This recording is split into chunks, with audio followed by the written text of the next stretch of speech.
Hey dreamers, thank you for choosing this calming story to fall asleep to. And as the story begins, so the video will transition to a black screen. And for those who find it helpful to settle down before tonight's bedtime story, I'll begin with a relaxation process.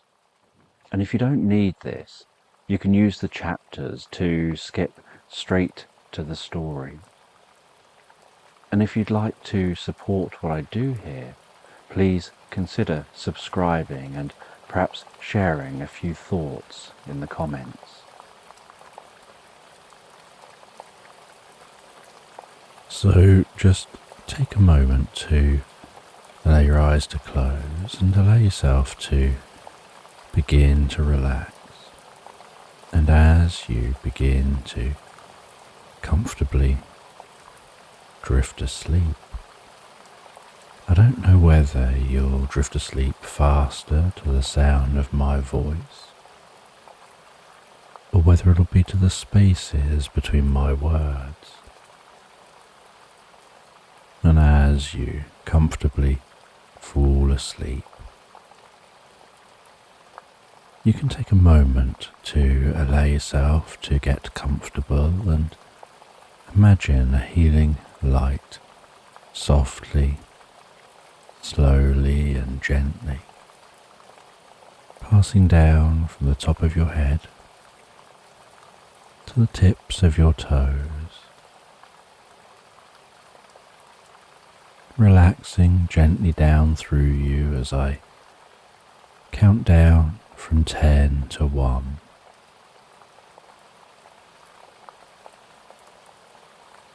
And with each count, your mind can quieten and calm as the muscles soften and relax.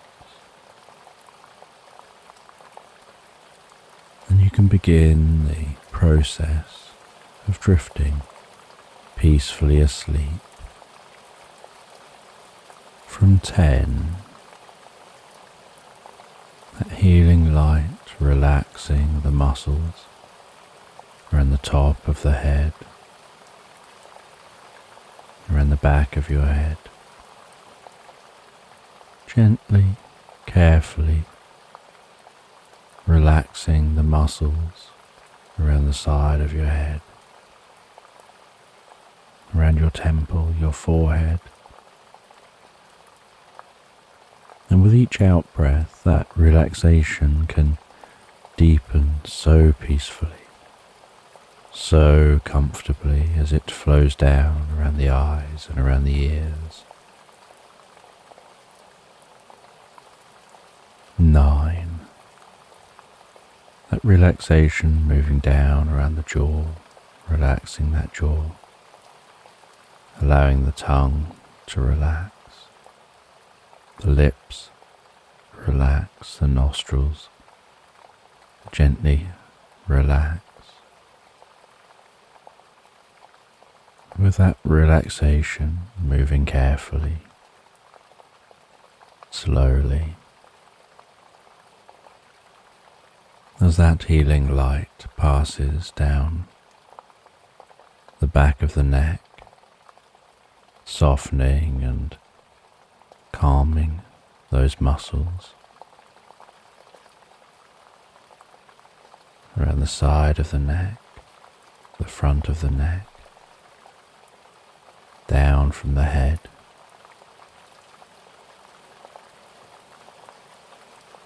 gradually moving that calming, healing light out across the shoulders, the shoulder blades, relaxing those muscles like a deep massage passing through your mind and body. 8. As that relaxation begins to move down those arms, and I don't know which arm the relaxation will move down fastest, whether it'll be the right arm or the left arm. But you can be aware of that healing light spreading gently down those arms, around the biceps, triceps,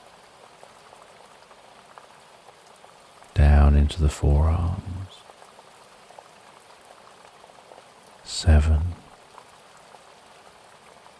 Moving all the way down to the wrists, the palms of the hands,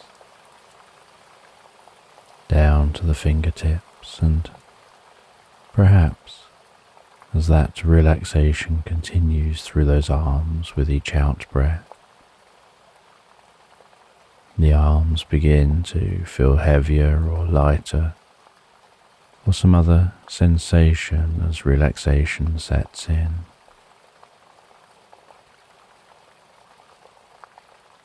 And you know the process for sleep is that the body begins to relax, and while the body becomes physically relaxed, so the mind begins to drift and dream, initially to brief reveries,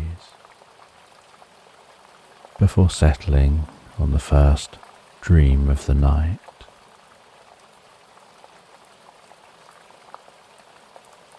6. And that healing light can spread down from the shoulders, down around the chest, the upper back, softening and relaxing those muscles gently, calming the breathing, helping you drift deeper and deeper into the experience.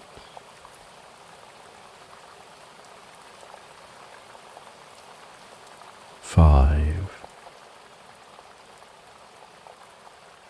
The healing light moving down towards the stomach, the lower back, the sides, relaxing those muscles as it goes, bringing a deep sense of peace and calm to your upper body,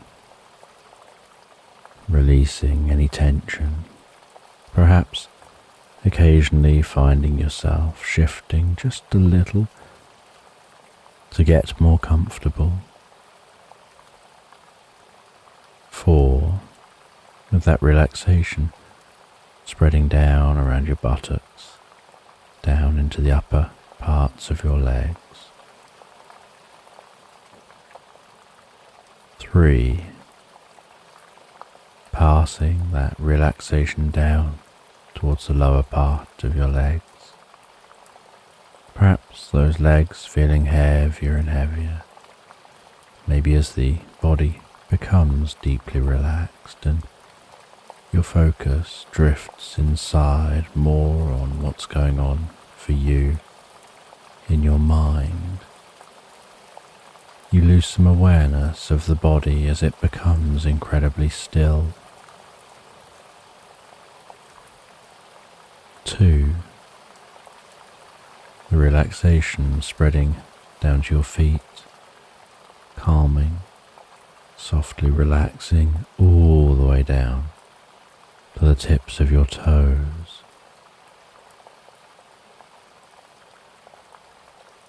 And 1, as a final wave of relaxation, pulses gently through you from the top of your head, down through your body, all the way down to the tips of your toes as your mind begins to drift and dream and wander into tonight's sleep story.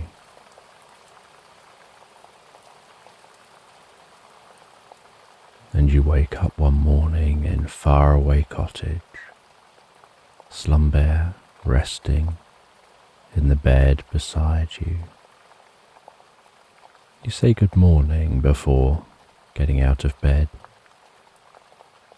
making your bed and tucking your teddy Slumber comfortably into the bed. and the daylight is gently glowing through the closed curtains.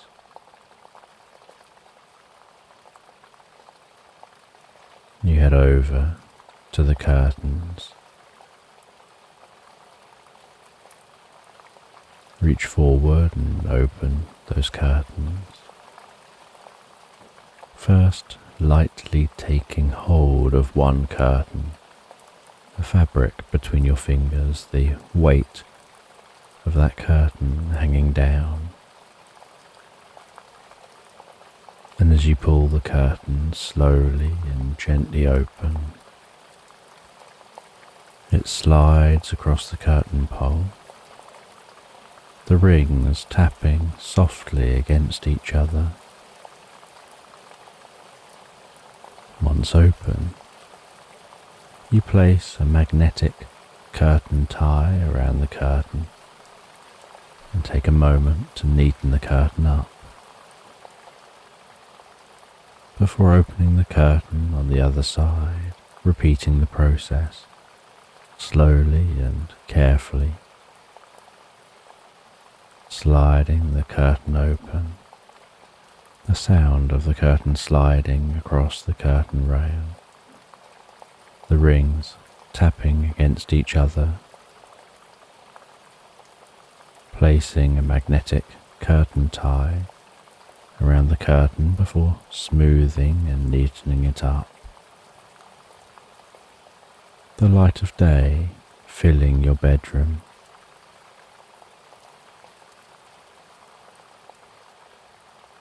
You head downstairs to the kitchen to make yourself something to eat and drink. Carry that through to the living area where you sit in the most comfortable chair to have your breakfast.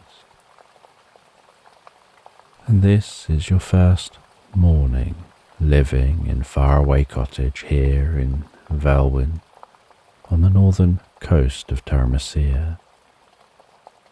Songbirds sing softly in the early morning sun just beyond an open window. The net curtain over the window waving gently in the slight cool breeze as it finds its way into faraway cottage.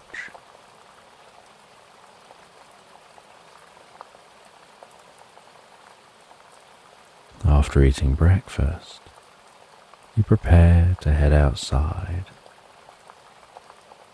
You arrived at your new home here in Velwyn yesterday, so you haven't really explored the area. You walked through the forest valley and across the meadows down to the coast to get to Velwyn. Arriving at the town centre, finding your way from the town centre to your home, a short walk from the centre of Velwyn, but you haven't explored anywhere else yet.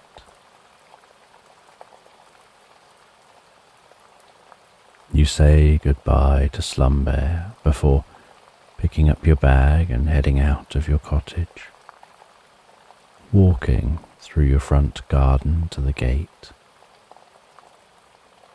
opening the latch on the gate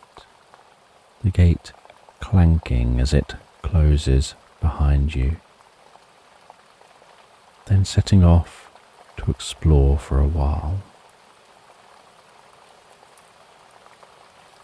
You look at a map of the area and see that there's a nearby lake. So you turn left out of your gate, following the road around in the opposite direction.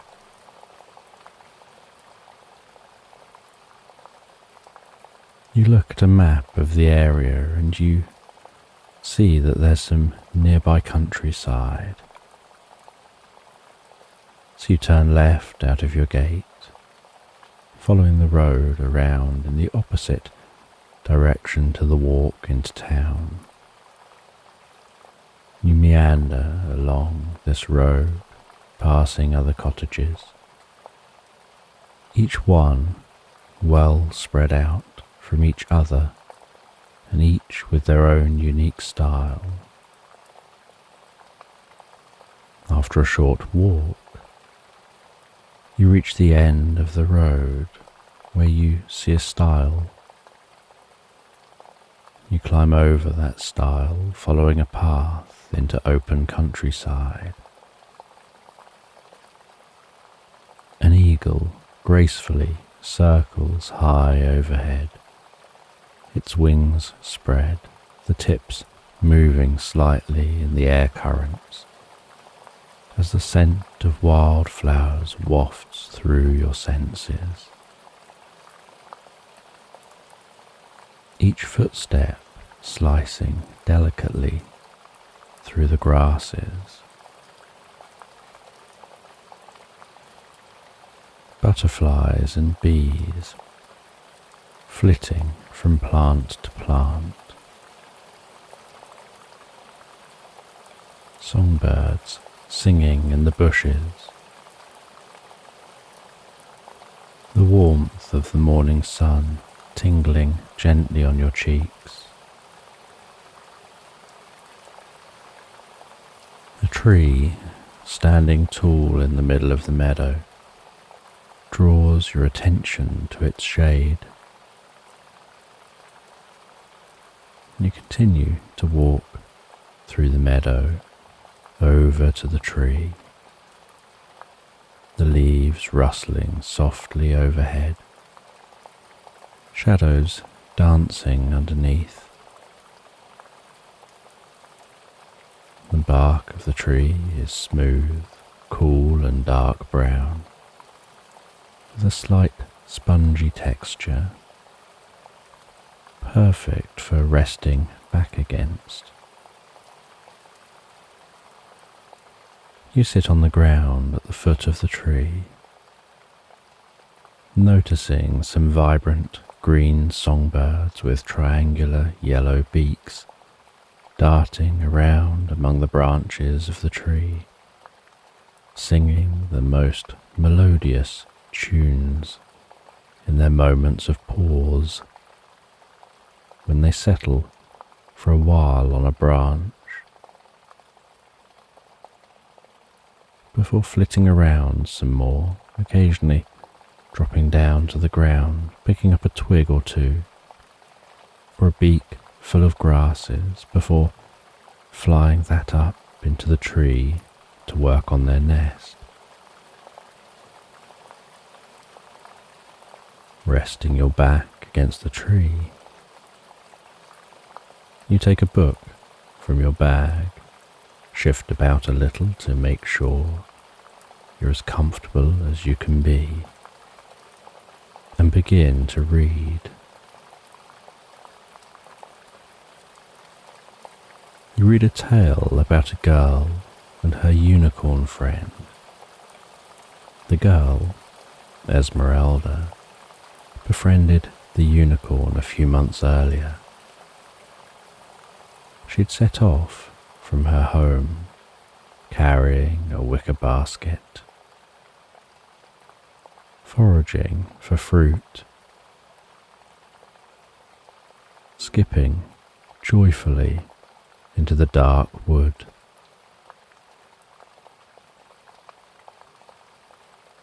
She always found herself mesmerized by the dancing shards of light piercing down through the canopy overhead, with particles floating and glinting in the light.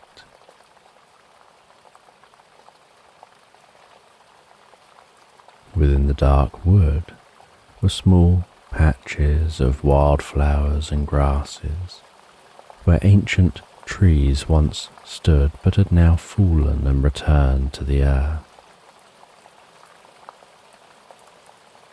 In some cases, trunks of trees could be seen in various states of decay as nature reclaims the trees.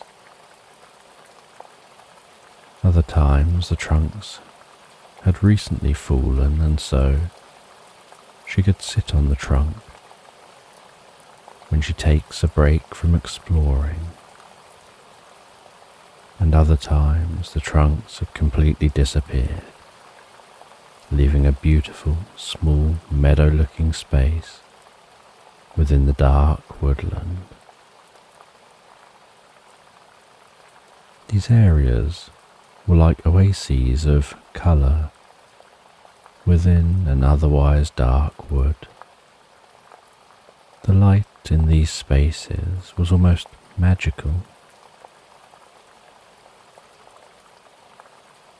A soft, almost ethereal glow, where the edges of the light were frayed by the myriad of leaves on the trees around the outside of the spaces, and shimmering slightly as that light passed through water vapour rising from the surrounding trees, with the lighting often indirect due to the height of the trees, only catching direct sunlight at certain times of the year when the sun was high overhead.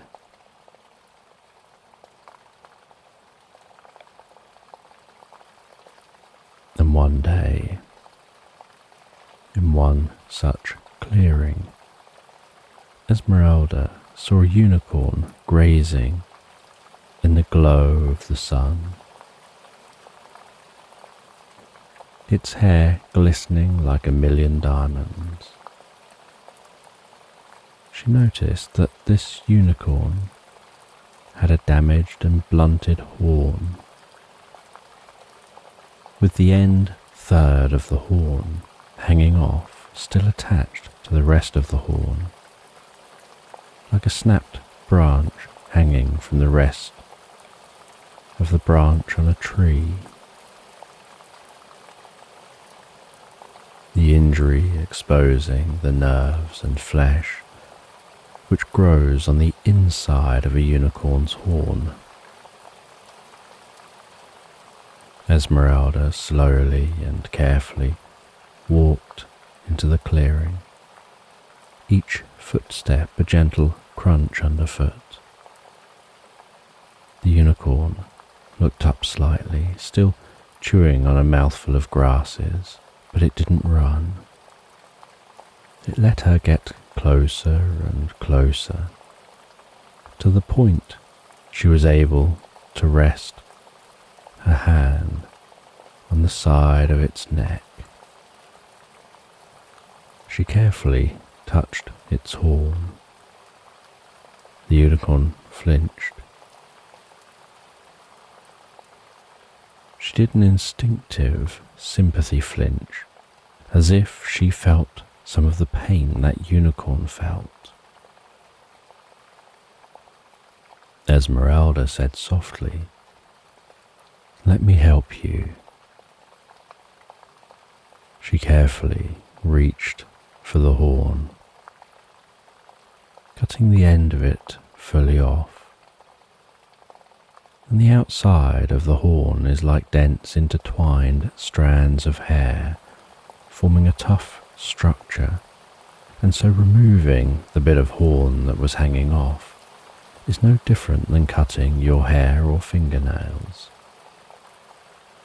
The bigger issue was the open wound at the end of what was left of the horn.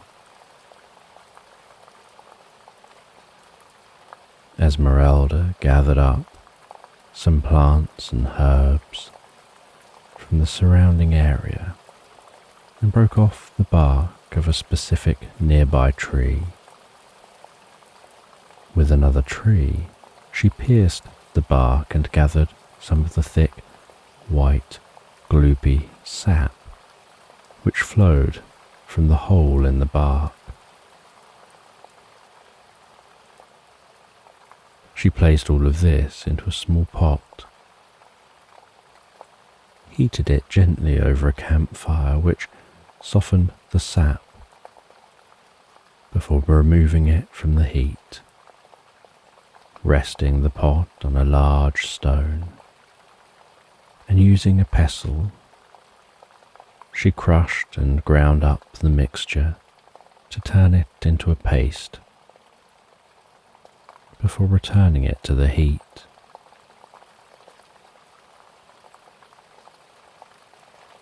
As the mixture heated up, so it thickened again, giving off the sweetest scent.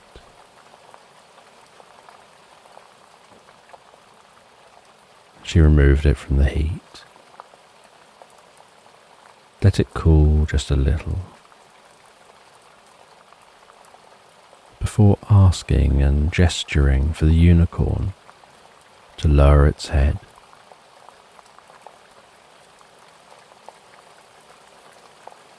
The unicorn seemed to know what was going on, and did as they were asked, allowing Esmeralda to apply the ointment to the wound.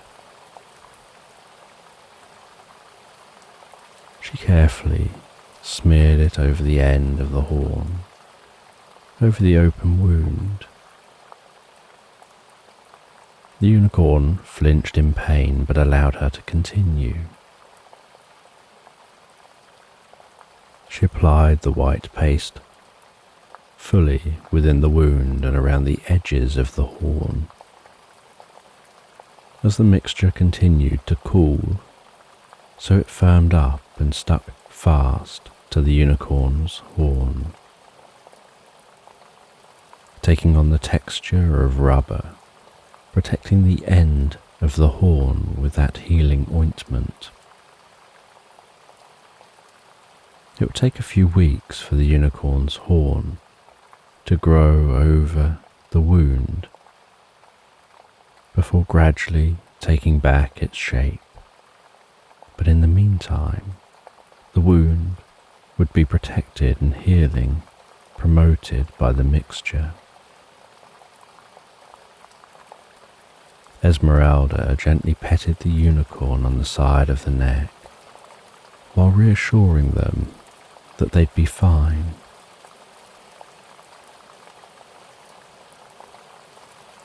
She named the unicorn Flint.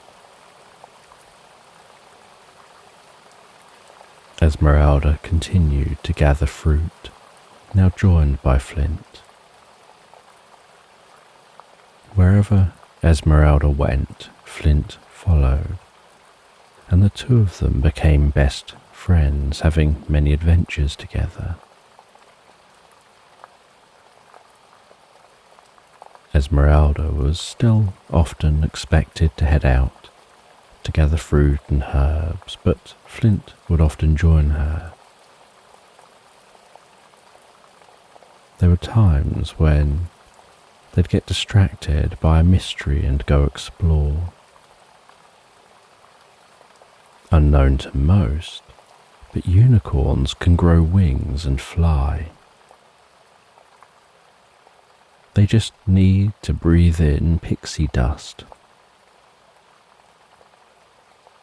Breathing in pixie dust sends a pulse of sparkling light down through the unicorn's body, which gathers near the shoulders of the unicorn, before the light spreads out, initially forming the scaffold of the wings, like a skeleton made of light, which then fills in to be wings of light, which feel as soft to the touch as bird wings and feathers.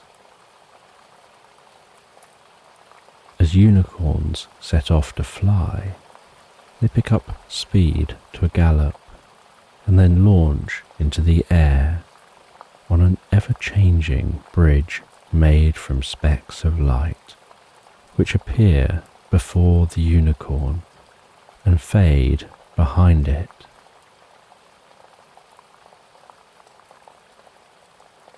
You read their latest adventure as you rest beneath the tree, losing awareness of your surroundings as you delve deeper and deeper into the book.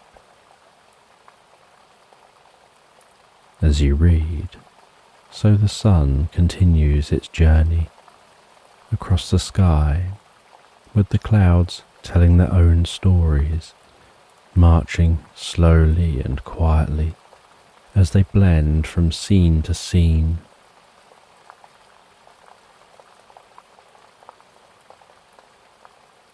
As the sun bathes the meadow in the golden light of the afternoon, so you stop reading, place a bookmark into the book, and grab a snack and drink from your bag. While eating,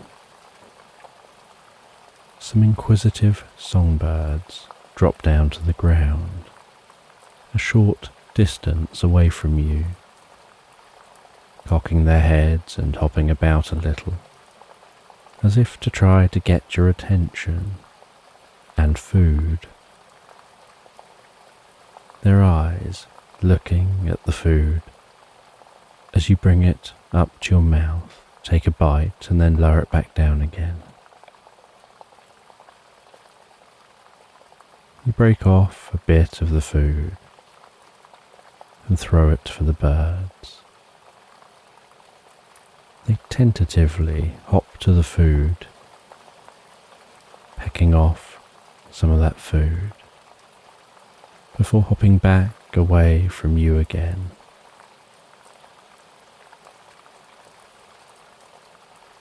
You smile gently as those birds nibble at the food, continuing to eat your food. And after eating, you wipe your hands and prepare to continue reading. The birds are getting a little more brave now, hopping closer to you. You softly apologize to them, stating you don't have any more food left, and open the book, removing the bookmark, placing that bookmark into the front of the book and continuing to read.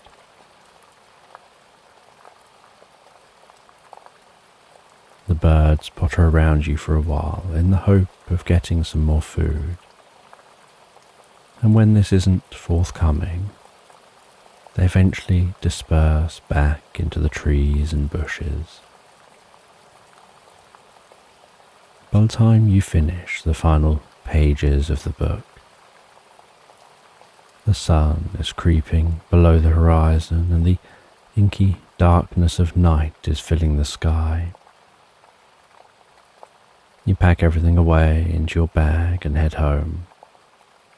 And once home, you say hello to Slumbear, place the book onto your shelves and decide to wander into town to Grandpa's bookshop to find another book to read before bed.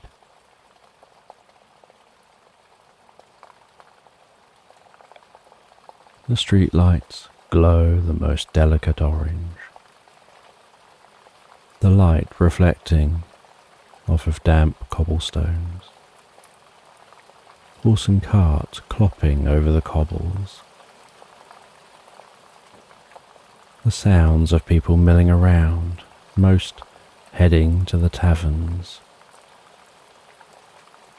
You walk to Grandpa's bookshop, the front of the shop emitting a cosy glow, the bell above the door tringing as you enter. Each footstep within the shop is the quietest dull pat on the rugs, dust motes hanging in the air around the soft lamplights, stirred by your movement through the shop. Grandpa relaxing, reading a book in a comfy seat near the till. Grandpa welcomes you back, asks how you're settling into your new home. You share how peaceful and pleasant it is over at Faraway Cottage. You talk about wandering into the nearby meadow today, sitting underneath the old tree and reading the book you picked up from here yesterday.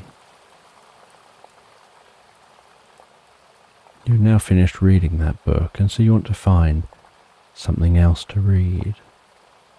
You look around the shop, checking the different sections. You find a curious book, In Memory of Water. Grandpa explains that this is a really interesting and curious book. It's about a hilltop village where water contains memories that can be revealed in puddles.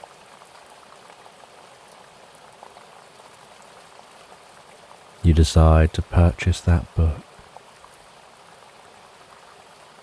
Grandpa is excited for you to read it and looks forward to discussing the book with you in the future. You pack the book into your bag and head home. Once home, you place the book on the kitchen counter and begin to make some food for dinner. The scents of the food wafting through your home, making your mouth water. You sit in the living space, eating that food, listening to some soft music, and feeling deeply relaxed. After eating, you carry the book over to your chair. You sit in the chair and begin to read that new book. And it doesn't take you long to start to feel sleepy, for your eyes to want to gently close. So you tidy up downstairs and turn the lights off. You head upstairs and get ready for bed.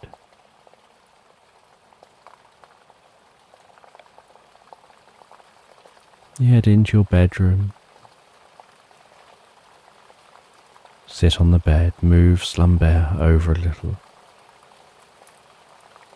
tuck yourself into the bed, sitting back against the cushions for a while as you read in bed for a bit.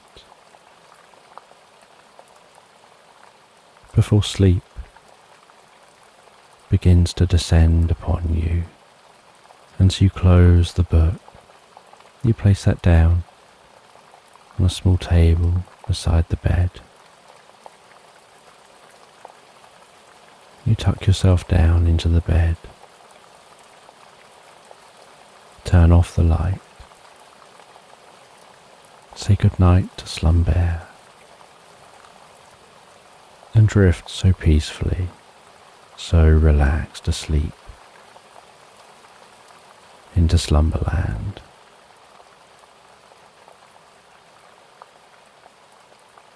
So just take a moment to allow your eyes to close and allow yourself to begin to relax. And as you begin to comfortably drift asleep, I don't know whether you'll drift asleep faster to the sound of my voice, or whether it'll be to the spaces between my words. And as you comfortably fall asleep, you can take a moment to allow yourself to get comfortable and imagine a healing light softly, slowly and gently passing down from the top of your head to the tips of your toes, relaxing gently down through you as I count down from 10 to 1.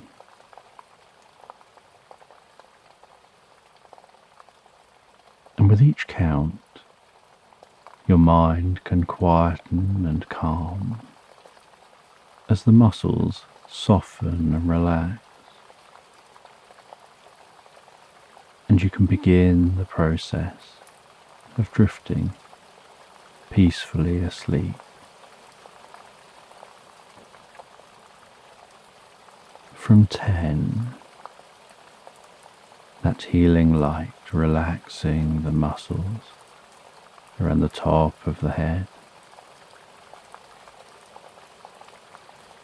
around the back of your head, gently, carefully relaxing the muscles around the side of your head, around your temple, your forehead. And with each out-breath, that relaxation can deepen so peacefully, so comfortably, as it flows down around the eyes and around the ears. 9. That relaxation moving down around the jaw, relaxing that jaw, allowing the tongue to relax, the lips to relax, the nostrils to gently relax.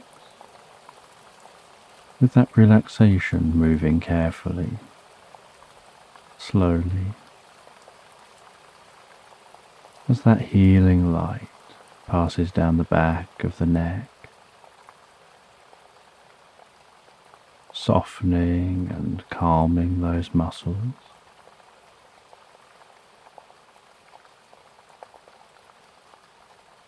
Around the sides of the neck, the front of the neck, down from the head, gradually moving that calming, healing light out across the shoulders, the shoulder blades, relaxing those muscles like a deep massage passing through your mind and body. 8. As that relaxation begins to move down those arms, and I don't know which arm the relaxation will move down fastest, whether it'll be the right arm or the left arm. But you can be aware of that healing light spreading gently down those arms, around the biceps, the triceps, down into the forearms.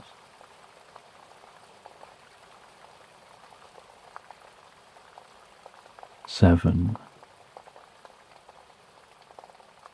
Moving all the way down to the wrists, the palms of the hands, down to the fingertips. And perhaps as that relaxation continues through those arms, with each out-breath, the arms begin to feel heavier or lighter, or some other sensation as relaxation sets in. And you know the process for sleep is that the body begins to relax, and while the body becomes physically relaxed, so the mind begins to drift and dream, initially to brief reveries, before settling on the first dream of the night.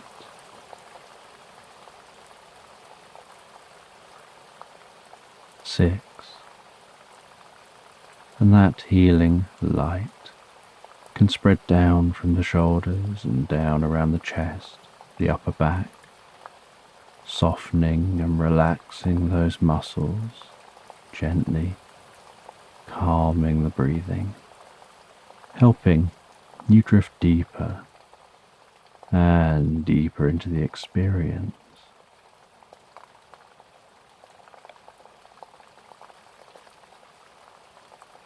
5. the healing light moving down towards the stomach, the lower back, the sides, relaxing those muscles as it goes, bringing a deep sense of peace and calm to your upper body, releasing any tension. Perhaps occasionally finding yourself shifting just a little to get a little more comfortable.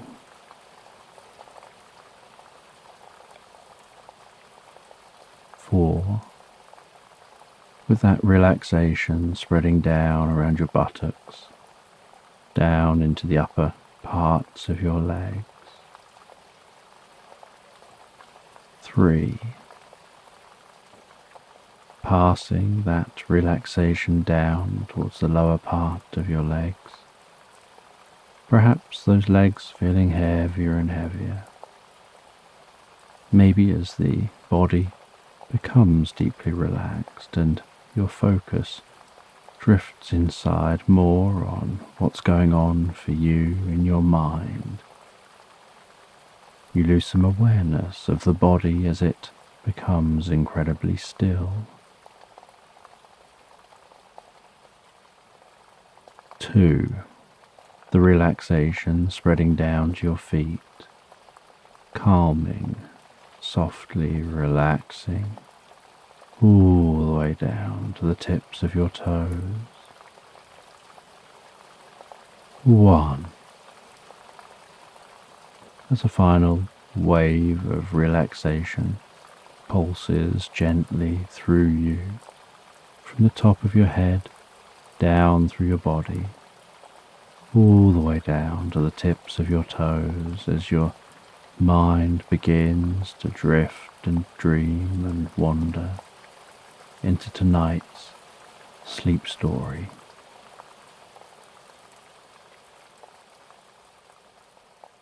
And you find yourself on the most peaceful morning, just before the sun creeps into view, walking through a mist-filled meadow. The mist wrapping around your ankles like water on the calmest seashore. The tops of spindle-like stems of wild flowers carrying flashes of colour out of the mist. Colour carefully being painted across the morning sky.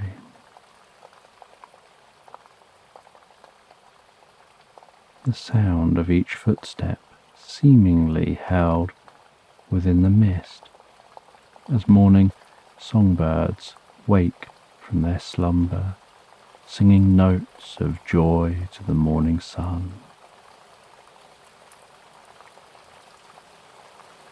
Each step that you take through the viscous mist makes the mist slowly swirl around your legs. In the distance, you can see a family of deer grazing, their noses disappearing into the mist as they enjoy the moist grass hidden beneath the undulating milky white layer. As the first rays of sunlight creep up over the horizon, so the mist begins to evaporate. Soft, fuzzy clouds rising gently into the air, slowly revealing the landscape, bathed in the golden light of morning.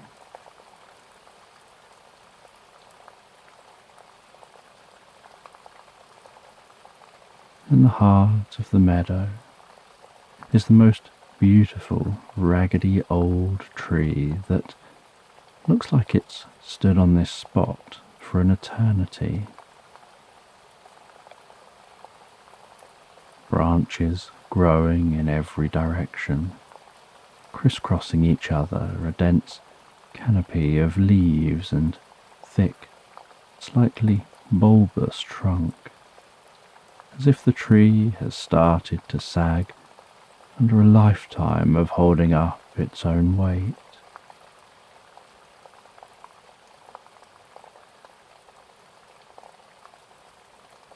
You walk towards the tree, the mist still dispersing.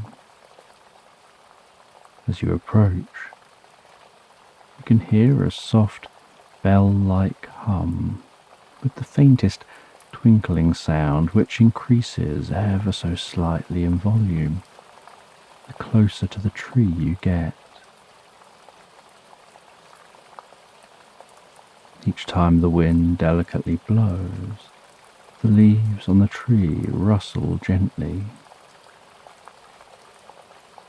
The air is slightly cooler in the shade of the canopy, creating the calmest, cool breeze, cooled further by the tree's evapotranspiration. You reach out slowly, touching the bark of the tree with your fingertips, running your fingertips carefully around the trunk of the tree, feeling the rough yet slightly soft and cool texture of the bark.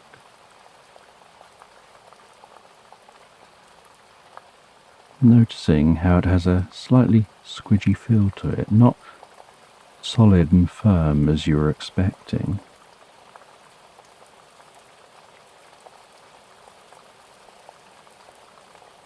In the coolness under the tree, as the sun continues to climb into the sky, you decide to stop and read a book.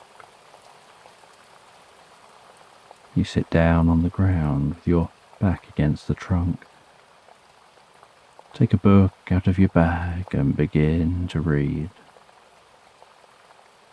And as you read, you have moments where you're so absorbed in the book you become unaware of the sound of the rustling leaves or the feeling of the cool breeze.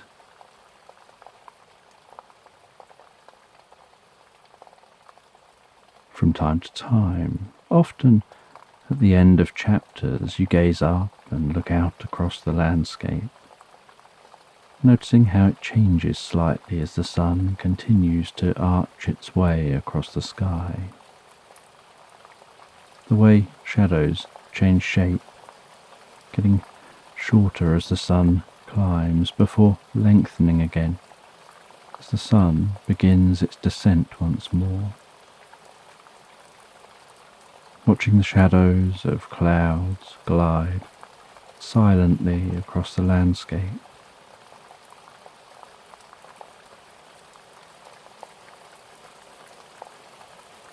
You can find that as you read, so you become so absorbed in the story that you lose track of time. It feels almost like time stands still while reading.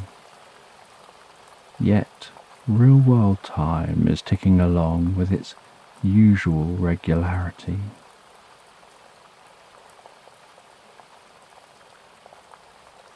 You notice that you're nearing the end of the book and so decide to keep reading to finish it.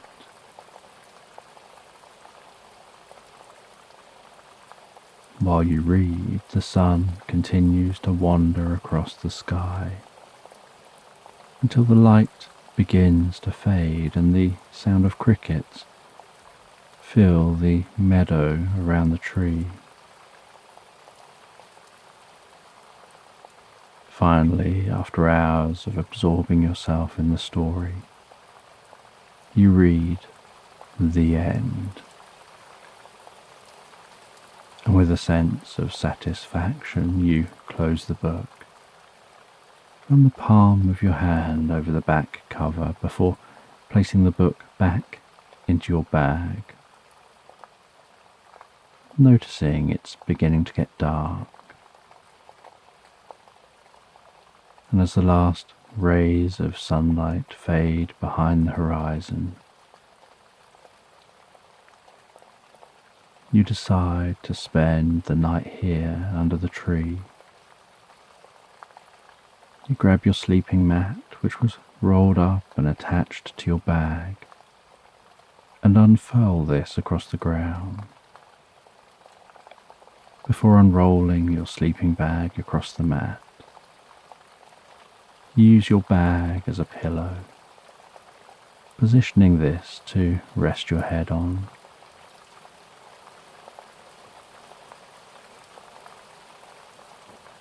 You have something to eat and drink before settling down into your sleeping bag, absorbing yourself in the peacefulness of nature, listening to the rustling leaves overhead, the chirping crickets, and feeling the delicate breeze on your cheeks as you drift peacefully and comfortably asleep. And while you sleep, the faint humming and twinkling sound gets louder, to the point that you begin to notice it rousing you gently from your slumber. You begin to notice moving, almost sparkling light through your closed eyelids. Gradually, as you become more awake, you open your eyes and can see that within the darkness of night, the landscape around you seems to be sparkling with small orbs of light streaking across the meadow.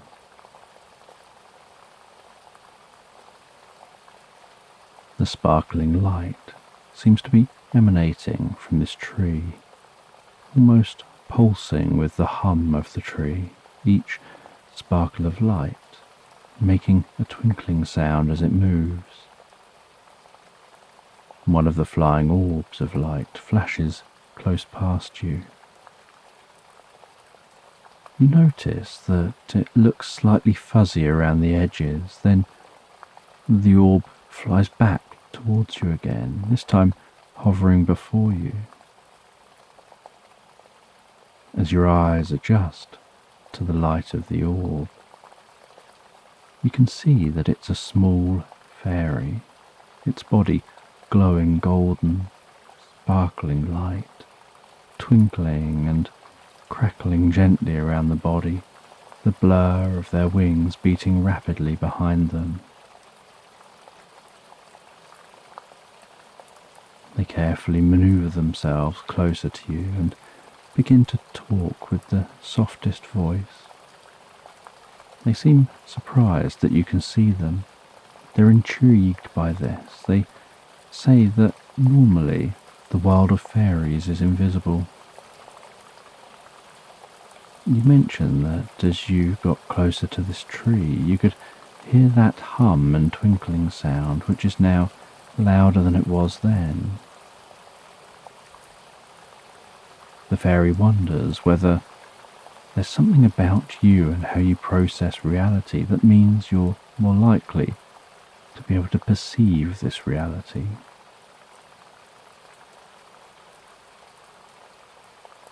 They explain how usually people can only perceive this reality through a specific deep meditation which synchronizes their brainwaves with the frequency of reality, allowing you to perceive what's always there but unseen or experienced. When you can perceive this reality, you can interact with it, and it can interact with you. What can't perceive this reality can't be interacted with. Perhaps you're already partially attuned to the frequency of this reality, and as you fell asleep and stopped directing your attention to other things, your brain naturally synchronized. It's known that the brains of two people sharing each other's company, end up synchronizing. So it isn't unreasonable to assume that the brain can't synchronize with other frequencies as well. You ponder for a moment what the fairy's telling you. You're curious how your brain's remaining synchronized even though you're now awake. The fairy invites you to follow her.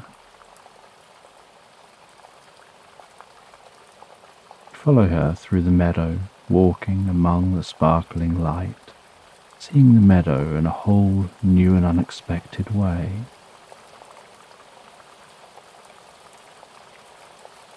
Each footstep you take leaves a patch of light behind which slowly fades. Looking behind you, you can see your trail of footsteps about 8 footsteps back, gradually fading. 7, 6, 5, 4, 3, 2, 1. You continue walking with the fairy, flying alongside you. She constantly flits around you, circling overhead, pulling back up next to your shoulder before flying around again. It's almost as if she has too much energy to fly slowly alongside you at the pace of your walking, so she feels the need to move around a lot while keeping nearby. The fairy guides you through the meadow to a narrow stream which cuts across in front of you. She flies down close to the water, her glow illuminating the water below. You crouch down to the water's edge, the gentle sound of that water lapping at your feet. You notice in the water, under the glow of the fairy, is a beautiful golden bracelet. You carefully reach into the cold stream water, lifting the bracelet from the bottom of the stream, pulling it carefully out of the sediment.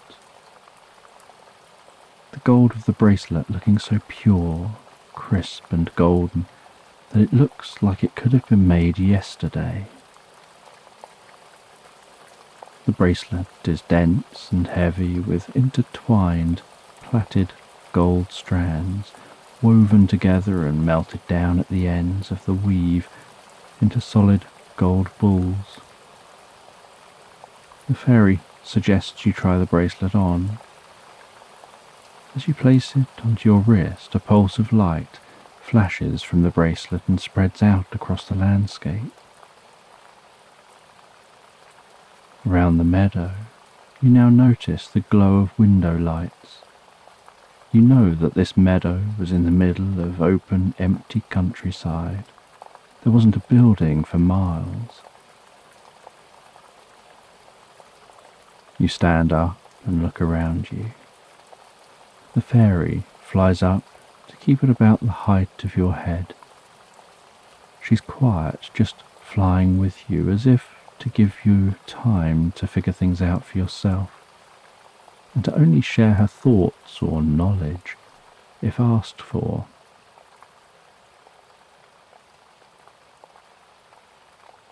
You turn around slowly, looking in different directions. There seems to be multiple window lights in most directions. You begin to walk towards the largest cluster of lights, with the fairy flying alongside you. As you walk through the darkness of night among the sparkling light, you realize that the lights look like they're coming from a small town. You walk to the town, seeing people milling around from the buildings into the streets, heading to a communal campfire where people are sitting around singing and telling stories and beating on drums. The fairy explains that this is an echo of the past contained within the bracelet. It's of a time there was a Viking settlement in this location. Eventually, the Vikings moved on, but for a time, they made this place their home. You walk among the villagers, watching as they go about their business around you. You feel drawn to what looks like a forge at the far side of the town, where you see a woman pumping air into a fire and working with strands of gold. She's pulling the hot, pliable gold out, making it like a narrow, long string, twisting it and folding it over itself, then repeating this over and over again, gradually making that pliable gold like rope, before letting it cool a little so that it's still pliable but firmer. She shapes it into the shape of a bracelet around a wooden arm before melting and shaping the ends into balls of gold, and then using water to quickly cool that bracelet. After doing this, she removes the bracelet from the wooden arm and places it into the water to cool quicker.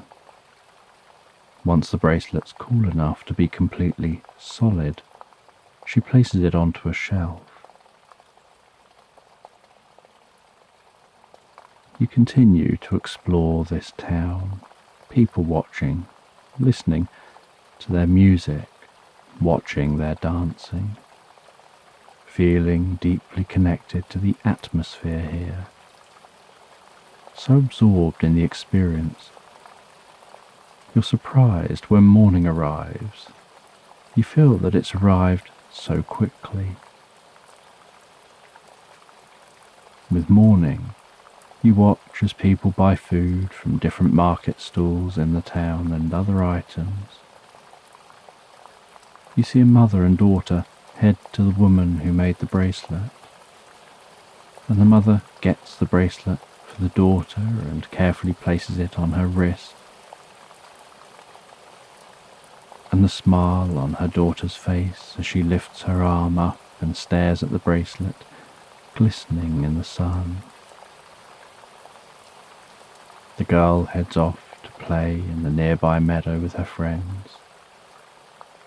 You watch as she goes to play before focusing your attention on one of the buildings which catches your eye.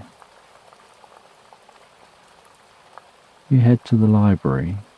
Walking into the library, the first thing you notice is the same thing you notice in most libraries: the stillness. All of the books absorb any reverberating sounds.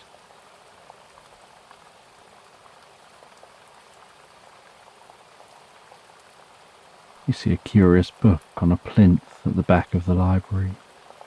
As you approach, you notice that it has the faintest purple glow, with the letters and words on the pages also faintly glowing. You can't read the writing, it just looks like handwritten symbols to you. The fairy explains that this book you were drawn to is the book of nothingness. It contains the secrets to letting go. The fairy flies around you, sprinkling magical fairy dust over you. As you breathe in that fairy dust, you notice the symbols on the pages changing to a language you can understand. The fairy explains that they've placed a temporary universal understanding spell upon you. While the dust absorbs into you, you'll be able to read what the writing says, and will also be able to understand all things. But after a short period of time, the dust will finish absorbing into you and will dissipate through your body, and you'll lose this ability. You begin to read that book of nothingness. It teaches you that nothing is at the heart of everything. Before everything was nothing. After everything will be nothing. Between everything is nothing. Within everything is nothing. Outside of everything is nothing. Nothing brings peace and calm. Nothing brings clarity and focus. Nothing opens your mind to everything. Everything can't be anywhere without nothing there first to make space for everything to come later. As you read, so you gain a deeper and deeper understanding. With each word, you become increasingly absorbed in the experience, as if being drawn into the book. You start to have a sense of walking through an ornate door into a dark, serene room, where everything, including your footsteps, is silent. You walk through this room to another door that's less ornate but more magical. Through that doorway, you find yourself in a room that's so dark and peaceful that you can't see anything around you, just the faintest outline of a distant door. You walk to that door, a very basic door. You carefully open that door, walking into the room beyond the door, discovering that you can't even feel the floor beneath your feet. All you feel is like you're a mind floating in space, where there's no up nor down, no left nor right, no back nor forth, no past nor future, just here and now, just stillness. You absorb yourself in that stillness, as if drifting deeper and deeper into some profound understanding, happening outside of conscious awareness, before discovering that the magic is slowly wearing off as the library begins to weave its way back into reality around you.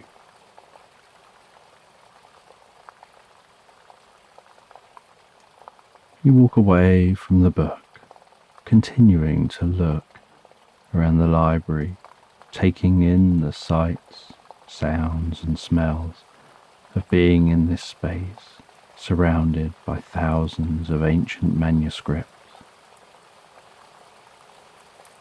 After exploring the library, you head back out into the town. You see the girl who had the bracelet crying. She's describing how her and her friends were in the meadow playing. They're running around playing tag, running and splashing in the stream.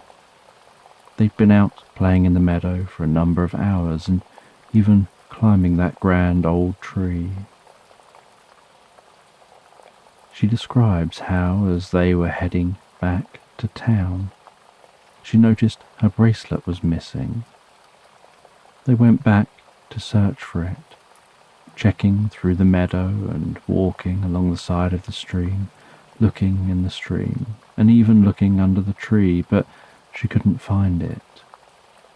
They'd been playing for hours and in that time had covered a lot of the meadow, so she didn't know where it could have fallen off her wrist. You head over to the girl. She can't see you or interact with you. You take the bracelet off and place it on a log in front of the girl. As you take the bracelet off, so the town begins to fade around you and the darkness of night begins to return. But you notice that the bracelet, which is also fading for you, is appearing for the girl. You see her face light up as she notices and reaches for it, just as the experience fades from view and you find yourself in that meadow at night time, as if no time had passed.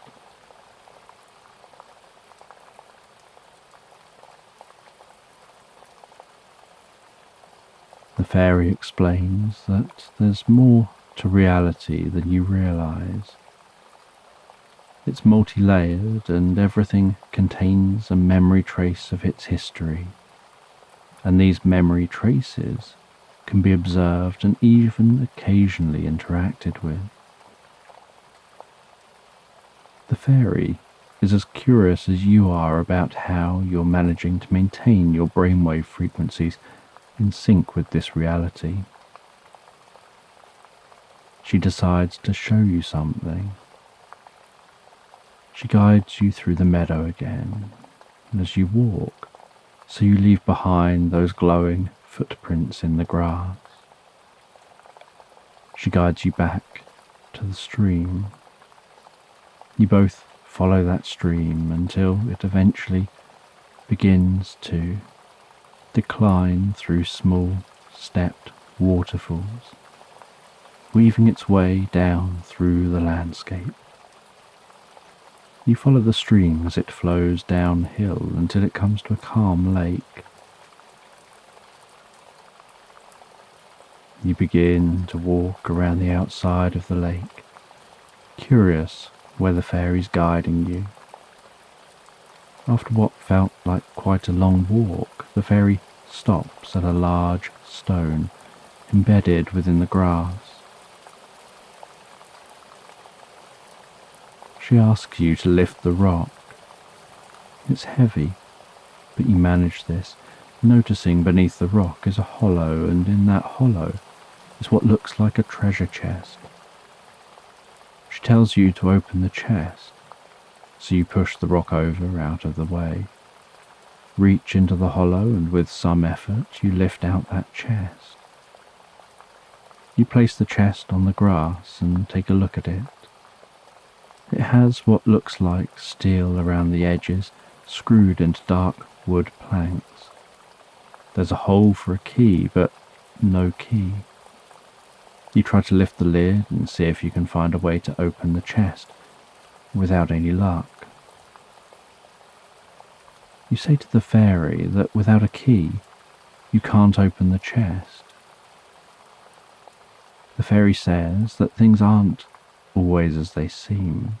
Sometimes people just find themselves focusing on what they think they're supposed to be focusing on, without realizing that their focus should be elsewhere. You look closely at the chest, trying to understand and find an alternative way into it. You handle the front, the top, the sides, the bottom, pushing on various parts of the chest, trying to find any clue. As you push on the middle left panel, you notice it moves slightly, sliding a little. You don't know if this is just because the chest is old or something intentional. You notice it seems to be stuck in one location, and with a little effort it unlocks and slides until it becomes stuck in another location. You check the middle panel on the other side and the same thing happens. So you move that over to the other location until it clicks into place.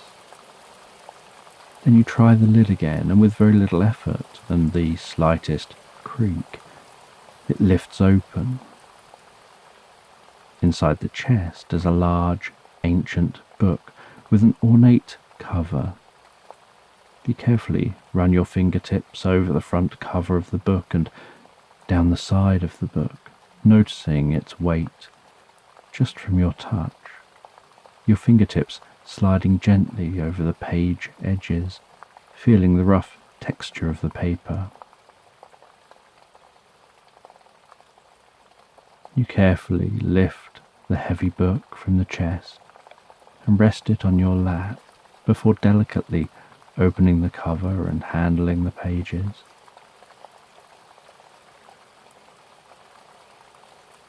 The writing on each page is elaborate, detailed cursive, carrying with it the feeling and effort the author put into crafting this work. You can tell that this is writing, however, you can't actually read what any of it says. The fairy waves a wand and casts a spell over the book. You watch as the text on the book sparkles to life, shifting, moving, weaving like tiny strands of inky thread from the words they were making into words which you understand, as if all of the text within the book is being rewritten in a new language. As the strands of inky thread form new words and settle onto the pages, so the sparkling calms down until the whole book is rewritten into a new language, one that you can understand. You read the title on the first page, The Book of Secrets, before carefully turning the pages to the contents. The fairy tells you to find the harmonic resonance meditation. You turn to the page for that meditation and begin to read the instructions.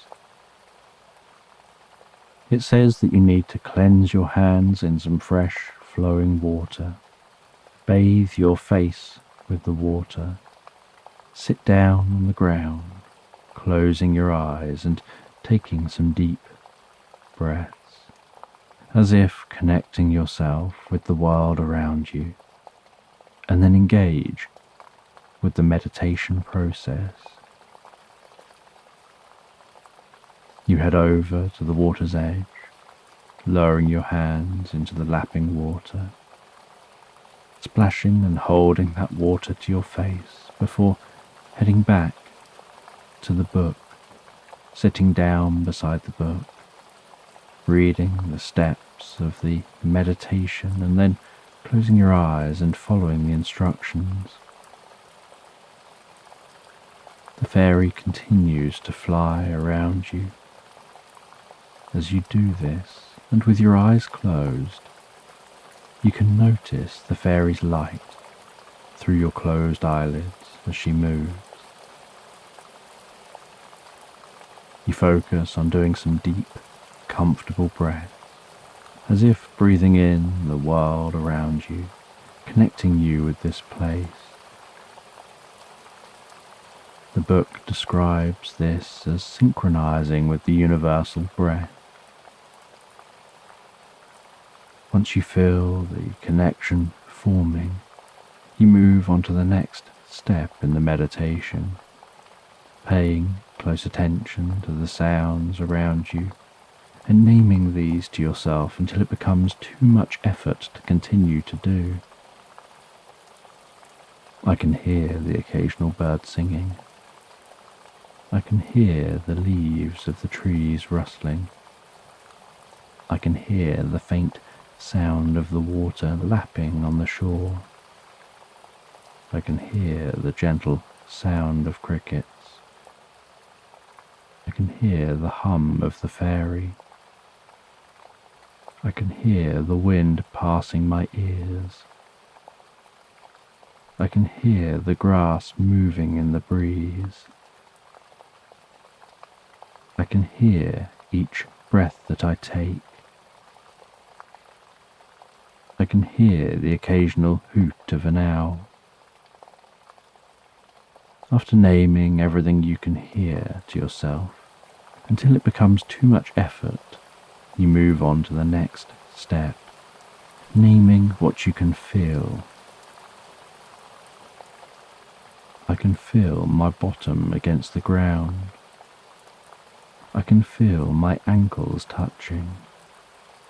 I can feel the movement of my chest with each in and out breath.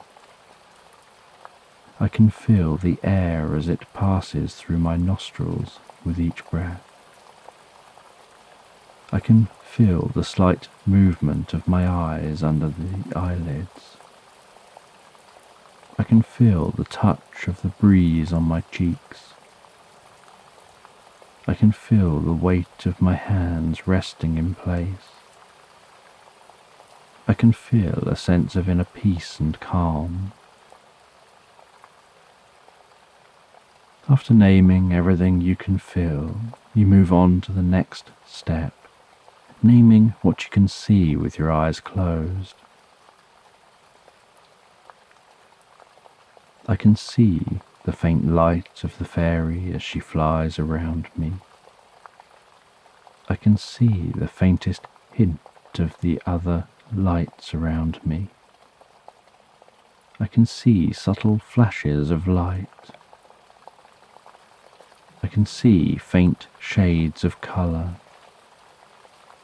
I can see a gentle pulsing.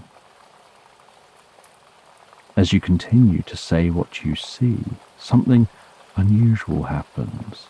The faint shades of colour, the gentle pulsing, the subtle flashes all begin to form into something more, like the sun rising, revealing a hidden world you couldn't previously see.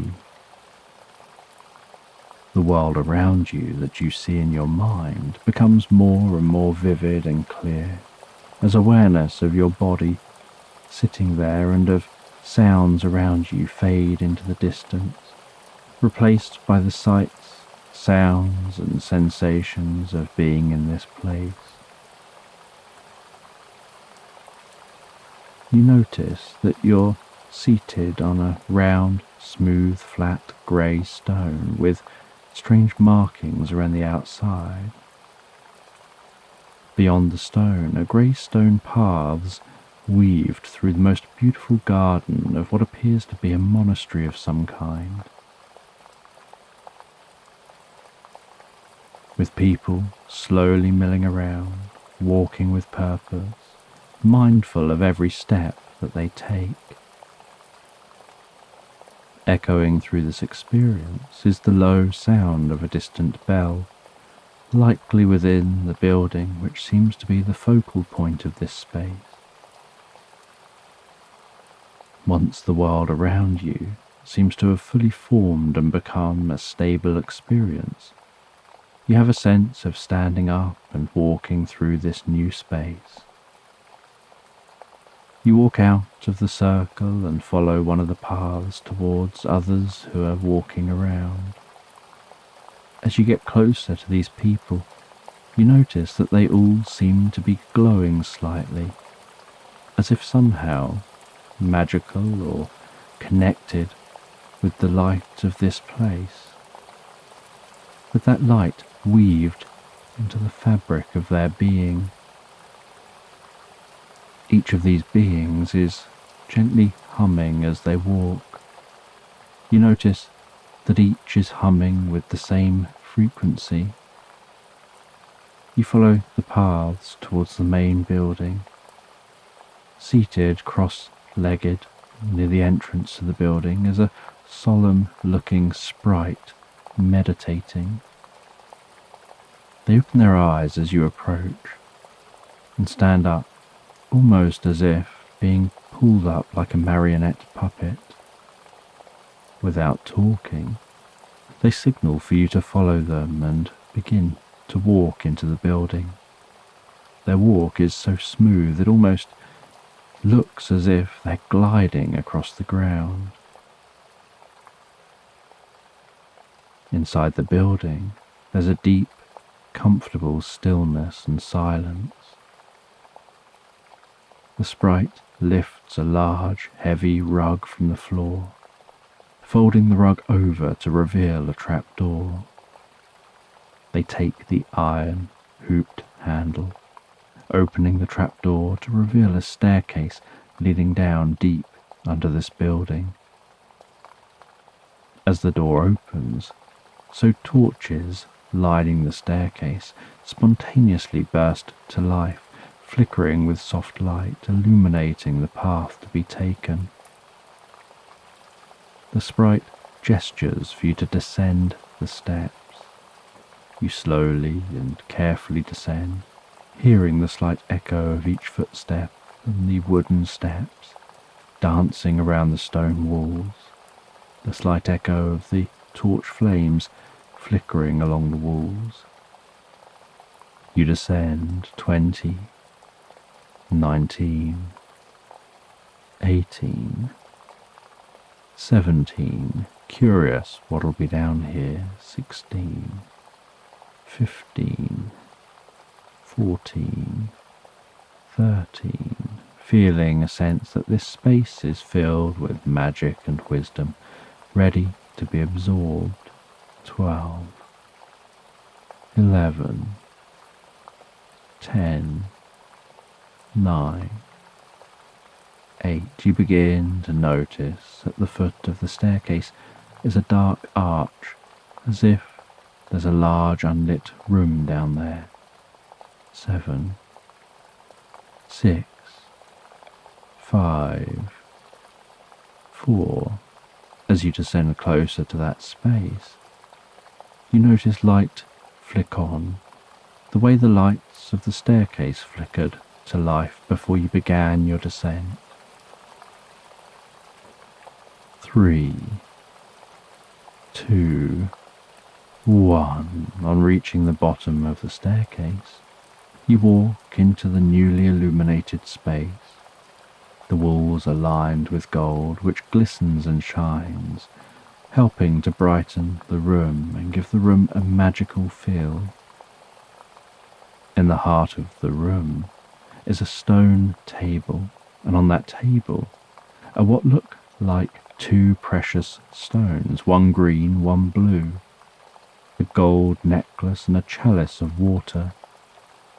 Both stones are the same size. In the necklace is a space for a stone to attach. You handle both stones. They feel the same as each other, both smooth and cool to the touch, both weighing about the same. You see a riddle written before you. As above, so below. What lives returns to the land. You ponder the riddle for a few moments before getting an aha feeling of instinctive understanding. You place the green stone into the necklace. It clicks comfortably into place. You then place the blue stone into the chalice of water. It begins to fizz and dissolve into the liquid. As the stone finishes dissolving, an ethereal figure with the kindest eyes appears before you. They glisten, sparkle and crackle with light and energy, hovering just off the ground. Their voice is soft and gently echoey as they speak. They congratulate you on finding your way here and on solving the riddle. They explain that this is a choice point, one of those moments in time when you decide what path you'll take. They tell you that if you drink the liquid and wear the necklace, you'll forever be able to perceive and interact with the multiple layers of reality and all that this entails.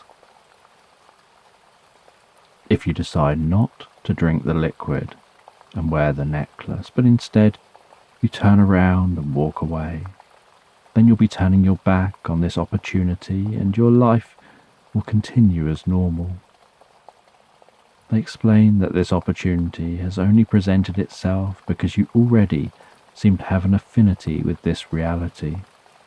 Your brain is already wired to notice something others rarely notice. You slowly drink the liquid. It tastes like the freshest, most pure water you've ever had. You then place the necklace around your neck, and with this, the experience around you begins to fade.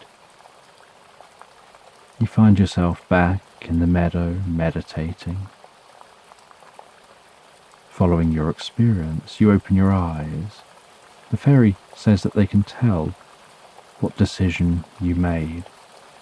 As they fly near to you, so you can see the necklace around your neck, yet when they fly away from you, the necklace disappears. They say that it's a part of you now. You touch the top of your chest where you saw the necklace, and there's nothing there. They say that you now have the ability to see all layers of reality that very few people ever get to experience and interact with. The fairy spends a number of hours teaching you how to control your perception of realities, how to experience just your regular reality, how to change your state slightly to perceive this reality, how to see and interact with reality echoes. The fairy travels with you back to that old tree and says it's time for them to leave. You say your goodbyes before settling down again to sleep beneath that tree. You quickly drift into the deepest, most pleasant sleep. The next morning, you wonder if it was all just a dream. You test out what you were taught about changing state slightly. As you do, so you notice that other reality return. You then change state again, and that reality fades from your experience. Realizing the experience was real, you head home, curious about how this will shape your future, how you see and interact with the world around you. You head to bed, feeling that there's nothing better than when you get home from being away and have the opportunity to relax down in the comfort and familiarity of your own bed. And you easily and effortlessly drift and float peacefully asleep into Slumberland.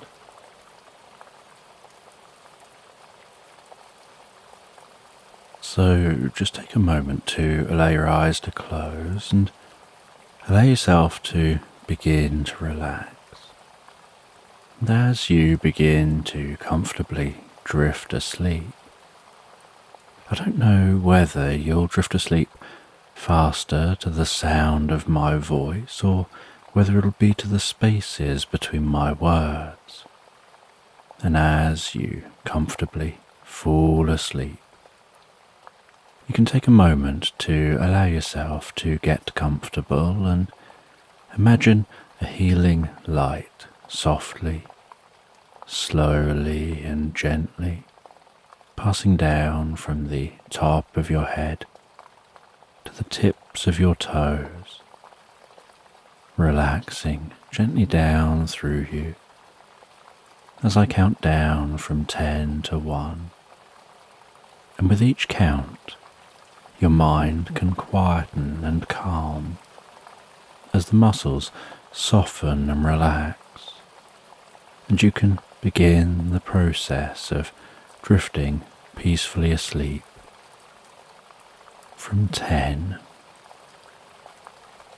that healing light relaxing the muscles around the top of the head,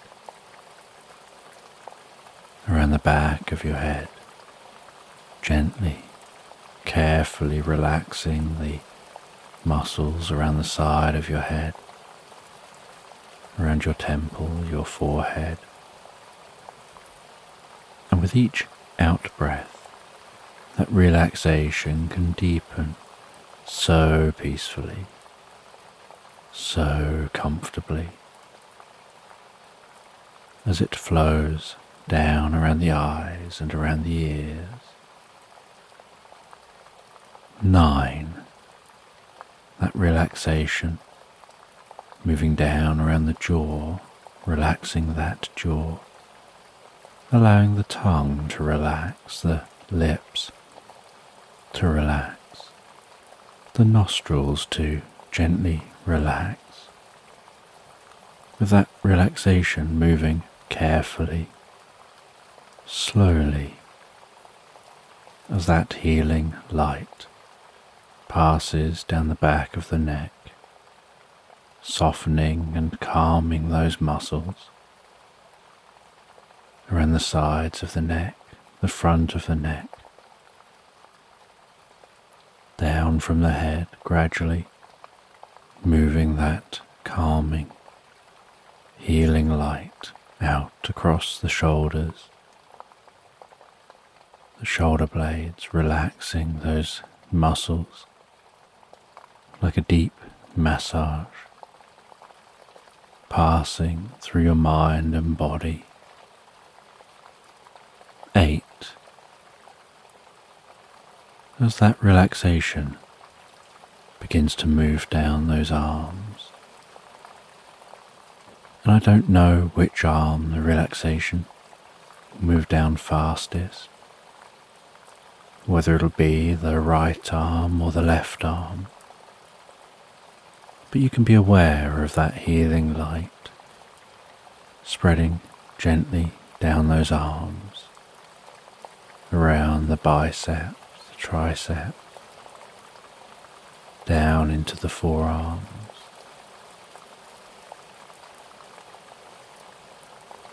7. Moving all the way down to the wrists, the palms of the hands, down to the fingertips, and perhaps as that relaxation continues through those arms, with each out-breath, the arms begin to feel heavier or lighter, or some other sensation as relaxation sets in. And you know the process for sleep is that the body begins to relax, and while the body becomes physically relaxed, so the mind begins to drift and dream, initially to brief reveries, before settling on the first dream of the night. 6. And that healing light can spread down from the shoulders and down around the chest, the upper back, softening and relaxing those muscles, gently calming the breathing, helping you drift deeper and deeper into the experience. 5. The healing light moving down towards the stomach, the lower back, the sides, relaxing those muscles, bringing a deep sense of peace and calm to your upper body, releasing any tension, perhaps occasionally finding yourself shifting just a little to get more comfortable. 4. With that relaxation spreading down around your buttocks, down into the upper parts of your legs. 3.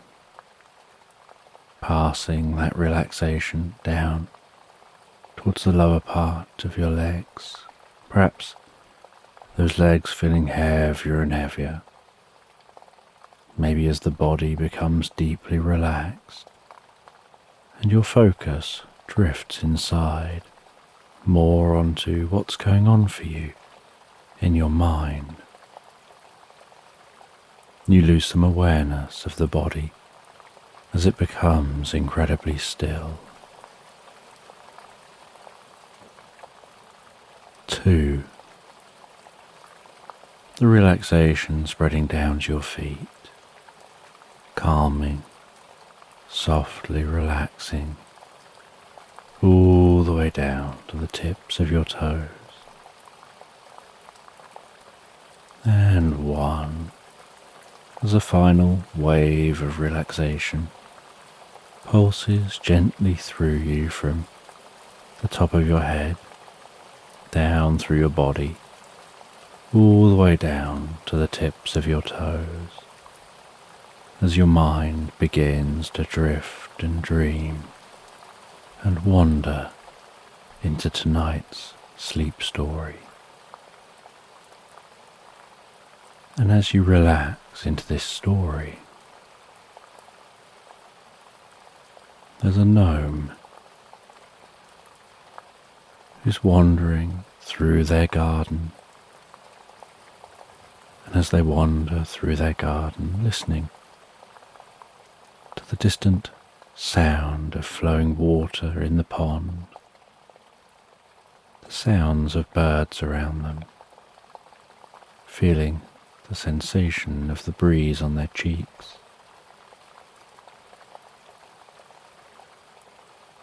They smell an unusual scent. It doesn't smell like the scent of a flower they're familiar with. And they close their eyes and take some deep breaths in through their nose. They move their head around as they smell, to try and pinpoint where the smell is coming from. They follow their nose around the garden.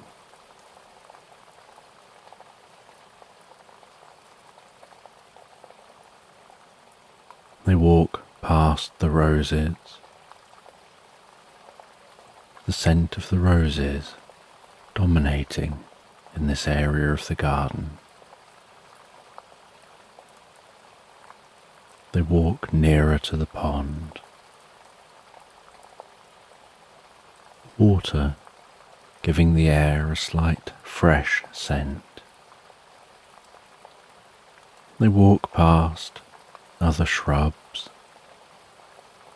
picking up on the different scents, none of which are that strange scent that they can smell.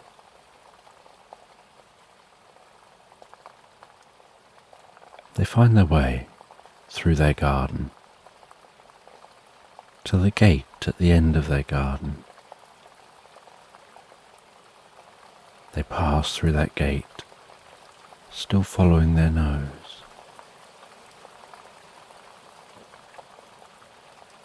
They walk along the side of their garden.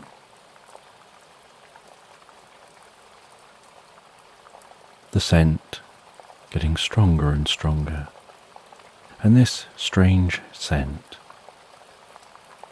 isn't an unpleasant one.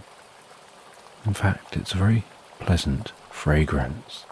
It's just unfamiliar.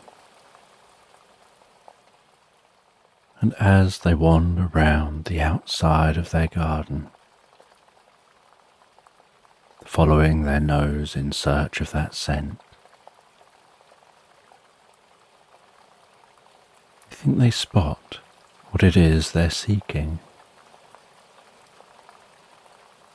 There appears to be some unusual flowers growing beneath a tree.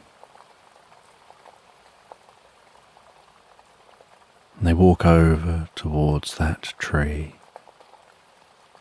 A grand tree, a sturdy trunk, bushy leaves overhead, rustling in that gentle breeze.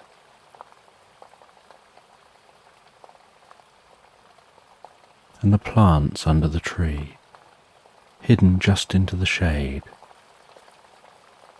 seem to almost be glowing ever so slightly.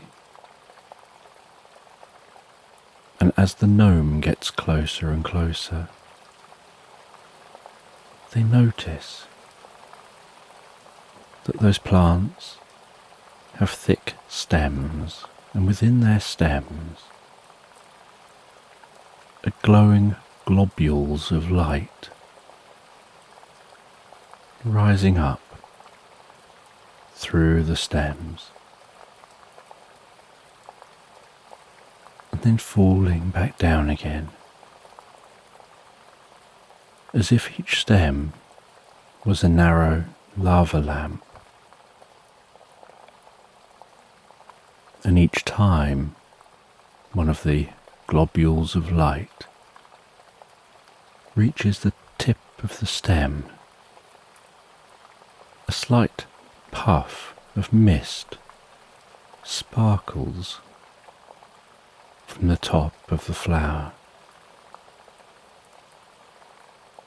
And that seems to carry with it that pleasant, strange scent. And the gnome gets closer and closer to take a look. And as they get very close and wiggle their nose above the plants and waft gently with a hand, it's as if that scent tickles their senses, tingling within their nose.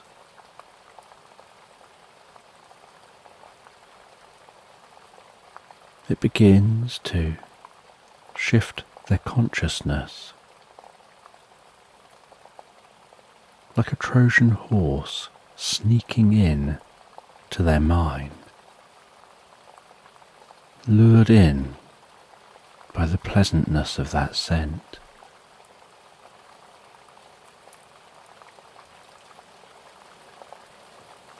They sit down on the grass, a short distance from that tree. They close their eyes. They allow themselves to be drawn into that shift in consciousness. They imagine in their mind's eye those globules of light rising up the inside of the stems before falling back down again, as if bringing well-being, peace and harmony to the flower at the top, while taking away any stress and carrying that down to the roots, passing that down into the ground, making the plant at the top so pure and fresh, so pleasant.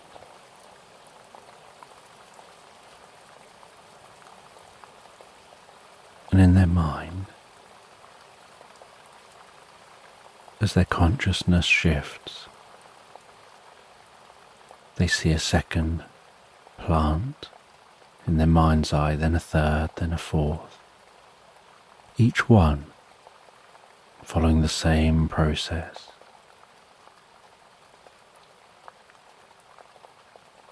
With the gnome almost feeling like they're surrounded by these lava tubes.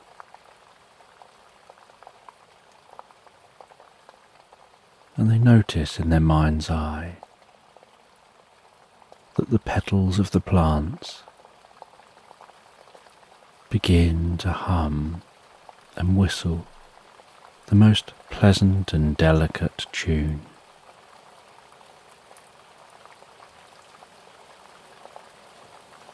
As the tops of the plants sparkle and shimmer,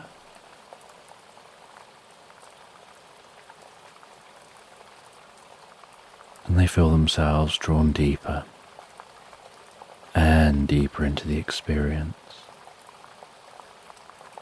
They notice themselves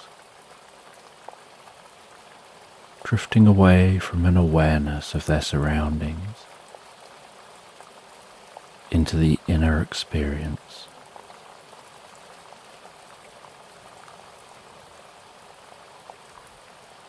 And as they drift deeper into the experience, so the plants part and move aside. They see a landscape stretched out before them. They stand up. They begin to walk across this landscape, a little way through the meadow is a grey, ragged rock, and sitting on that rock is what looks like a handmade envelope, They walk over towards that rock. They reach down. They carefully pick up that envelope, feeling the weight of the letter, the movement of the envelope, the way the air catches it as they turn it in their fingers. They move that envelope carefully in front of their nose. They smell that this envelope is delicately perfumed. The back of the envelope they can see has been so carefully sealed.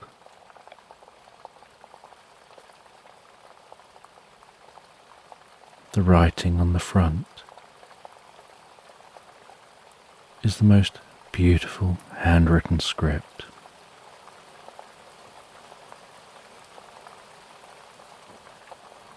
They run their fingertips gently across the envelope, feeling the texture of the paper.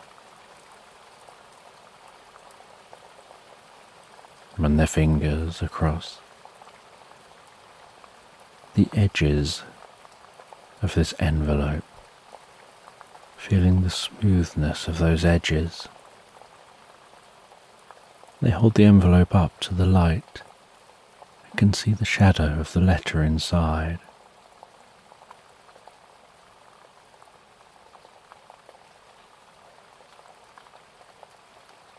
They go to put the envelope back down on the stone, curious whether they should just leave it there or what they should do with it.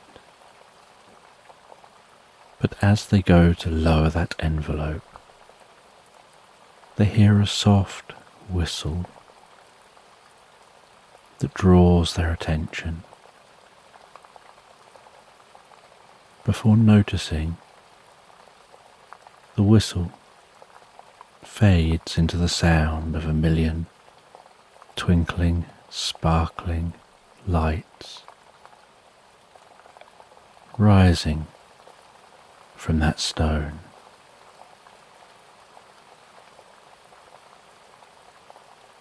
Almost like the most delicate firework spraying light up into the air.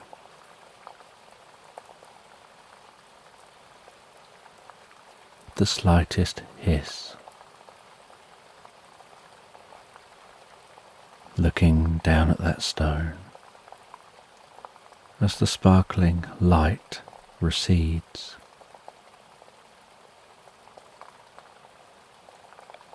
They see written in chalk on the stone,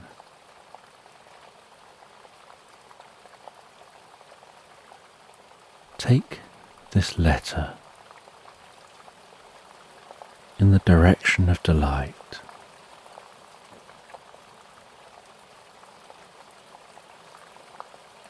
And you'll know where to go. And deliver this letter to the one who should read it.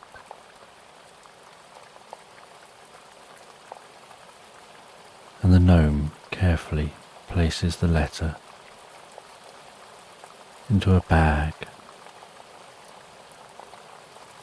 They set off in the direction of the sun, walking through the landscape.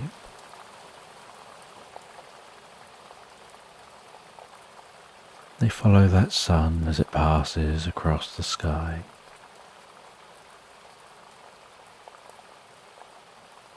They watch as it begins to slide itself delicately down behind the horizon, tucking itself away for the night. And as it does, they take this moment to stop and rest, and they wonder if they're following delight.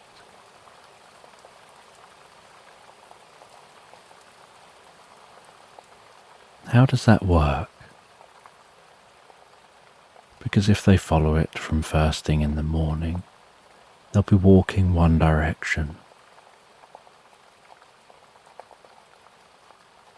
If they follow it last thing at night, they will have walked in another direction.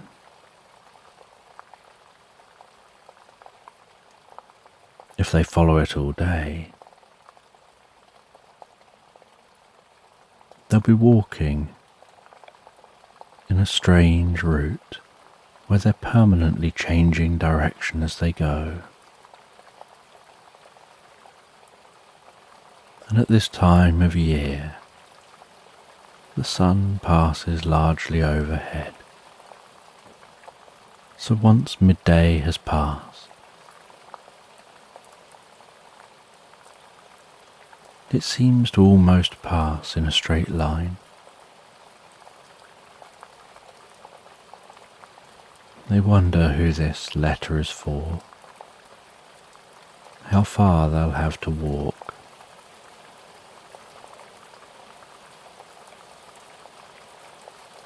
They rest their head back on their bag,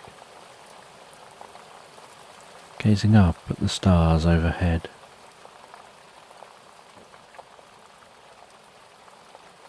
Relaxing on that grass, feeling the cool breeze as evening turns to night.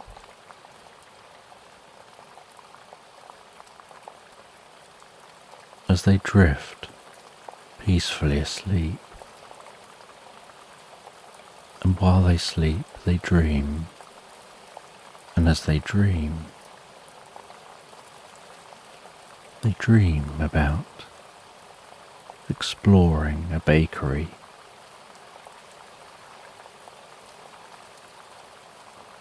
And they're looking at the products on sale in this bakery.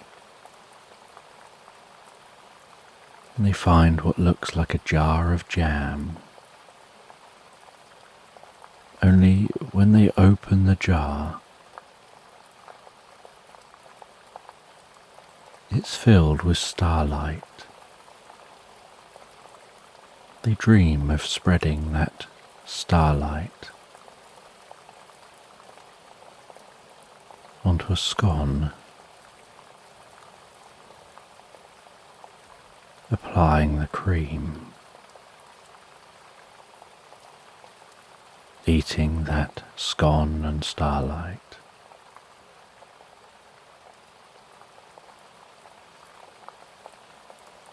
And then noticing that starlight passing through their body, tingling its way out to the tips of their fingers and toes,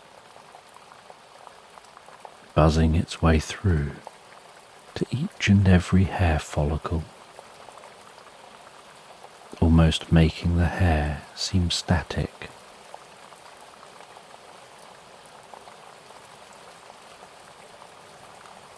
And then gradually the light dissipates within them, almost as if infused within them.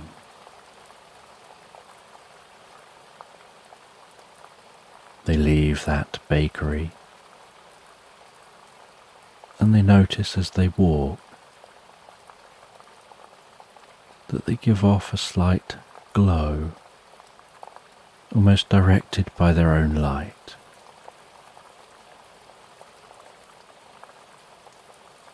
And they notice that light seems to be focused on their heart, emanating so gently from their heart.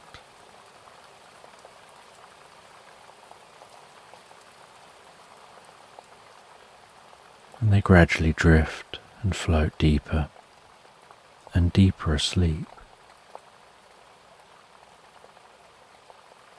And on awakening from the most healing, recuperative sleep,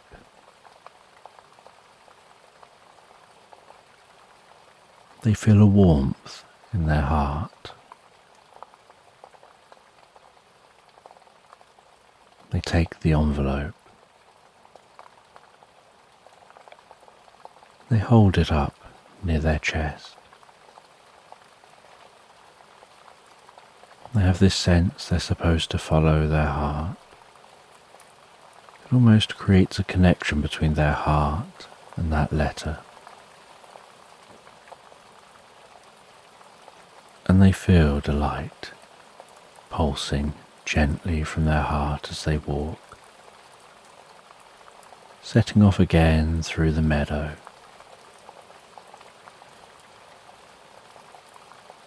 The heart seeming to almost sing and pulse and hum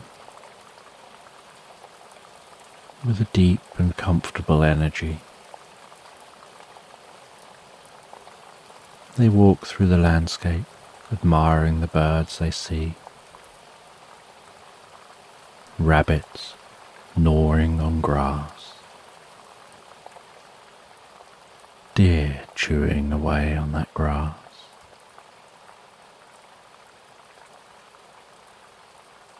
Following the sensations and the light of their heart.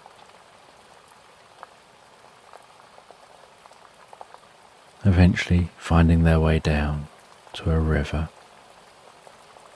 walking along the edge of the riverbank. The water lapping gently on the shore, following a footpath that veers from the edge of the river into some woodland. The glow of their heart even more noticeable in the dim surrounding of the trees. The sounds softly rustling and muted. The breeze calming here in the trees.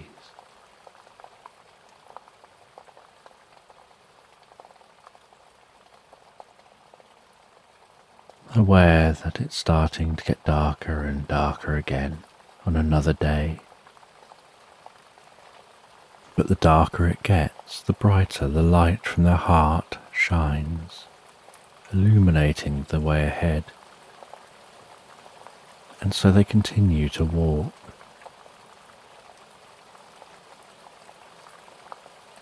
And as they walk, they spot the most beautiful wildflowers. They pick a bunch of those wildflowers, continuing to walk through this woodland.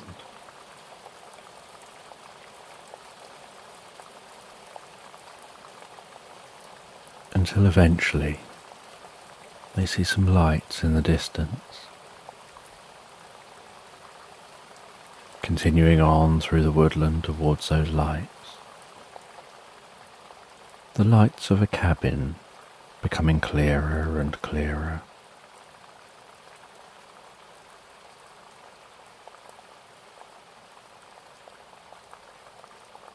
They arrive at that cabin, knock softly on the door.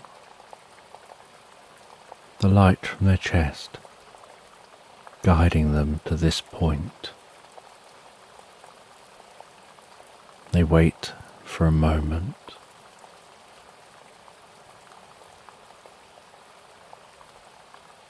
Before a fairy answers the door.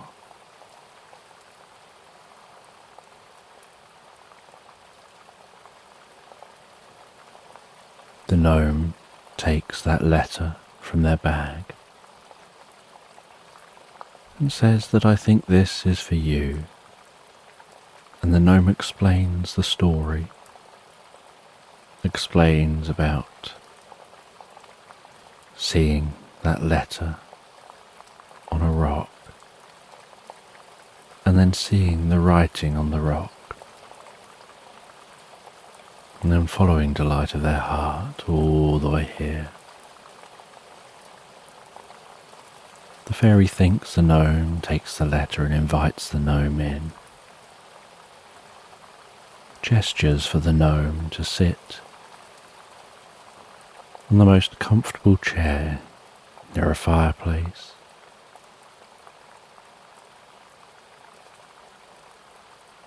She makes the gnome a drink, says you must be thirsty from your journey. The gnome accepts the drink, and then the fairy sits in the chair opposite, carefully opens the letter, the gentle ripping sound of the paper as the envelope is opened.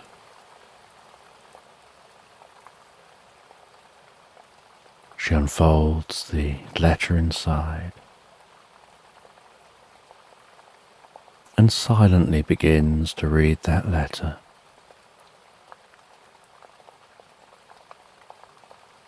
And the gnome watches as she smiles and holds the letter close to her.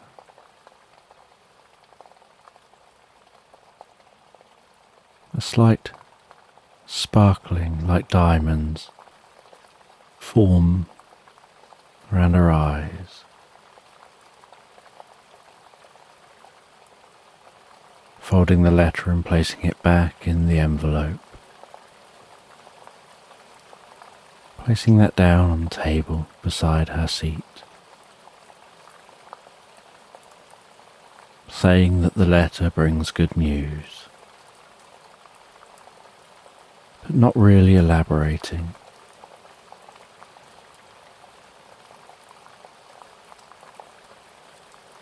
And the gnome and the fairy chat for a little while as the gnome drinks his drink.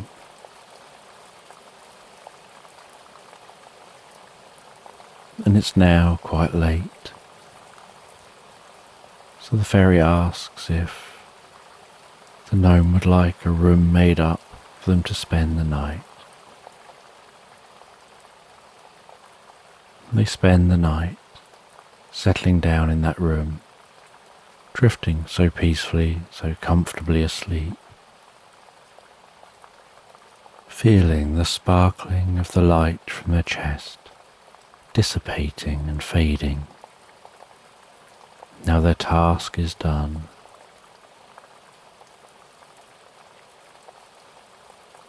And the next morning, having slept so peacefully and soundly through the night,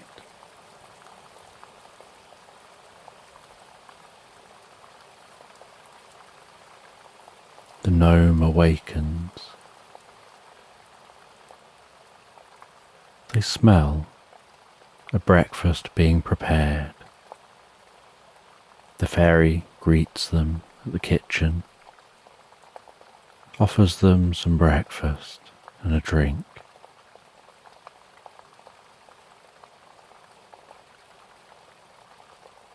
And the gnome packs a bottle of water for their journey,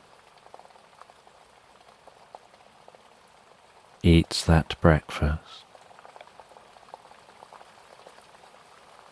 and says they'll set off back the way they came. They don't fully know where they're going.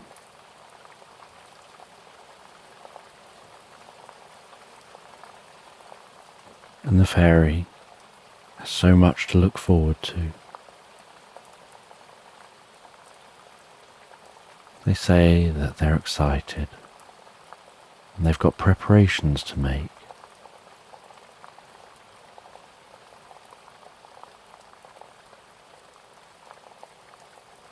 And the gnome says goodbye.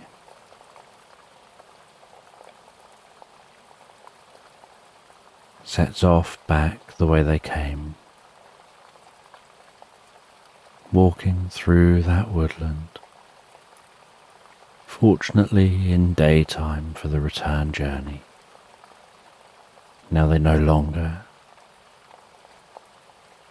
have the light of their heart guiding them.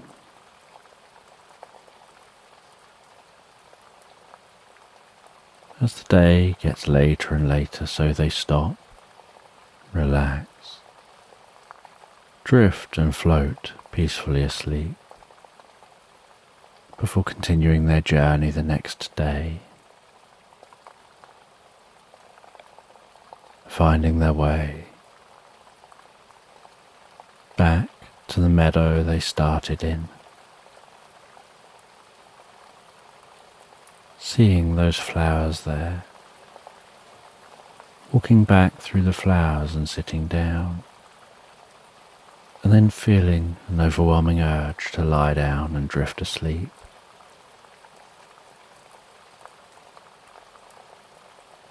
Before awakening near that tree,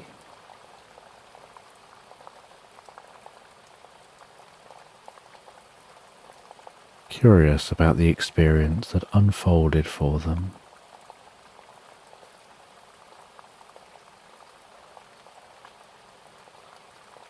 Noticing those flowers have now started to wither, as if they've now done their job, and the day seems so peaceful and calm, like very little time has passed.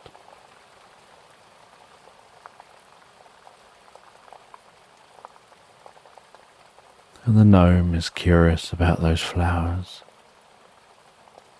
and decides they'll try to find more information about them, try and learn what they were, before heading back into their garden. They sit down in their garden for a while, reading a book, enjoying the evening sun.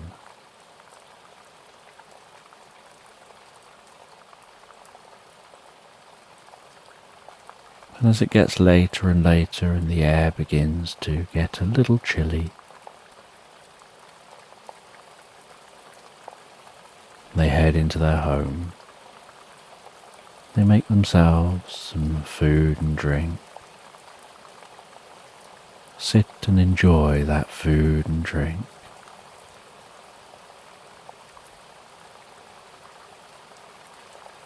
Before going and looking in their library,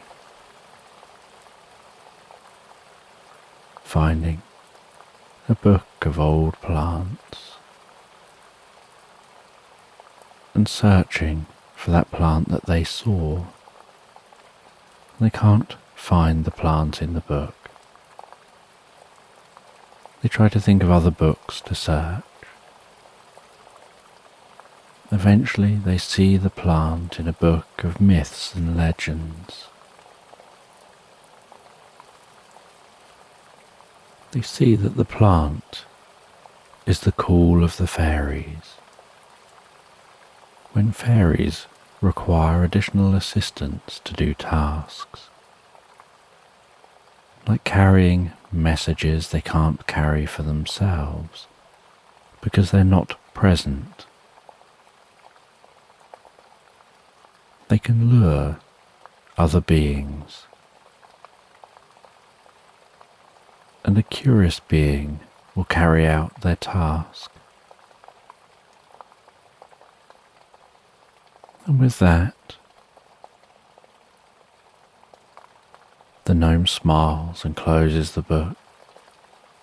They wonder who the sender of the letter was and whether the excitement on the fairy was that that sender was due to visit.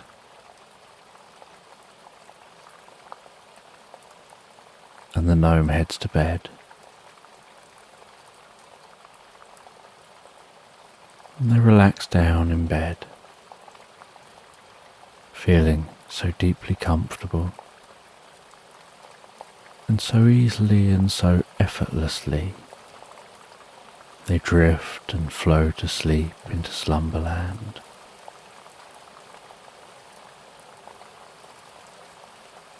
So just take a moment to allow your eyes to close and allow yourself to begin to relax. And as you begin to comfortably drift asleep, I don't know whether you'll drift asleep faster to the sound of my voice, or whether it'll be to the spaces between my words. And as you comfortably fall asleep, you can take a moment to allow yourself to get comfortable and imagine a healing light softly, slowly and gently passing down from the top of your head to the tips of your toes, relaxing gently down through you as I count down from 10 to 1.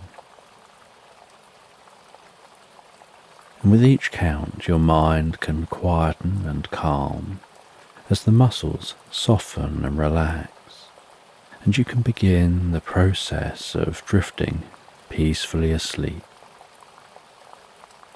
From 10,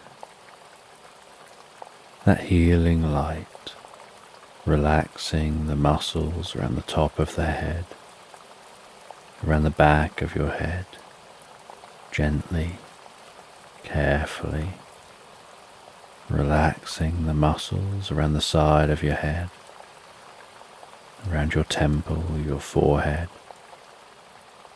And with each out-breath, that relaxation can deepen so peacefully, so comfortably, as it flows down around the eyes and around the ears. 9. That relaxation moving down around the jaw, relaxing that jaw, allowing the tongue to relax, the lips to relax, the nostrils to gently relax. With that relaxation moving carefully, slowly, as that healing light passes down the back of the neck, softening and calming those muscles around the side of the neck, front of the neck, down from the head, gradually moving that calming, healing light out across the shoulders, the shoulder blades, relaxing those muscles like a deep and comfortable massage passing through your mind and body. 8. As that relaxation begins to move down those arms, and I don't know which arm the relaxation will move down fastest, whether it'll be the right arm or the left arm. But you can be aware of that healing light spreading gently down those arms, around the biceps, triceps, down into the forearms.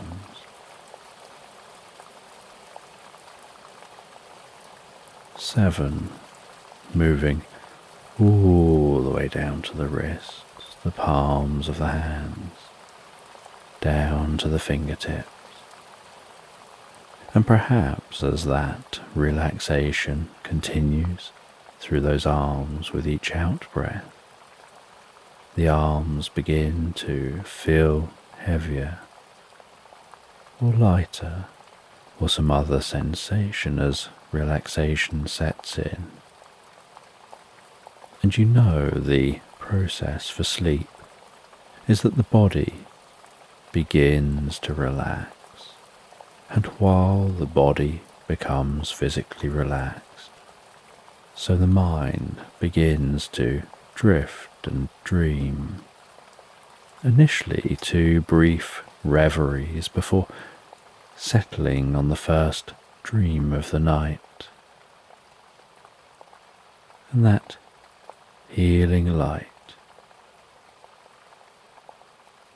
can spread down from the shoulders, 6, and down around the chest, the upper back, softening and relaxing those muscles gently, calming the breathing, helping you drift deeper and deeper into the experience. 5, The healing light moving down towards the stomach, the lower back, the sides, relaxing those muscles as it goes, bringing a deep sense of peace and calm to your upper body, releasing any tension.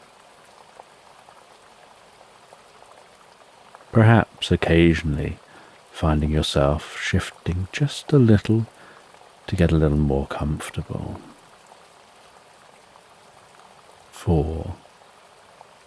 With that relaxation spreading down around your buttocks, down into the upper parts of your legs. 3.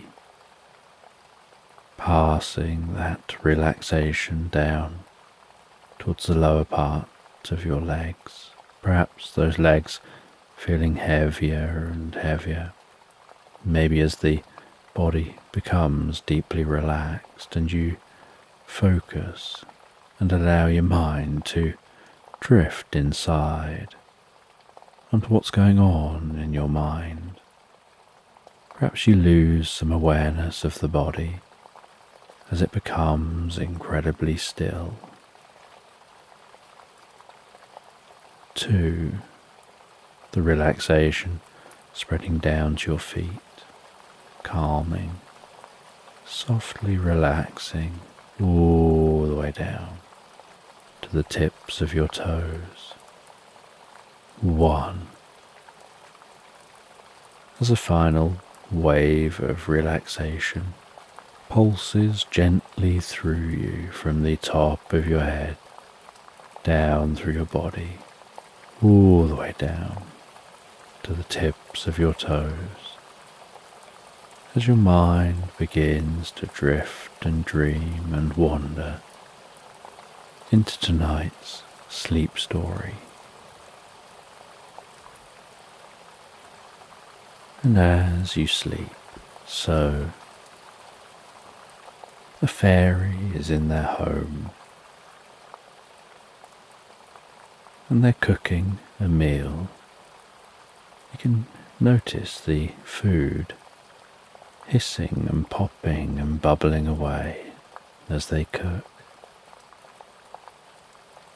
The fragrances of the herbs used, the other ingredients, the scent of the cooking wafting through their home.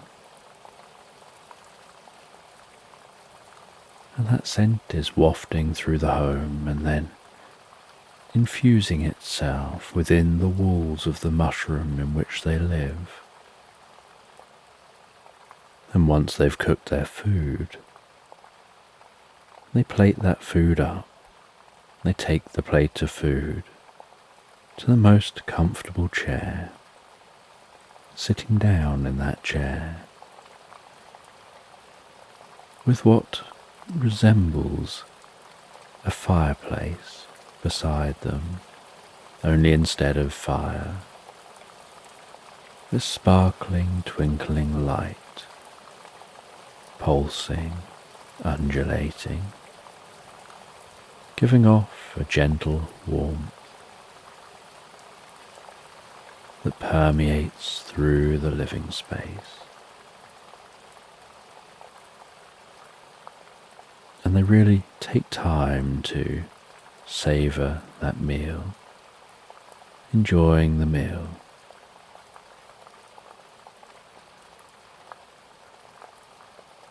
And after finishing their meal, they head through their home into their library. And the library is down a spiral staircase to a basement level of their home,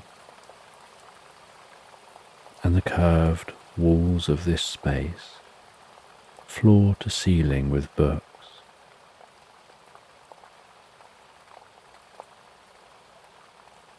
And attached to the shelves of books is a ladder on wheels. And so the fairy moves that ladder 3/4 of the way round the room, sound of the ladder rolling along the runners, the wheels rolling along the floor, with a gentle squeak with each revolution. Getting the ladder to where they need it. Before ascending that ladder and taking a large book from one of the shelves. And it's a bit of a struggle, the weight of the book, but they carry that book down the ladder.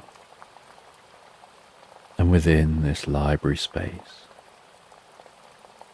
is the most comfortable sofa, and they lounge back on that sofa, open the book on their lap, and begin to read. And each page that they turn gently glistens and sparkles, as if this book is infused with magic.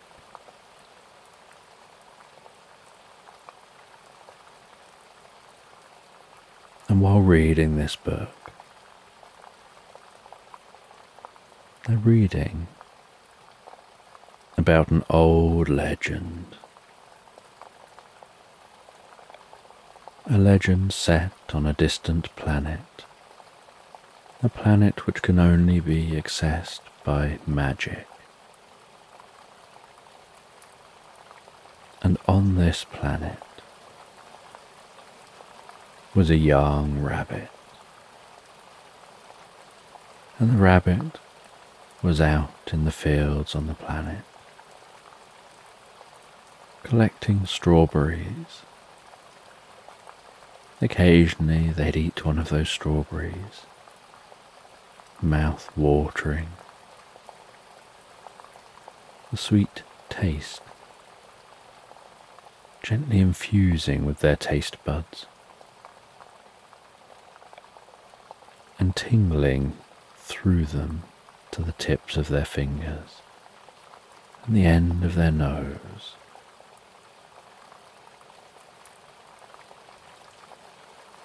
And they collected an entire basket full of strawberries.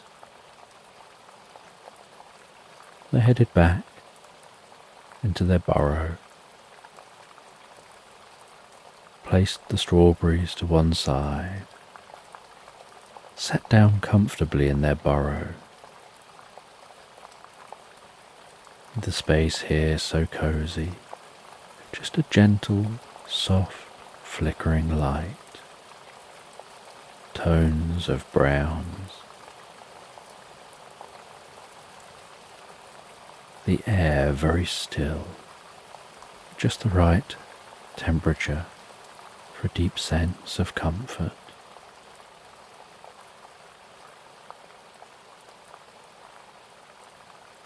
And the rabbit sat there carving a small palm-sized sculpture out of wood, carefully slicing off layers of wood, gradually shaping that wood, sometimes getting some sandpaper and smoothing bits out, having an idea in their mind of what this little sculpture should look like,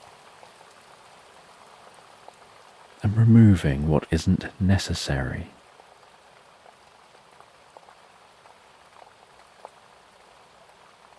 Once they carved that wooden sculpture,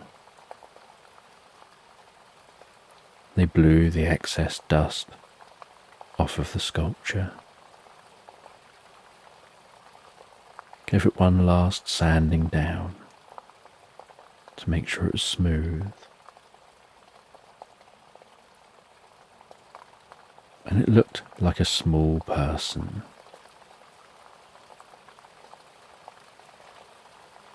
They cut some material up to make a small cloak, a flowing purple cloak. They placed that cloak around the neck of that small carved person.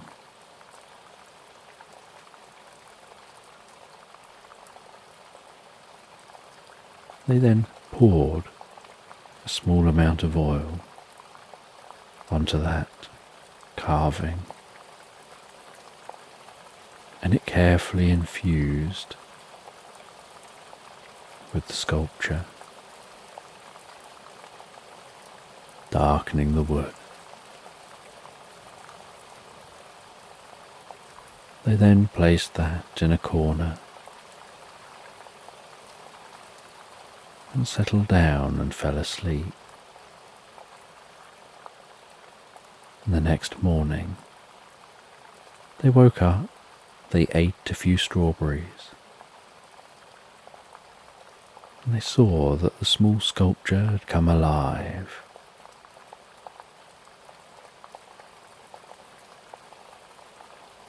And with this small sculpture, they set off out of the burrow.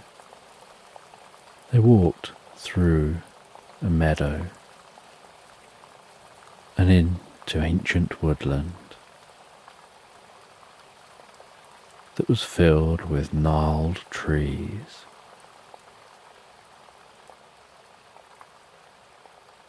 With lichen, mosses, and ivy hanging off of branches. Mushrooms growing out of fallen down trunks of trees.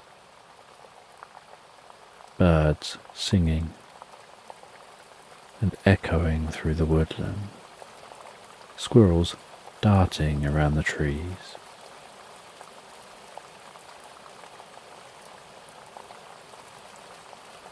And the small man followed the rabbit as the rabbit guided them deeper and deeper into the woodland.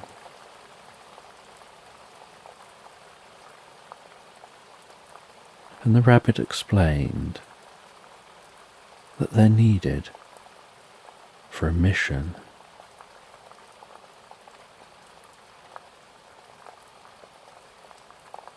And took them through this woodland until eventually they arrived at a cabin.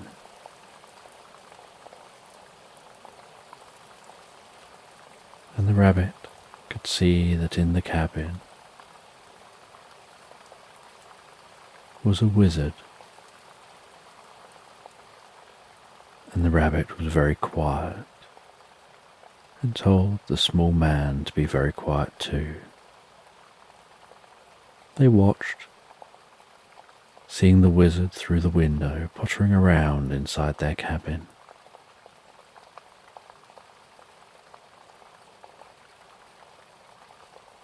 And the rabbit said, "We'll stay here until he leaves." And after quite some time, the wizard eventually opened the door to the cabin, throwing over a cape around their neck, pulling that around them for warmth, closing the door behind them as they set off away from the cabin.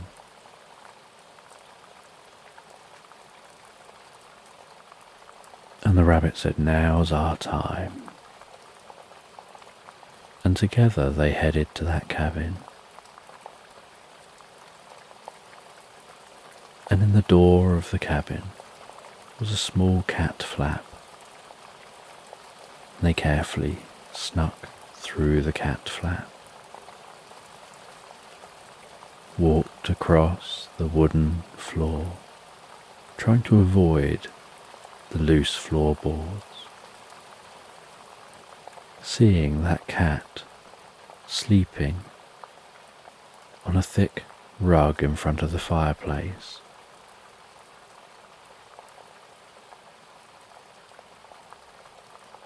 They crept across the floor, all the way to the back of the cabin, found their way into a room at the back of the cabin, shimmied up the side of a table, and on the table was an ornate music box.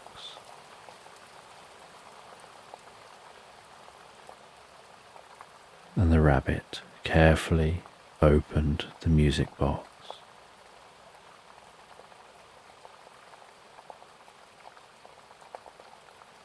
And then turned the handle on the side of the music box.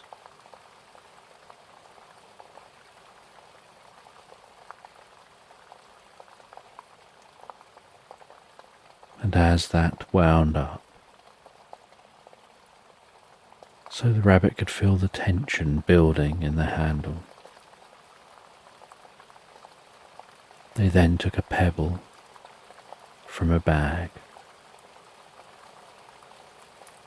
They handed it to the small person.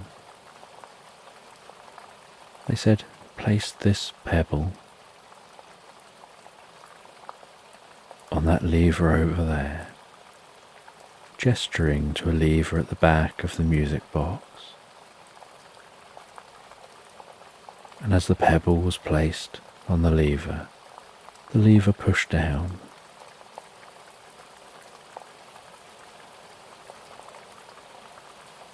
And a woman in the music box began to dance.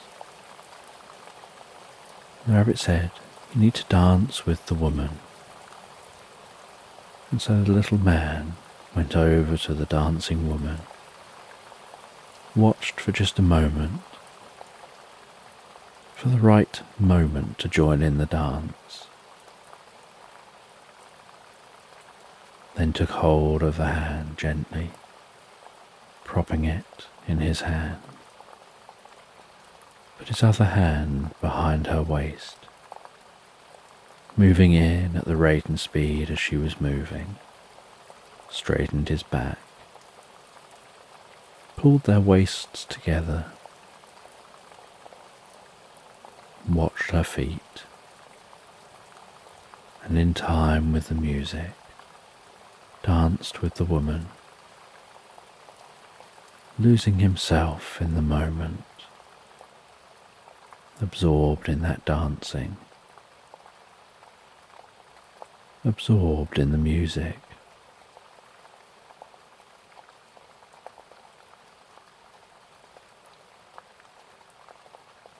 And the man danced with the woman all the way through to the end of the dance, which ended with the two of them on a certain point within the music box. And something about their combined weight, the fact that they had both done this dance together, made the music box sound like a lock just unlocked. Some mechanism shifted,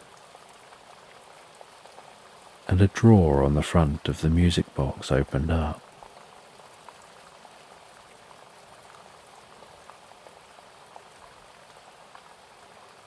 And the rabbit took a small scroll of paper from that music box, read that scroll of paper before rolling it back up again, putting it back in the drawer, closing the drawer, asking the small man to come with them to climb off the music box, closing the music box and removing the pebble, and together sneaking back out of this cabin. And once back outside the cabin, the rabbit explains that contained, locked inside the music box,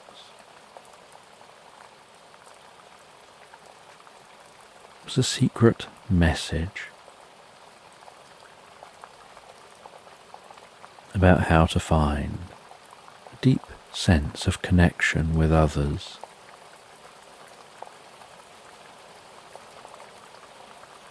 and they've been looking for love, and they hoped that connection spell, that scroll teaching about connection,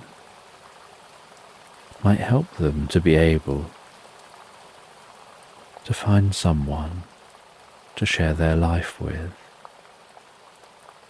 But to access the scroll, they needed to access the music box. And that could only be done if the lady in the box experienced connection.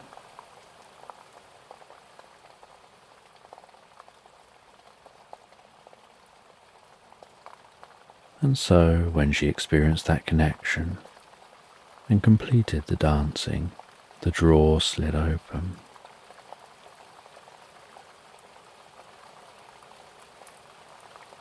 And the rabbit had memorized what was on the scroll and said they have to get some specific ingredients. And so they head away from that cabin, going deeper and deeper into the woods.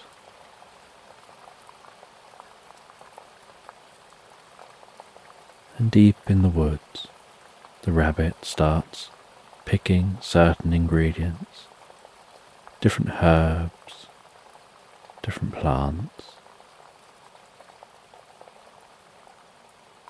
taking some gratings of the bark of certain trees,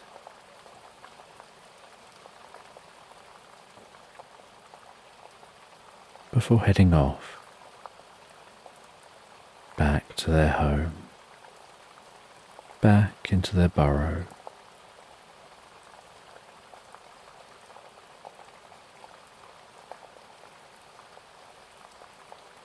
Cooking up that potion, drinking the potion, and then falling asleep. And when they awaken the next day, so the oil infused in the wooden man has dried out, and the consciousness has drifted from that wooden man, and they're back to just being an inanimate carving.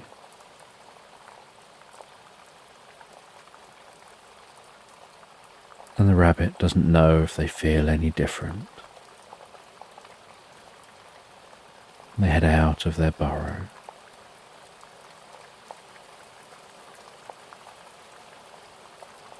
They head off into the fields to see the other rabbits. They decide to test to see if the potion has worked.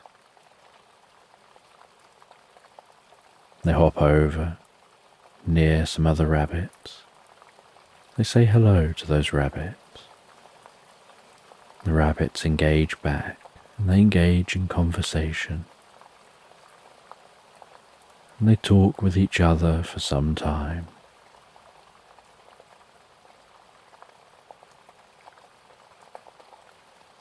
And after talking with each other, and the sun beginning to set, one of the rabbits says they're interested in continuing those conversations, and they hop along by the lake. They can hear the sounds of crickets, gentle lapping of the water on the shore, feeling the cool air through their fur, just chatting with each other, with time almost standing still between them, until eventually they're both so tired they head back to their homes, but agree to meet the next day. And the next day they head out, they see each other, they chat with each other some more. And day after day they talk with each other more and more and more. Until eventually they're chatting so much they don't leave each other's side.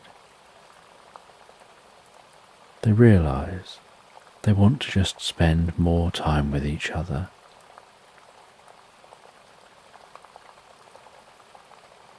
Until they end up living together.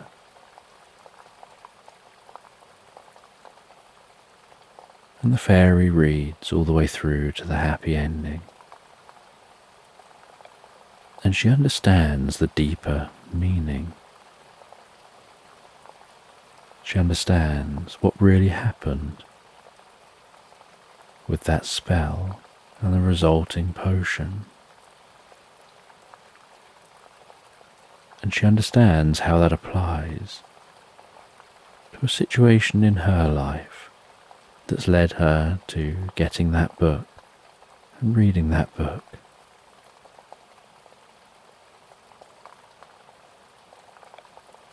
She places the book down next to the sofa, heads back upstairs,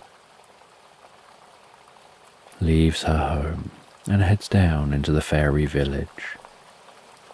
And down in the fairy village, she goes to the bar. She talks to others in the bar and finds that with one fairy they strike up the kind of conversation where you're so engrossed in each other's company that you lose awareness of everything else going on around you. You lose awareness of time that's passing. You find yourselves locked almost in a mutual world, as if you're both one. And a bit like in the book, every day for the next few weeks, the fairy agrees to meet up with the other fairy. And they meet up and they talk. They go to pleasant locations and just sit and chat, sometimes just sitting and being silent, enjoying nature. Each time feeling a deeper sense of not wanting to separate from each other, of wanting to spend more time together.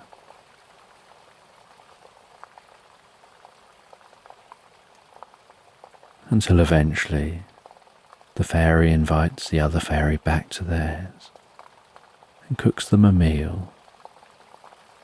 And a few days later, the other fairy reciprocates.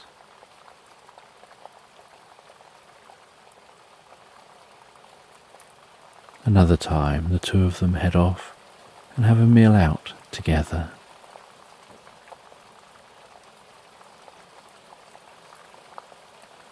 And then a time happens where the other fairy stays overnight, where they just talk all night long without realizing where time has gone. And over the course of a few months, the fairies just find they spend more time with each other than without. And the fairy deeply understands what was taught within that book, how that was applied, what it all really means, and how that's played out just the same within their life, and is truly grateful for what they've gained.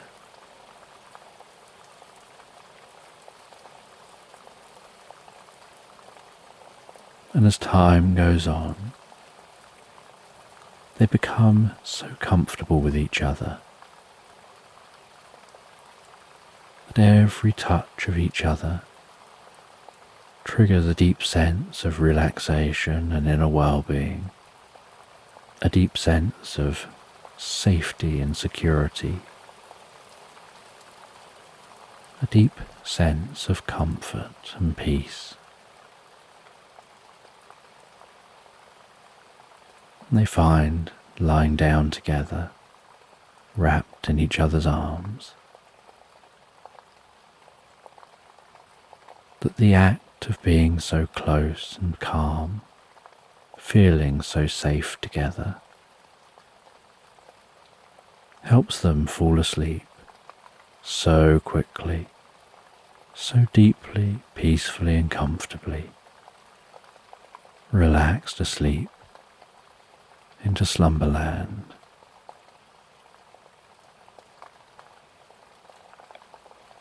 So just take a moment to allow your eyes to close and allow yourself to begin to relax. And as you begin to comfortably drift asleep, I don't know whether you'll drift asleep faster to the sound of my voice, or whether it'll be to the spaces between my words. And as you comfortably fall asleep, you can take a moment to allow yourself to get comfortable and imagine a healing light softly, slowly and gently passing down from the top of your head to the tips of your toes, relaxing gently down through you as I count down from 10 to 1. And with each count, your mind can quieten and calm as the muscles soften and relax. And you can begin the process of drifting peacefully asleep. From 10, that healing light, relaxing the muscles around the top of the head, around the back of your head gently, carefully, relaxing the muscles around the side of your head, around your temple, your forehead. And with each out breath, that relaxation can deepen so peacefully, so comfortably, as it flows down around the eyes and around the ears. 9. That relaxation moving down around the jaw, relaxing the jaw, allowing the tongue to relax, the lips to relax, the nostrils to gently relax, with that relaxation moving carefully, slowly, as that healing light passes down the back of the neck, softening and calming those muscles around the sides of the neck, front of the neck, down from the head, gradually moving that calming, healing light out across the shoulders, shoulder blades relaxing those muscles, like a deep massage passing through your mind and body. 8. As that relaxation begins to move down those arms, and I don't know which arm the relaxation will move down fastest, or whether it'll be the right arm or the left arm. but you can be aware of that healing light spreading gently down those arms, around the biceps, triceps, down into the forearms. 7. Moving all the way down to the wrists, the palms of the hands, down to the fingertips.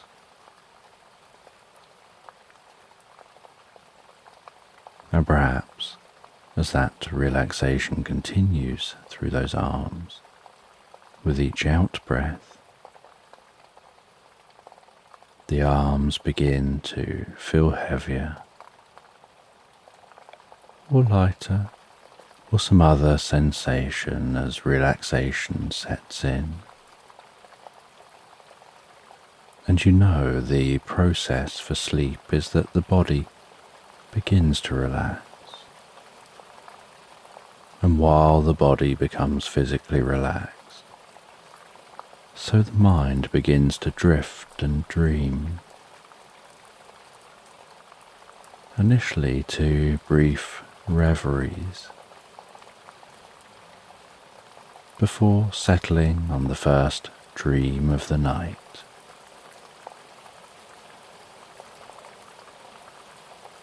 6. And that healing light can spread down from the shoulders and down around the chest, the upper back, softening and relaxing those muscles so gently, calming the breathing, helping you drift deeper and deeper into the experience. 5. The healing light moving down towards the stomach, the lower back, the sides, relaxing those muscles as it goes, bringing a deep sense of peace and calm to your upper body, releasing any tension. Perhaps occasionally finding yourself shifting just a little to get more comfortable. 4. With that relaxation spreading down around your buttocks, down into the upper parts of your legs.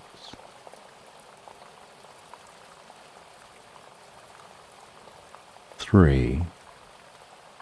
Passing that relaxation down towards the lower parts of your legs. Perhaps those legs feeling heavier and heavier, maybe as the body becomes deeply relaxed and your focus drifts inside more on what's going on for you in your mind. You lose some awareness of the body as it becomes incredibly still. 2.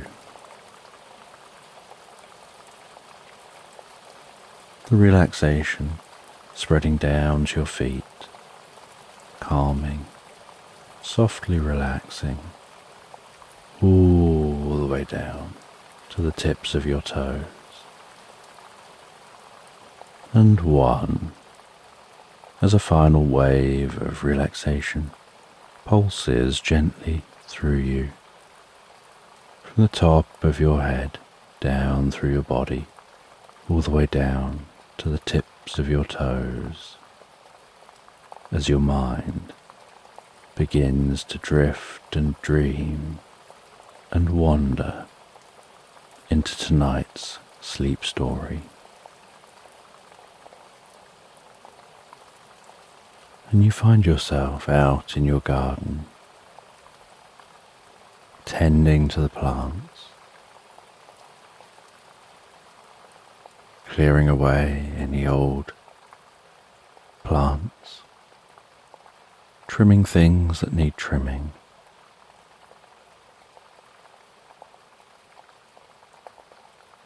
In some parts of your garden, you churn up the soil, you plant new plants, you then go around areas of your garden, placing new grass seed where the grass has begun to go bare.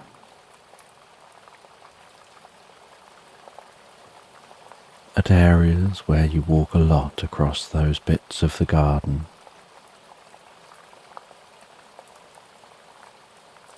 and then you go around with a watering can, watering what you need to, before heading to a deck chair here in the garden and relaxing into the deck chair, proud of all the work you've been doing,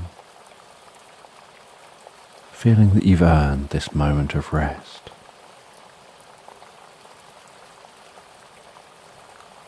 And you rest back in the deck chair, feeling the warmth of the sun on your face,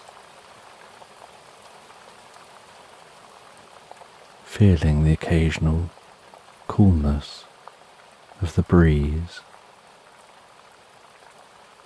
smelling the scent of the flowers, hearing birds singing within the hedgerows and in the trees, and the rustling of the leaves.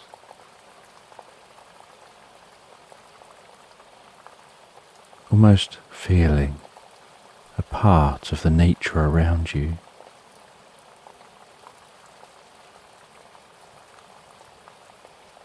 And as you rest and deeply relax,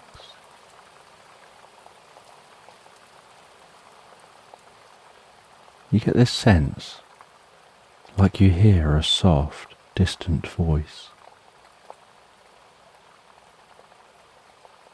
And at first you think it's just in your mind, perhaps like a dream gently tapping on consciousness.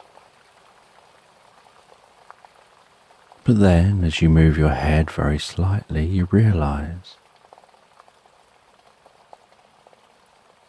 that gentle voice is coming from outside of your mind.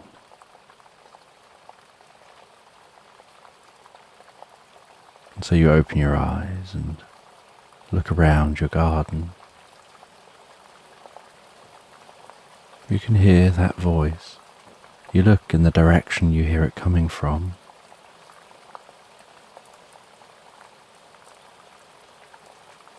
And you see,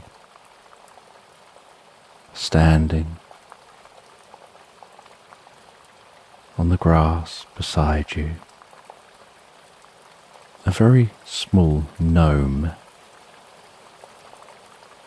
perhaps no taller than your hand.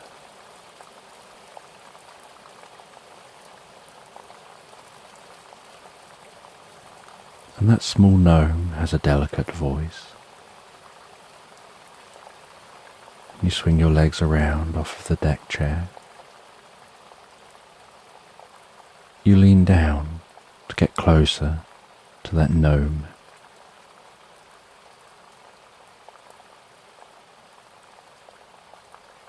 And the gnome says that they could do with your help.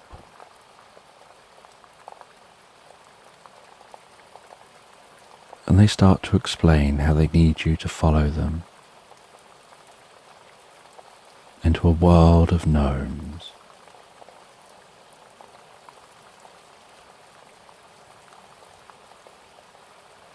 And you stand up, agreeing to follow. And they walk you across your garden towards an old oak tree that stands on the edge of your garden.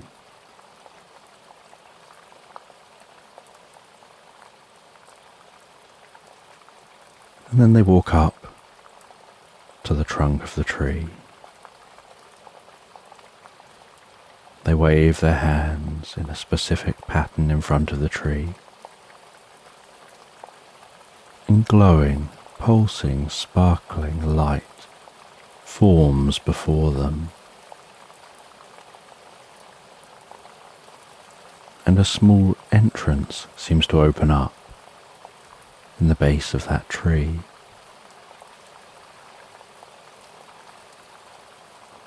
And the gnome walks in and looks back towards you. And you tell them that you can't fit in that hole.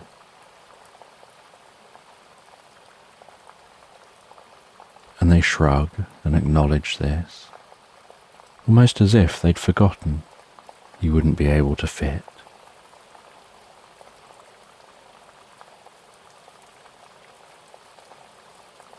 And they pull their bag around the side of their body, opening the pouch. They take out a small mushroom, no larger than a pea. They hand you that mushroom and tell you to eat it. You eat that pea-sized mushroom. You feel a tingling through your mind and body, right down to the tips of your fingers.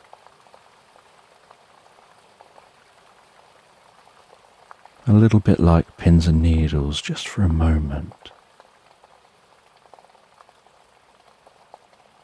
before you start to feel a euphoric, deeply pleasant feeling, and a light spreads across you, and in that light, it's so bright you can't see anything around you, but you feel something shifting within you. And as the light dims and you can see your surroundings once more, you find that you're no larger than the gnome. You and everything you were wearing has somehow shrunk to the size of the gnome.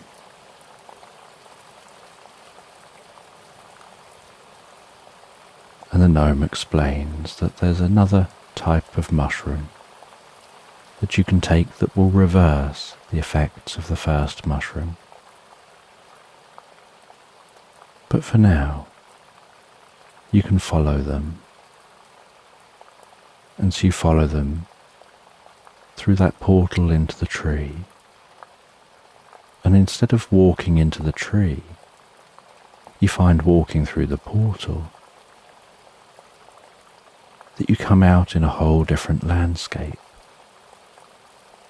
As you look back, it's almost like you can see the same oak tree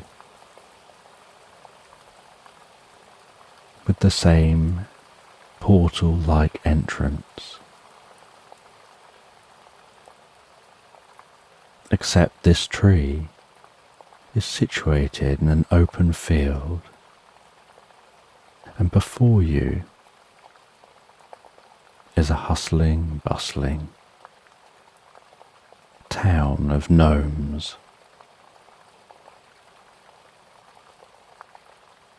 There's houses and streets. There's trees and wildlife. All the gnomes are talking and interacting with each other. But as they notice you, they stop and look, some gasping.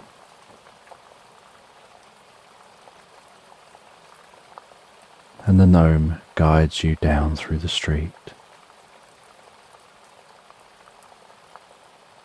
heading down towards a grand-looking building. Knocking on the door of that building, before opening the door and entering and guiding you in with them. And inside the building is wooden floor with large, dense rugs covering that floor. The two of you walk across the large, dense rugs, heading towards an old-looking gnome with a thick white beard, resting in a chair. They introduce you as the gardener.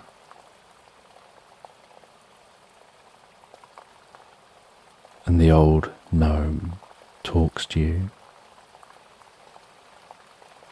and says that they need your help. They've been watching you across the years as you've tended to your garden and looked after it so well that you seem to have an affinity with nature and at just understanding things on a deep level intuitively.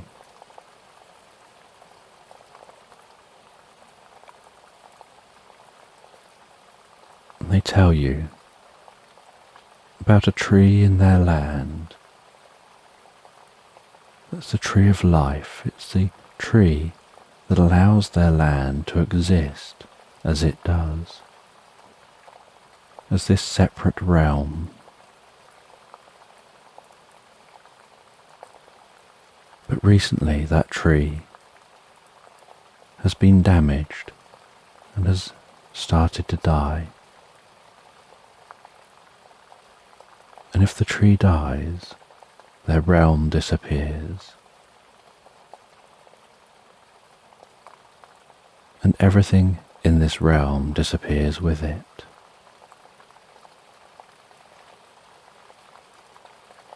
And they need your help to look at that tree and see if there's anything that can be done. And you agree to help. And you set off with the gnome that came here with you. They show you through the landscape, down towards that tree.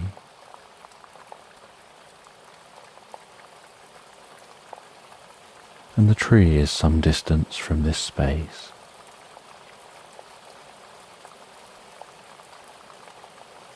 And so you ride mice towards that tree, riding through the landscape. You asking the gnome about this place, where it is, how it formed, what happened before the tree, and what would happen if the tree disappears, and what would happen after the tree. And they explain they'd have to escape to the human world and make their home there, rather than in this gnome world, where they can live free and open, rather than hiding themselves. And you make the journey all the way to that tree, dismount from the mice, head over to the tree, and you see it's somehow become cracked, following a branch, and right down, almost into the heart of its trunk.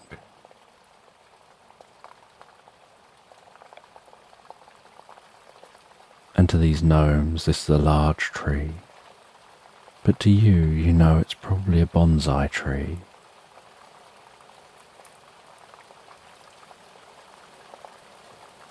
And you say that you think you can help. And you start getting to work on the tree. You get some natural fibres. You wrap them around the trunk,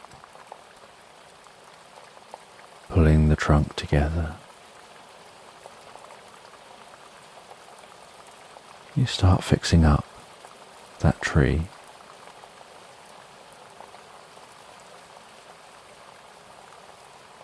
And as you do, you begin to form an idea that might help. And you ask, what is it about this tree that brings life to this land? And the gnome explains that this tree is intimately connected through its roots with this landscape. And this is the only one of its species here.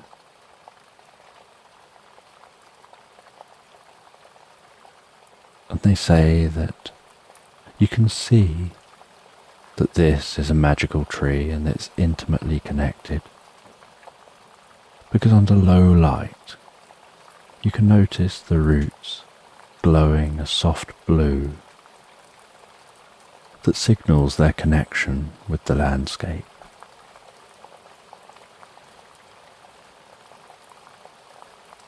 And you say you've got an idea, and so you want to test that idea.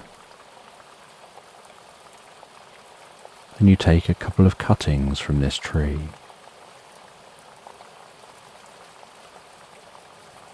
And you head to different locations away from the tree. You plant those cuttings. You water them.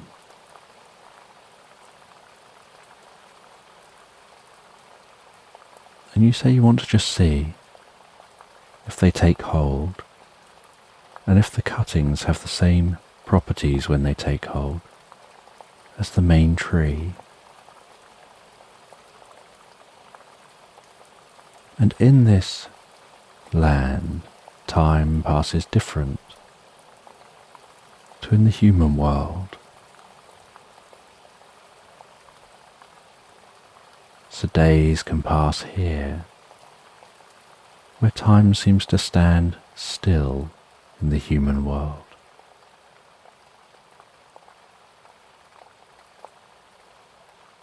As if the portal itself is just a point in time.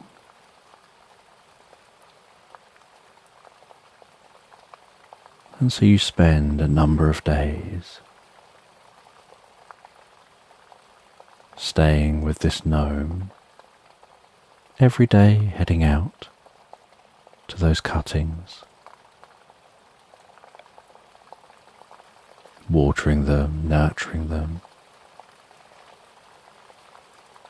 and checking in on the main tree.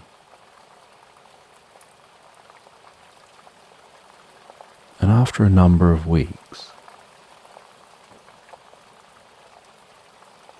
you notice that the cuttings have started to grow roots and take hold, and under low light you can see that those roots glow a delicate blue.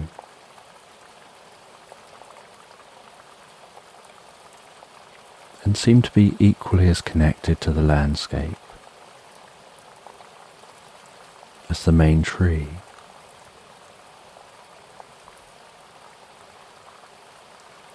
And this confirms your idea that if they want to survive here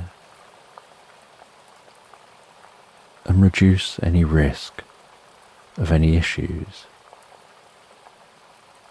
perhaps they need to have more than one tree that maintains this space, this alternate world.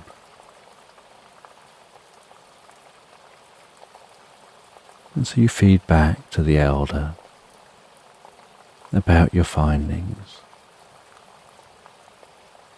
You feed back that the main tree is doing very well, is repairing itself very well, but that cuttings also grow when looked after.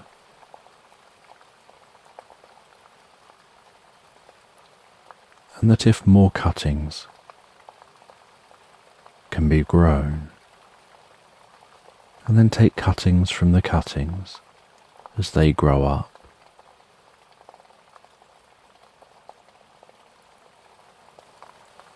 Then the tree can become something that is so ubiquitous in the world. Hopefully, if anything happened to just one of the trees, nothing would happen to the world itself.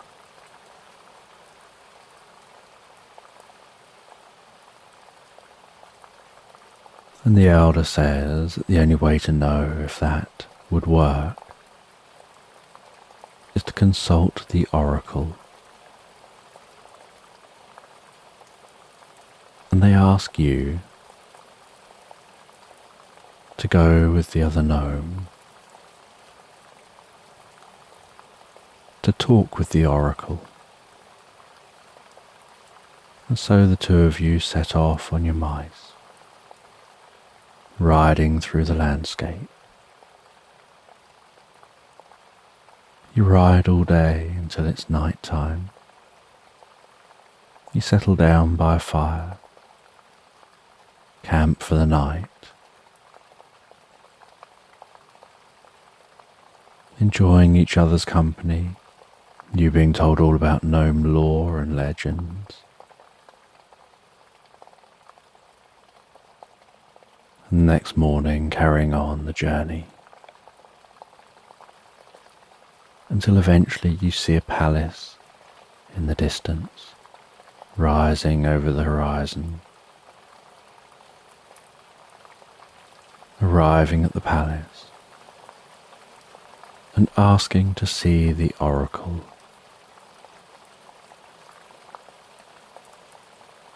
And you're shown through the palace and up a tall tower. And the oracle is sat there meditating in this tall tower.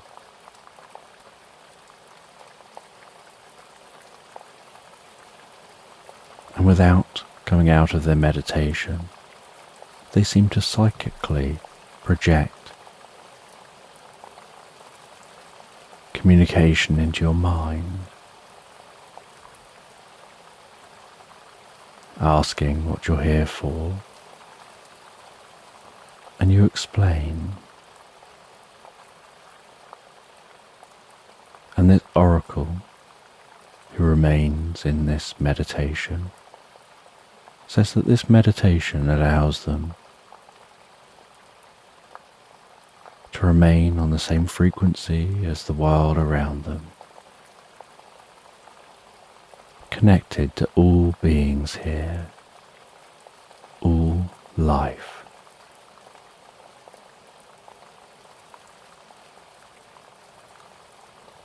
And they focus in on their connection with the tree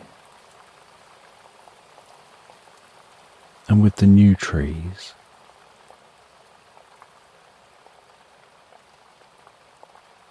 And they put the idea out there about whether it's accurate that the tree and the new trees, that any of them existing, is enough to maintain this world.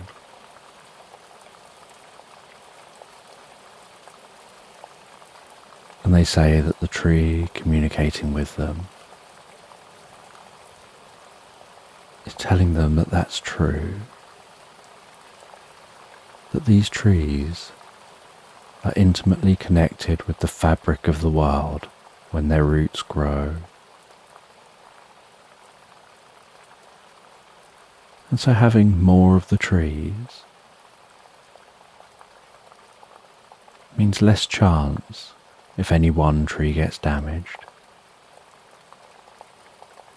of something going wrong and this world disappearing.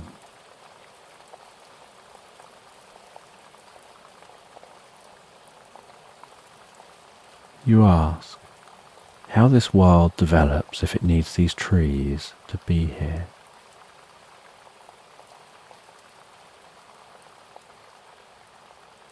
And after a short pause, where the oracle listens to the tree.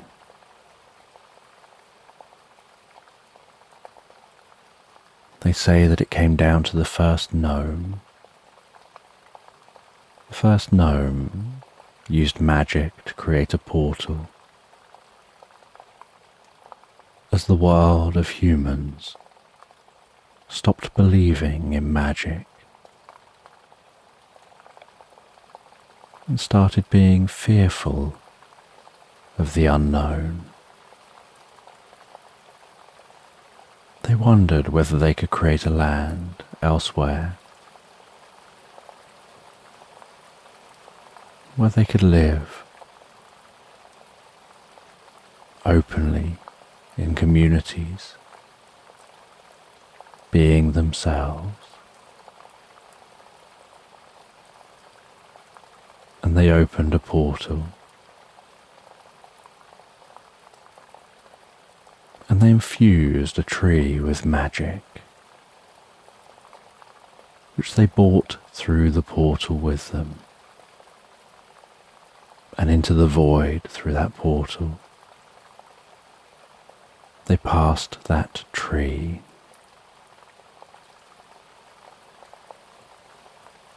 And the tree's roots, imbued with magic, began to fill the void with a landscape.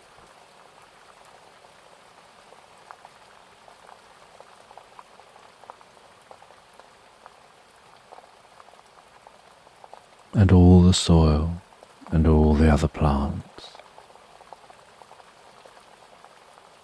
and the entire landscape grew from the wishes and dreams of that gnome, carried through the magic into that tree, into those roots.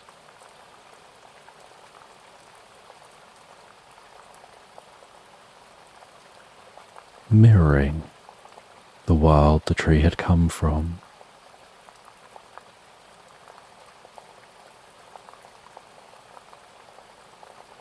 And so that tree, since then,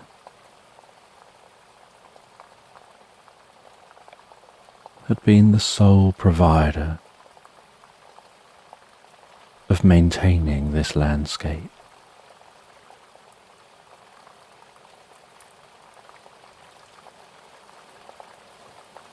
And as generations went by, the old stories drifted into legend and then faded from memory. But that tree still stood tall, and the message that the tree brings life to the land remained. And generation after generation, that was communicated so strong as to make sure that the tree was looked after.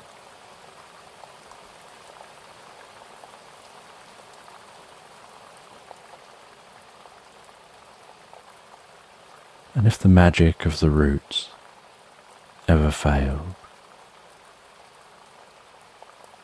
then this world will go back to being a void.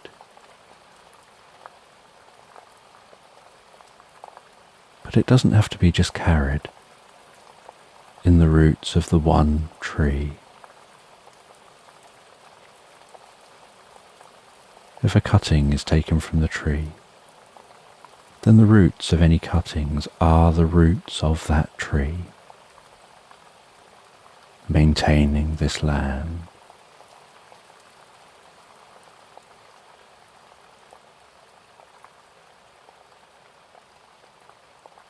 And after seeing the oracle, you both head back, stopping on your journey, camping another night, continuing your journey the next day, confirming that cuttings work as well as the original tree, but to get cuttings, you have to be delicate. You can't just chop a tree to pieces for cuttings. You take a small piece, let it grow. Take another small piece, and as those pieces grow into trees, so cuttings can be taken from them. And you teach how to get cuttings from the tree, how to grow those cuttings into trees of their own.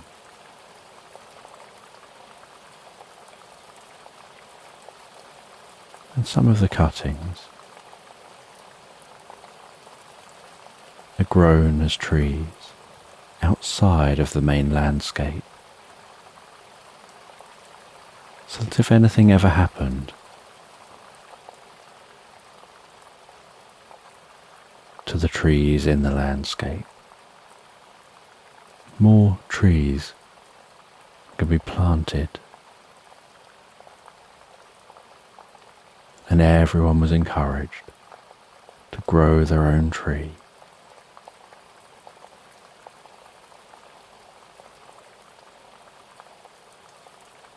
And each tree would take years to grow to full size.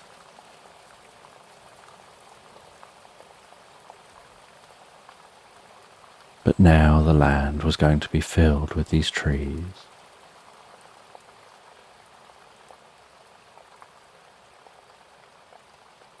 And you're thanked for your help, and the gnome shows you back through the portal, back to your garden, then hands you a mushroom. You consume that mushroom and grow back to full size. And in your garden you notice it's as if no time has passed, but in your mind you feel like you've had weeks away.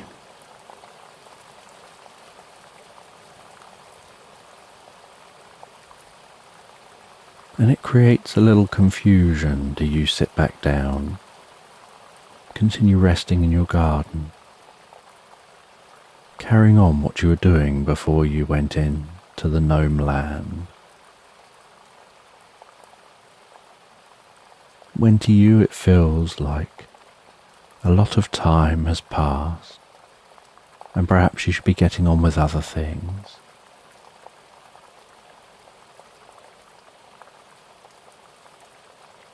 But you decide to sit in the garden for a while.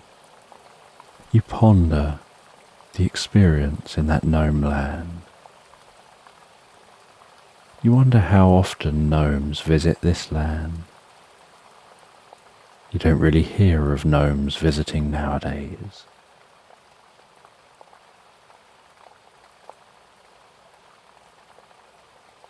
And after resting for a while in the garden, you do another round of watering where you need to water. As evening sets in, you head inside your home. You make yourself something to eat and drink. You rest down by the fire, eating that food, drinking that drink.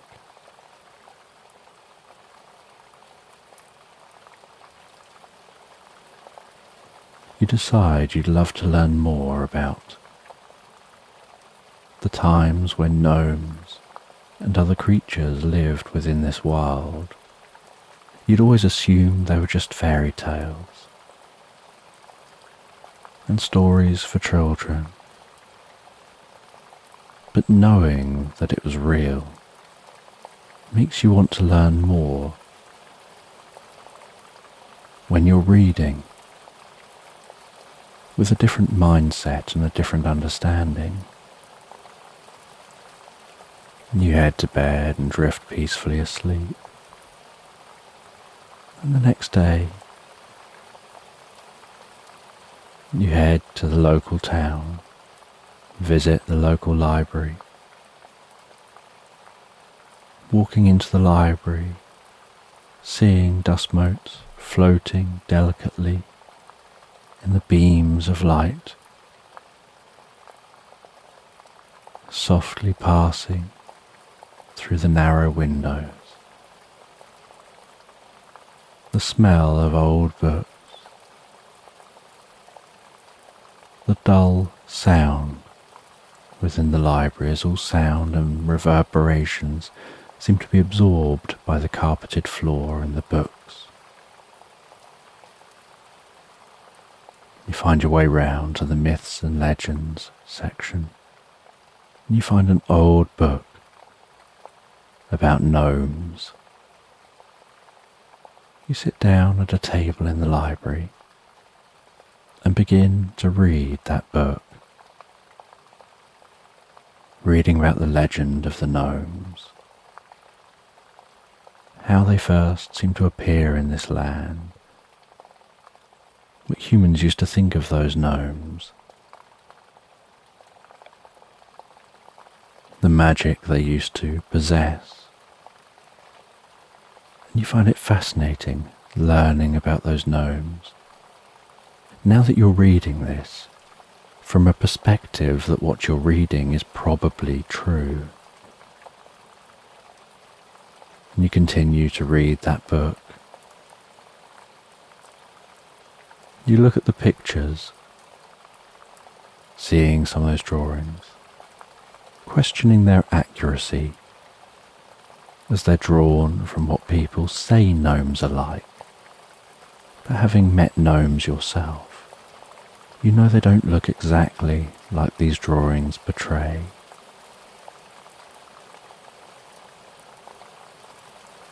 You learn about the gnomes disappearing one day,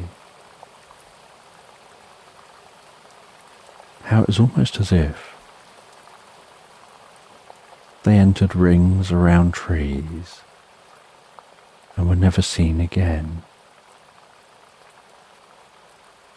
And since then, occasionally children would tell stories of how they saw gnomes at the end of the garden. And it looked like gnomes occasionally chose to visit the human realm. But they really just came to visit. They weren't actually living here.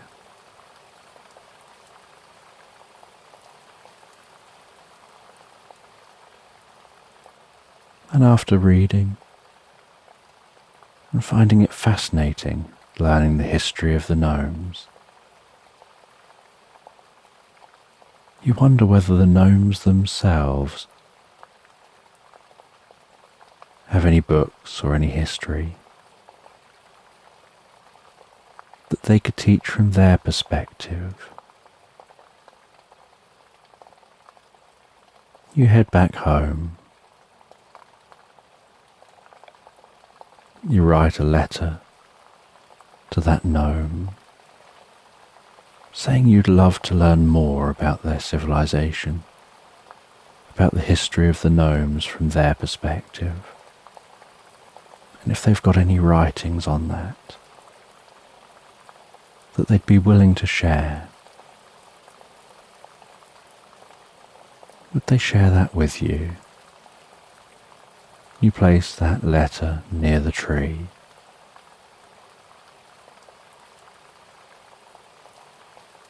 You head into your home and head to bed. And the next day you see the letter has gone.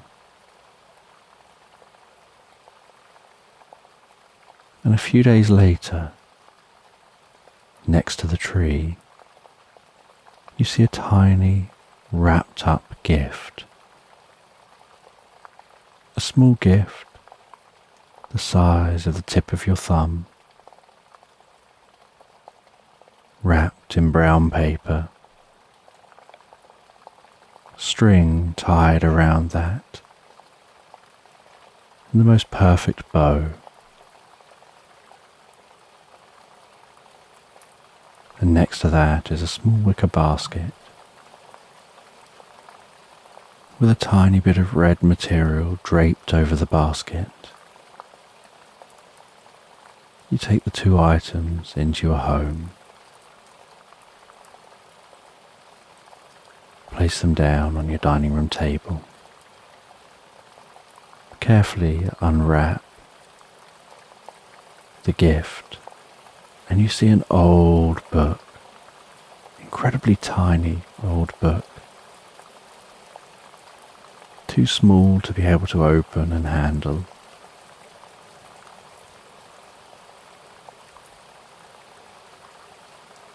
You remove the material from the top of the basket, and inside the basket is a small glass bottle with the tiniest bit of cork you've ever seen in the top of that bottle, and a little note. You carefully open the note. You get a magnifying glass to read that note. It says to shake up that bottle, which will convert the liquid into a gas.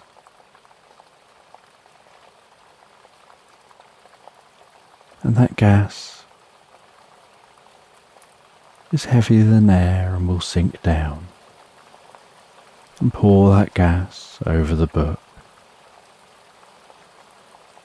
And it'll spread around the book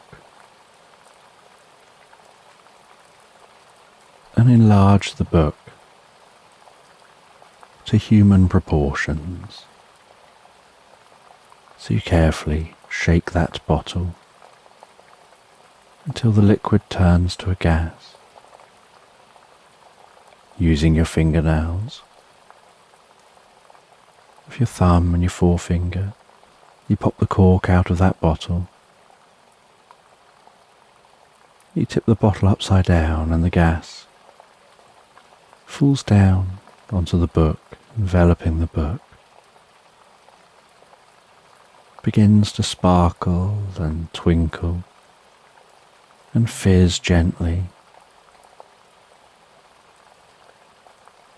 And the book then expands, getting larger and larger on the table, until it's the size of a large, hard-covered book.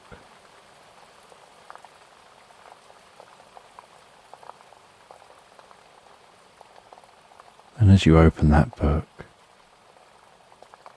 so you notice you can understand the language inside, that it doesn't look like a language you know,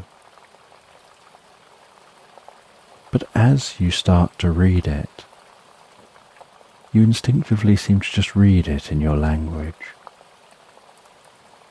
And you don't quite know how that's happening. And so you sit down for an evening by the fireplace. And you read that book, absorbing yourself in reading the stories of the history of the gnomes. You read about their perspective of life before passing into their own land. You read about how they were all informed that there is this new land to inhabit, and what it was like in those early years of that land forming.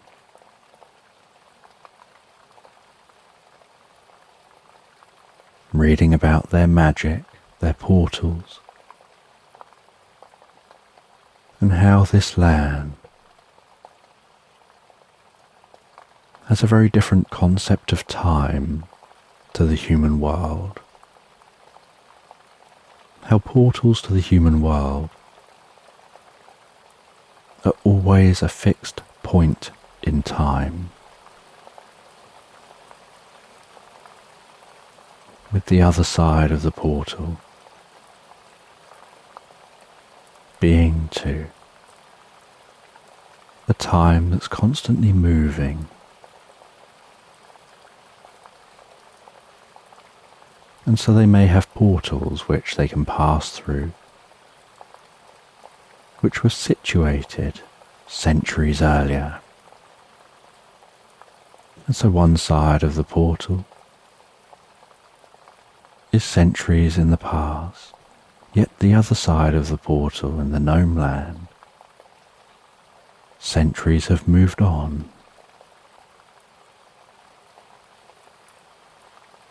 You read about how gnomes live for hundreds and in some cases even thousands of years.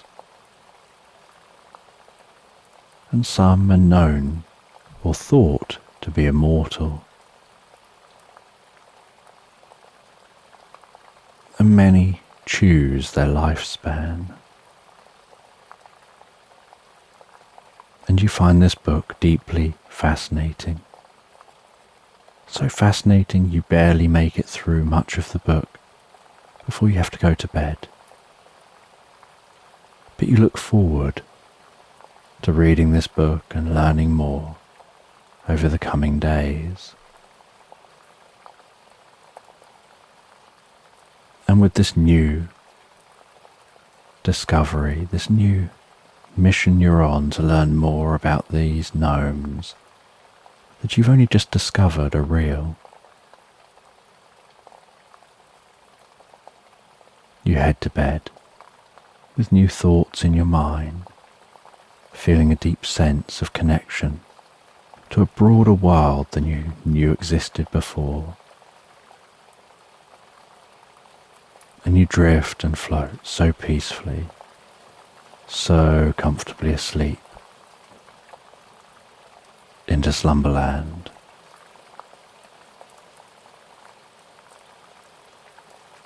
So just take a moment to allow your eyes to close and allow yourself to begin to relax. And as you begin to comfortably drift asleep, I don't know whether you'll drift asleep faster to the sound of my voice, or whether it'll be to the spaces between my words.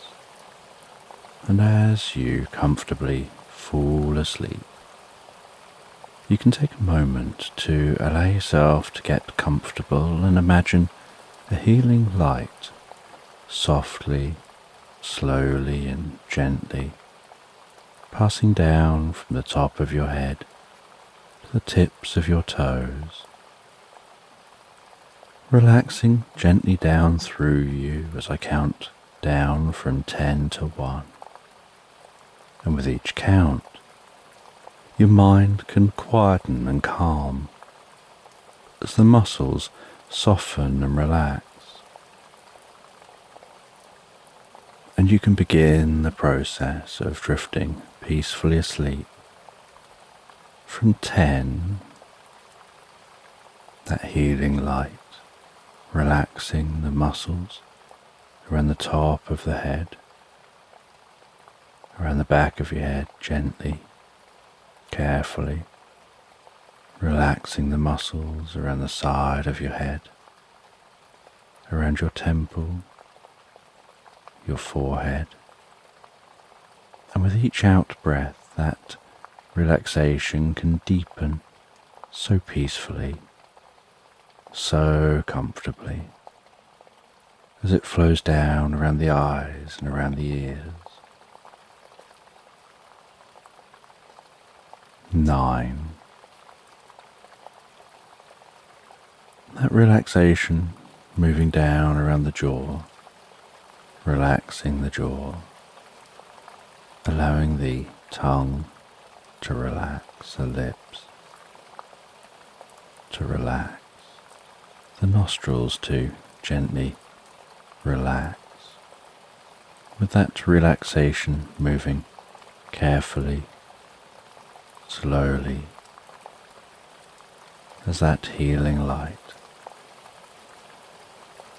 passes down the back of the neck, softening and calming those muscles around the sides of the neck, front of the neck, down from the head, gradually moving that calming, healing light out across the shoulders, the shoulder blades relaxing those muscles, like a deep massage passing through your mind and body. 8. As that relaxation begins to move down those arms. And I don't know which arm the relaxation will move down fastest, or whether it'll be the right arm or the left arm. But you can be aware of that healing light spreading gently down those arms, around the biceps, triceps, down into the forearms. 7. Moving all the way down to the wrists, the palms of the hands, down to the fingertips.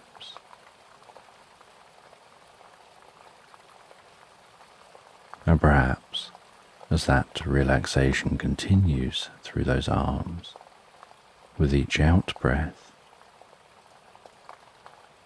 the arms begin to feel heavier, or lighter, or some other sensation as relaxation sets in. And you know the process for sleep is that the body begins to relax. And while the body becomes physically relaxed, so the mind begins to drift and dream. Initially to brief reveries, before settling on the first dream of the night.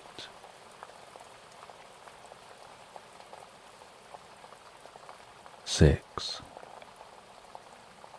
And that healing light can spread down from the shoulders and down around the chest, the upper back, softening and relaxing those muscles so gently, calming the breathing, helping you drift deeper and deeper into the experience. 5. The healing light moving down towards the stomach, the lower back, the sides, relaxing those muscles as it goes, bringing a deep sense of peace and calm to your upper body, releasing any tension. Perhaps occasionally finding yourself shifting just a little to get more comfortable. 4. With that relaxation spreading down around your buttocks, down into the upper parts of your legs.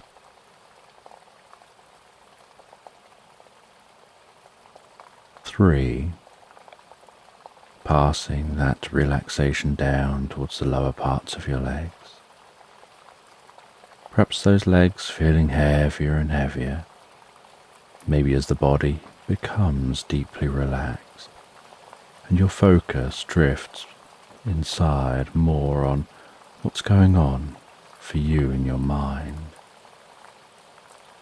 You lose some awareness of the body as it becomes incredibly still. 2.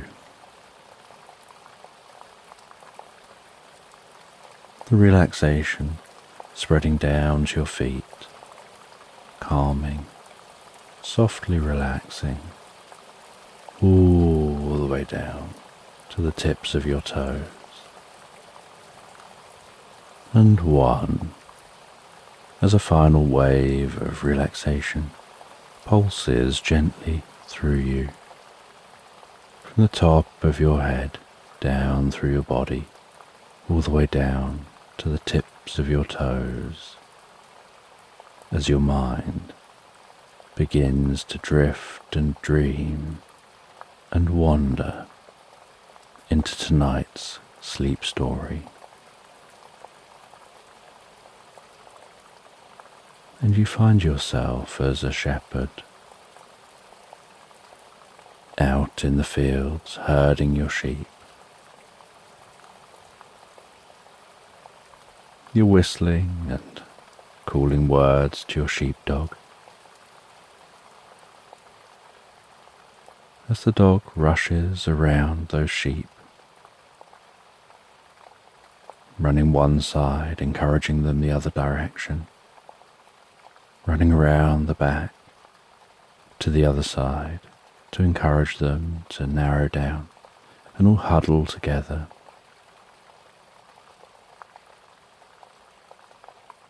And you can see in the distance a thunderstorm gently approaching. And so you're just calmly encouraging your sheepdog to help you to herd these sheep.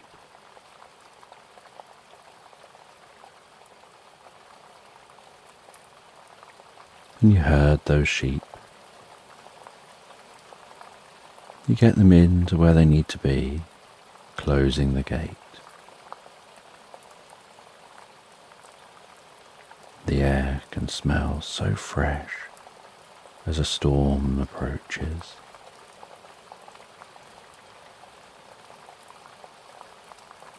The dark sky and the landscape illuminated by the sun in the foreground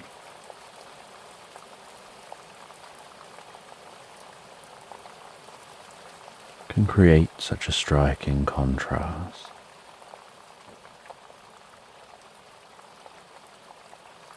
And that sun illuminating the foreground, shining towards that oncoming storm, casts a rainbow across that darkness, so bright and vivid against the dark grey-blue background.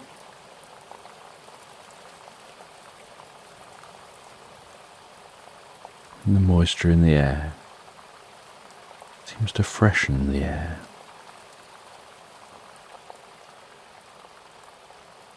You encourage your sheepdog to follow you.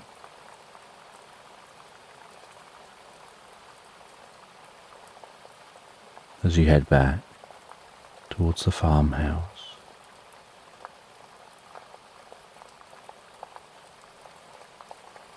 you work your way down through the fields, through a gate, onto a dirt road.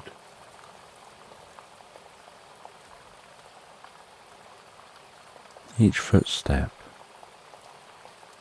crunching gently underfoot as you walk, a sheepdog walking alongside you.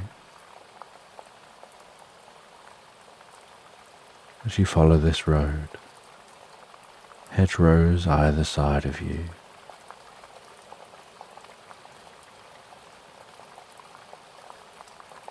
starlings in those hedges, chatting with each other, but going silent just as you pass them, and then talking again behind you as you pass by.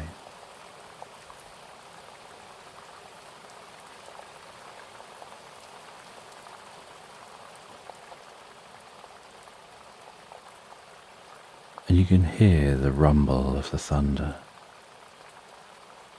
You can begin to notice some of the flashing of the lightning.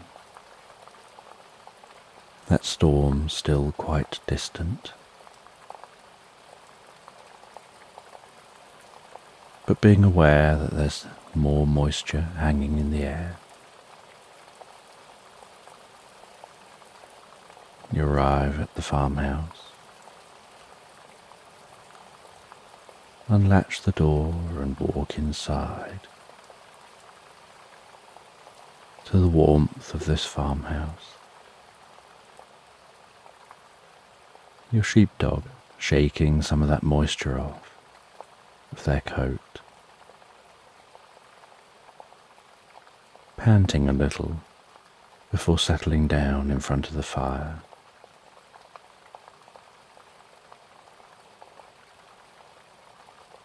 And you head to the kitchen and you make yourself some food and drink. You grab yourself a bottle of water, sit down beside the fire.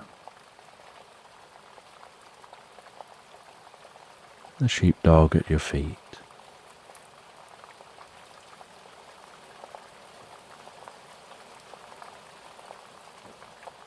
You drink that water, feeling the coolness of the water.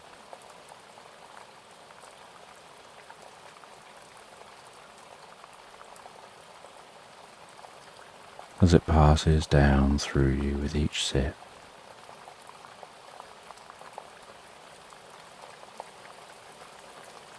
You eat that food, and all the while you can hear the distant rumbling getting closer and closer.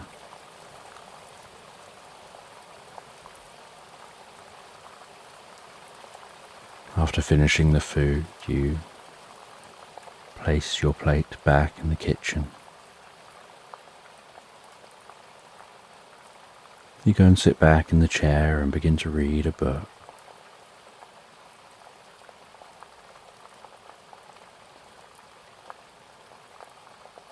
You hear the first large smatterings of the approaching storm, large raindrops striking the windows.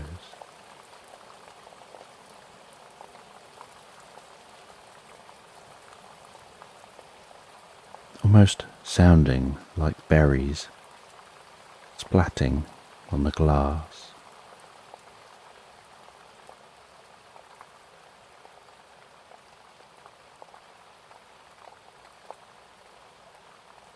You notice the occasional flash of light come through the windows from the storm outside. 5 or 6 seconds later, hearing a deep guttural rumble stretch across the sky.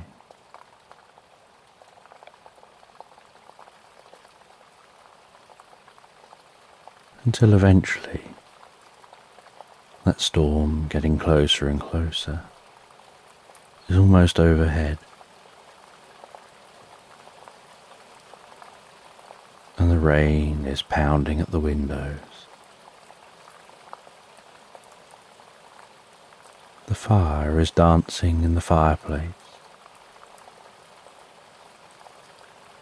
As wind from outside works its way down the chimney.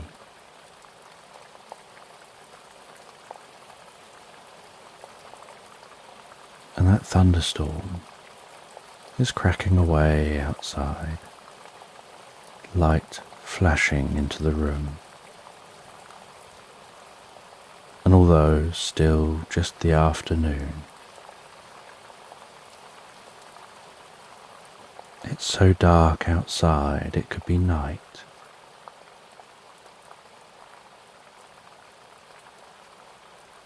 But as you listen to the thunderstorm outside, you just feel more relaxed and so cozy here inside. Just reading that book, relaxing in the chair.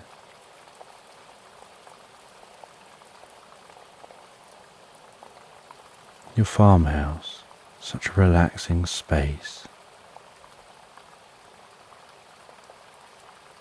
with the plates standing on shelves in the kitchen. Dried flowers hanging alongside the edges of the shelves and dotted in other locations.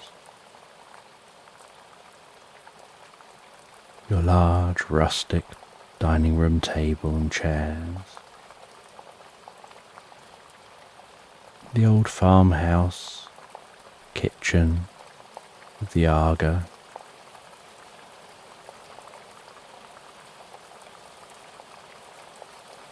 Delicate curtains hanging over the windows in the kitchen.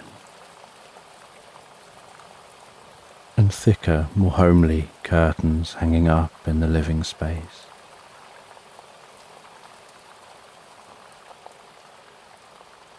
And the front door opens into the living room. And so at the foot of the front door,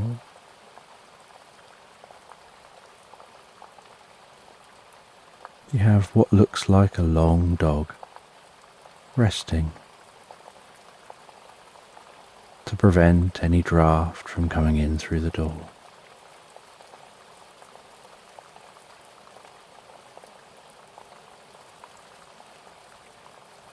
And beside your chair you have a small wooden side table.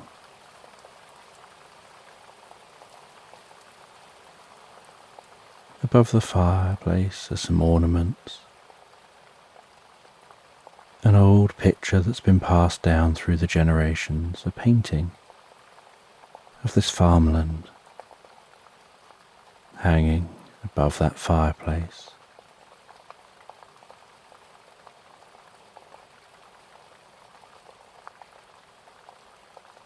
And wrapped around on the far side of the fireplace, and then along the far wall, are wooden bookcases containing old books.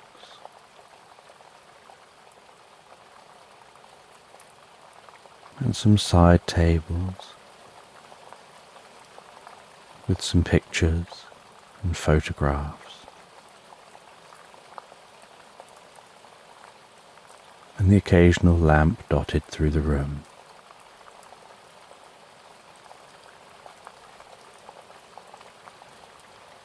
And currently, as it's still daytime and has just temporarily gotten dark,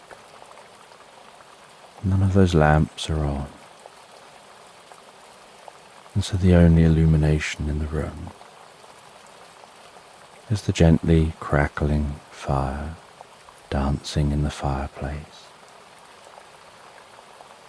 Its light dancing around the room, shadows flickering and moving, and the sheepdog just continues to relax and sleep on the floor, almost as if it's completely unaware of the storm which has arrived and is passing overhead.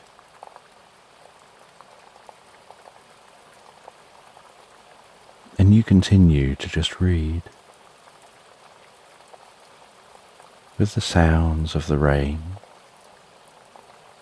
and that thunderstorm helping to just bring a deeper sense of peace and calm to your body, even without you paying it any real attention.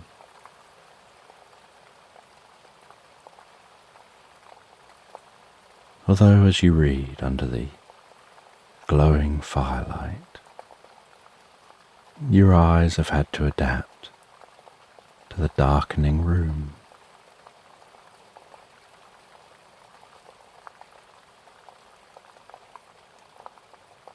But after about 15 or 20 minutes, you notice the sounds of the thunder gradually moving overhead, and the rumbling coming from the other side of your property as that storm is passing away.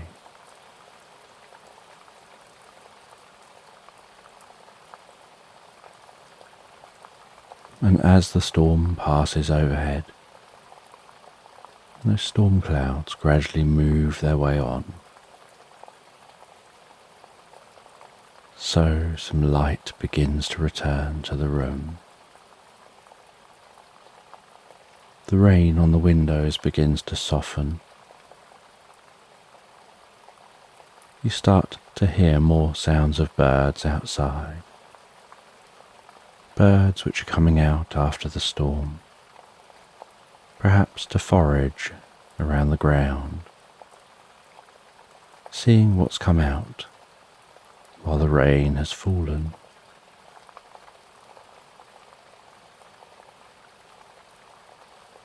And within an hour, you can barely hear the thunder at all. Just the very occasional soft rumble, so distant.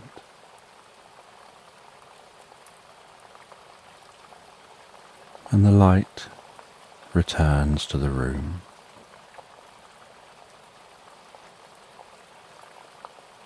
And you continue to read.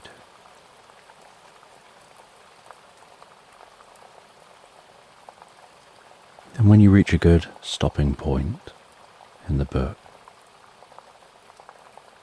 you stop reading for a moment.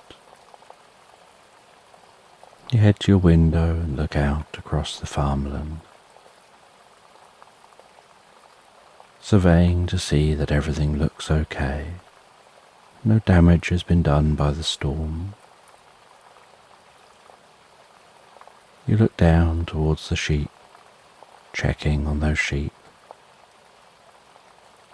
You have some binoculars by the window, so you pop those binoculars up in front of your face. Looking through those binoculars, the view slightly distorted around the edges, but being able to zoom in and check closer on those sheep, and you notice, as you take the binoculars away from your eyes, a bird of prey circling overhead. And so you grab the binoculars up to your eyes again, to take a moment to look closely at that bird, admiring its beauty,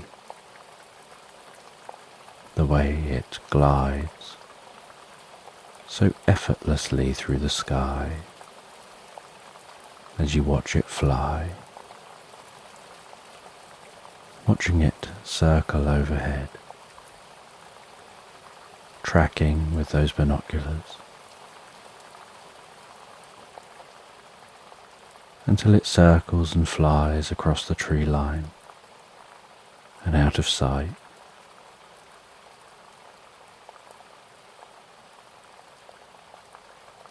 You then place the binoculars back down on the windowsill and head back over and sit back down in that chair and continue reading a little longer.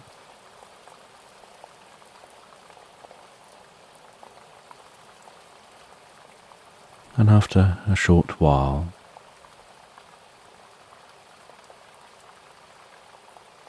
a cuckoo clock sounds on the wall.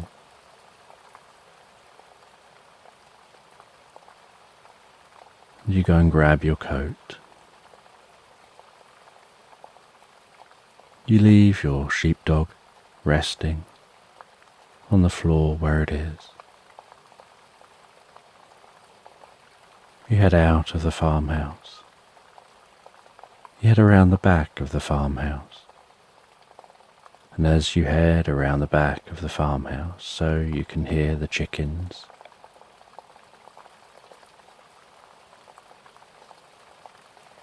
And you head round to those chickens. Now the storm has passed. You open their hutches, they can roam free within a large grassy space.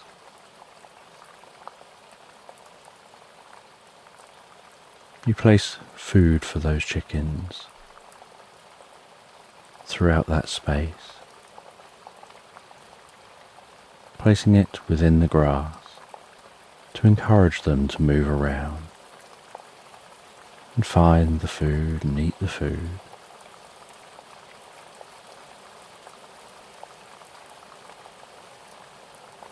And before heading back into the farmhouse, you grab a couple of the eggs, then head back into the farmhouse.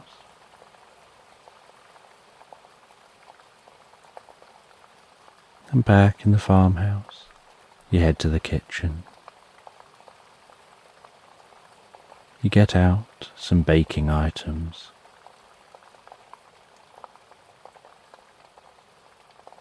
And grab different ingredients that you require.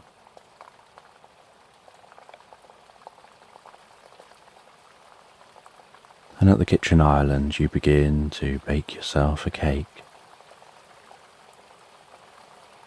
The eggs and flour. There's some butter. Hand whisking that cake.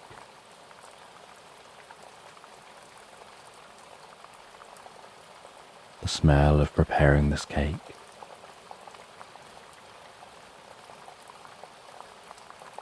You pour your cake mixture into 2 cake tins,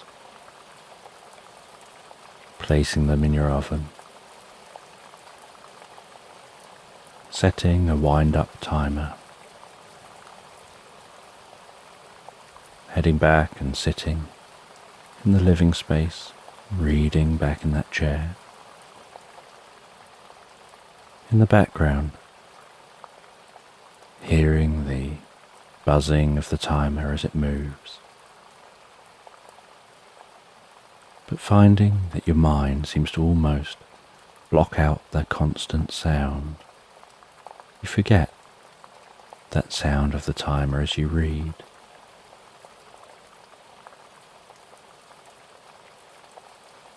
And as the cake continues to cook, so you start to notice the smell of that cooking cake filling the farmhouse.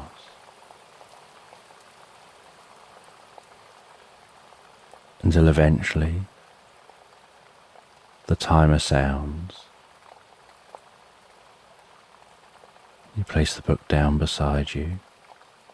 You head over to the kitchen, stop the timer. You take out the 2 halves of the cake and place them on the side. You grab a knife and gently, almost under its own weight, let it fall down through the cake and pull it out with a soft puff of steam. And you can see the knife is clean and clear. You repeat the process on the other half of the cake.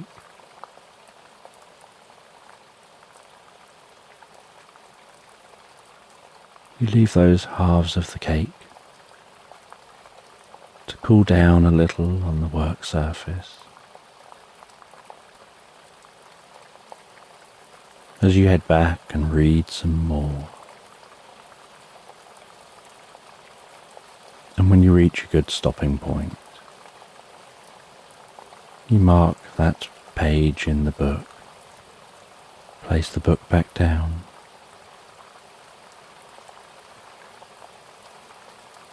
and your sheepdog gets up and takes a moment to head over to its food bowl and to eat some food, before heading back and settling back down under the warmth of the fire.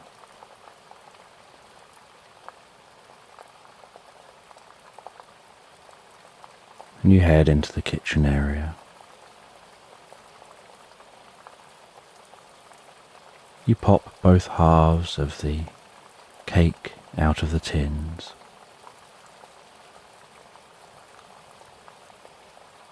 You neaten them up a little, and then you begin to compile your cake.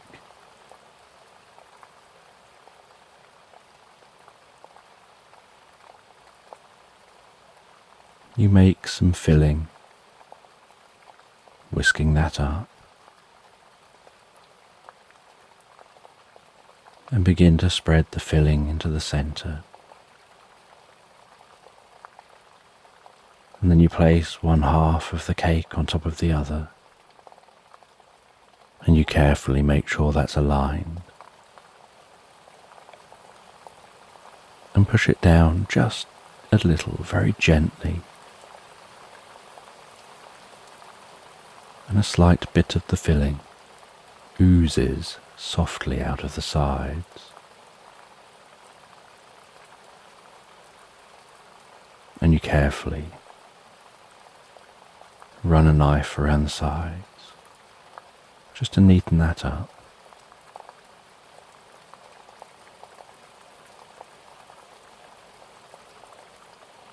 And then you mix up the topping, and you begin to cover the cake, scooping that out and placing it on the top of the cake, smoothing it down, gradually smoothing it from the center down to the edge, and then around the sides.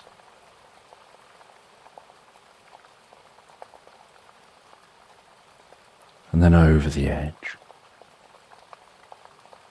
to smooth it around the side of the cake. And you carefully smooth that all the way around, gradually turning the cake as you go. Each time placing a dollop of the outside of the cake on top.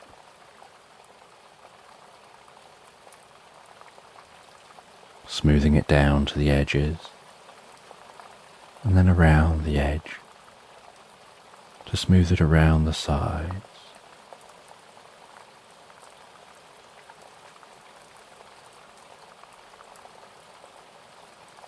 Until the whole cake is covered.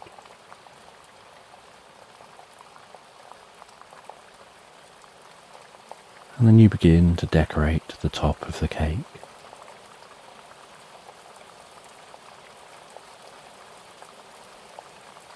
And once the cake is done,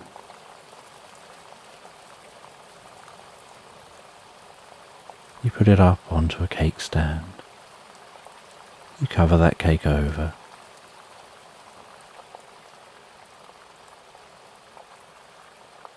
And you know you've made the cake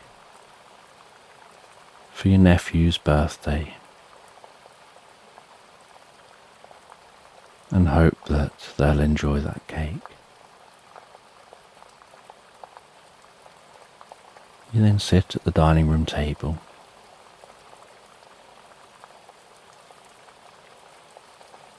You take out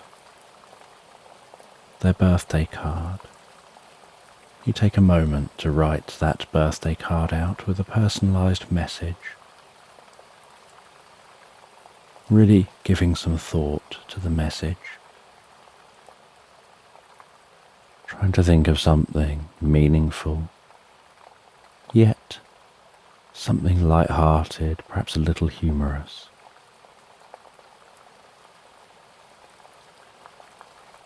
And in your neatest handwriting, you carefully write that out in the card. Leave it for a moment for the ink to dry.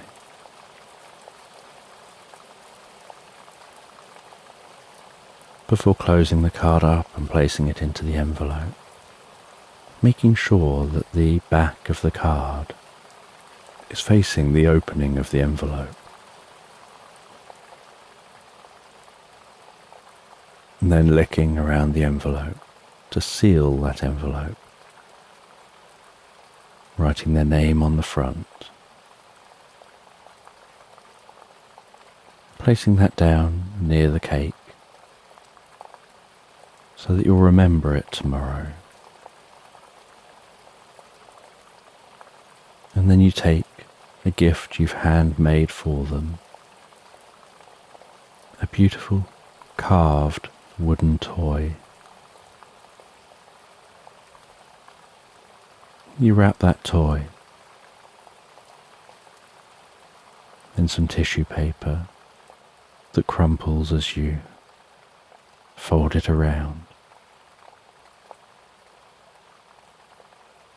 And then you wrap that in some wrapping paper, carefully sealing that wrapping paper. You write a small label, attach that to the wrapping paper, and place that with the card.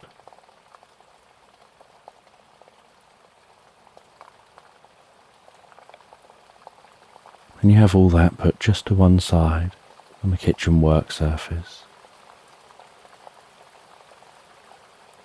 ready for you to take with you when you head to visit your nephew in the morning.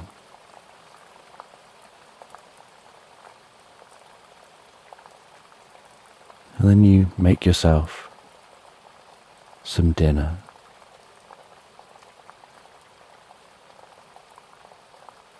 You make a nice hearty roast. It takes you about 90 minutes to cook your dinner. But as you cook, so the smells of the roast dinner fill your farmhouse. And as usual, your sheepdog enjoys those smells probably more than you do, and probably looks forward to the meal more than you do. You know that when you eat it, you're going to have to encourage them not to eat your food. You'll share a little bit with them, but you'll encourage them not to eat your food, never mind how much they sit looking so cute and so sweet with their puppy dog looking eyes, almost like they're begging for food. You know you'll do your best to ignore them when they do this.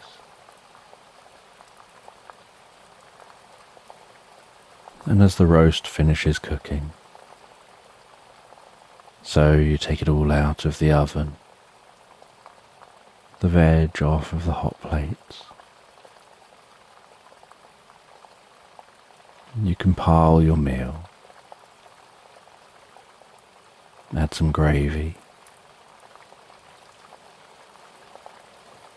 You put a little bit of the food into a bowl for your dog. You place that down near their food.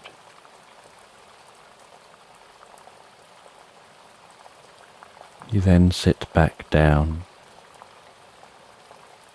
at the dining room table. You eat that meal, and after eating the roast dinner, so you find yourself feeling tired and sleepy,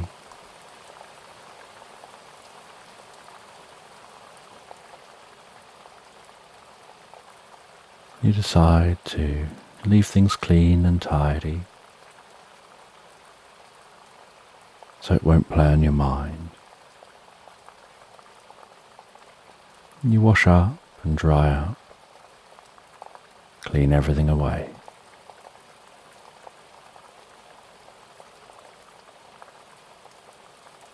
And then head back and sit in that chair and read a little longer, feeling drowsy as you do,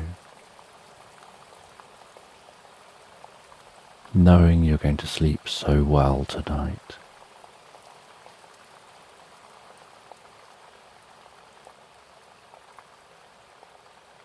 And after a few hours of sitting reading,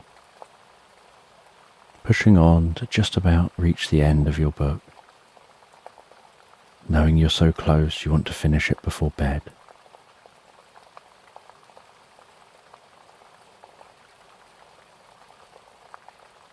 You read to the end of the book.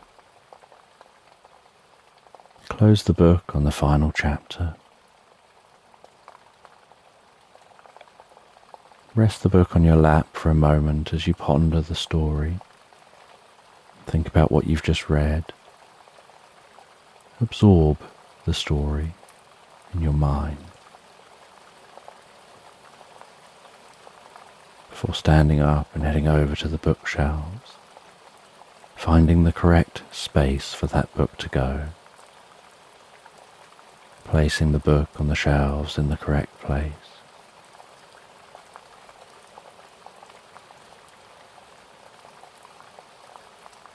And it's now dark outside. You head outside for a bit with your sheepdog, standing out in the cool air. The sky now cloudless. You can see all those stars twinkling overhead, the moon lighting up the landscape. You encourage your sheepdog to run around, to take this opportunity to go to the toilet if needed.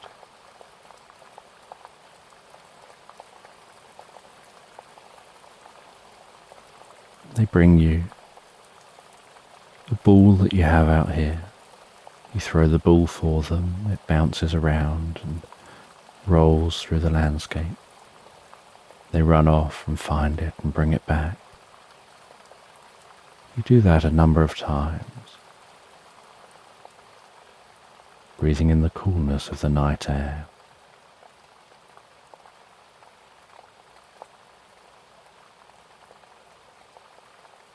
And after some time playing out here, and the sheepdog doing whatever it needs to do, you head back in to the farmhouse.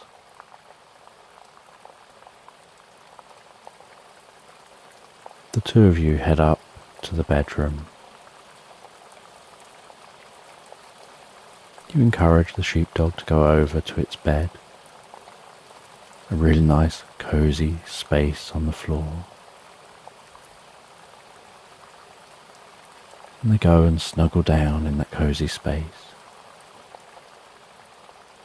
and feeling really tired from that hearty dinner.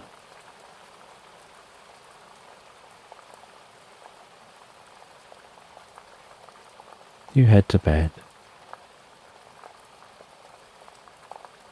and it takes very little effort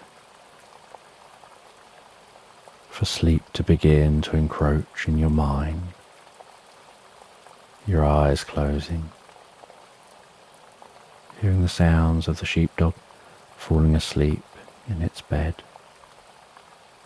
seeming to almost do little dainty snores as it sleeps.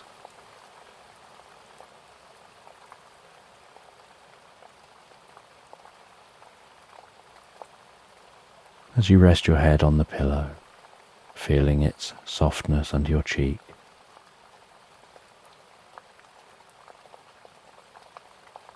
the weight of the blanket over you,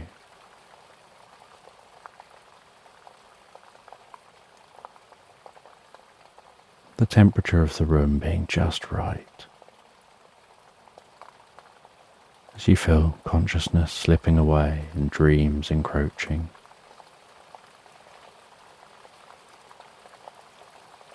Allowing yourself to take hold of one of those dreams, almost pulling yourself into the dream, enjoying that dream as you drift and float, so peacefully, so relaxed asleep, into Slumberland.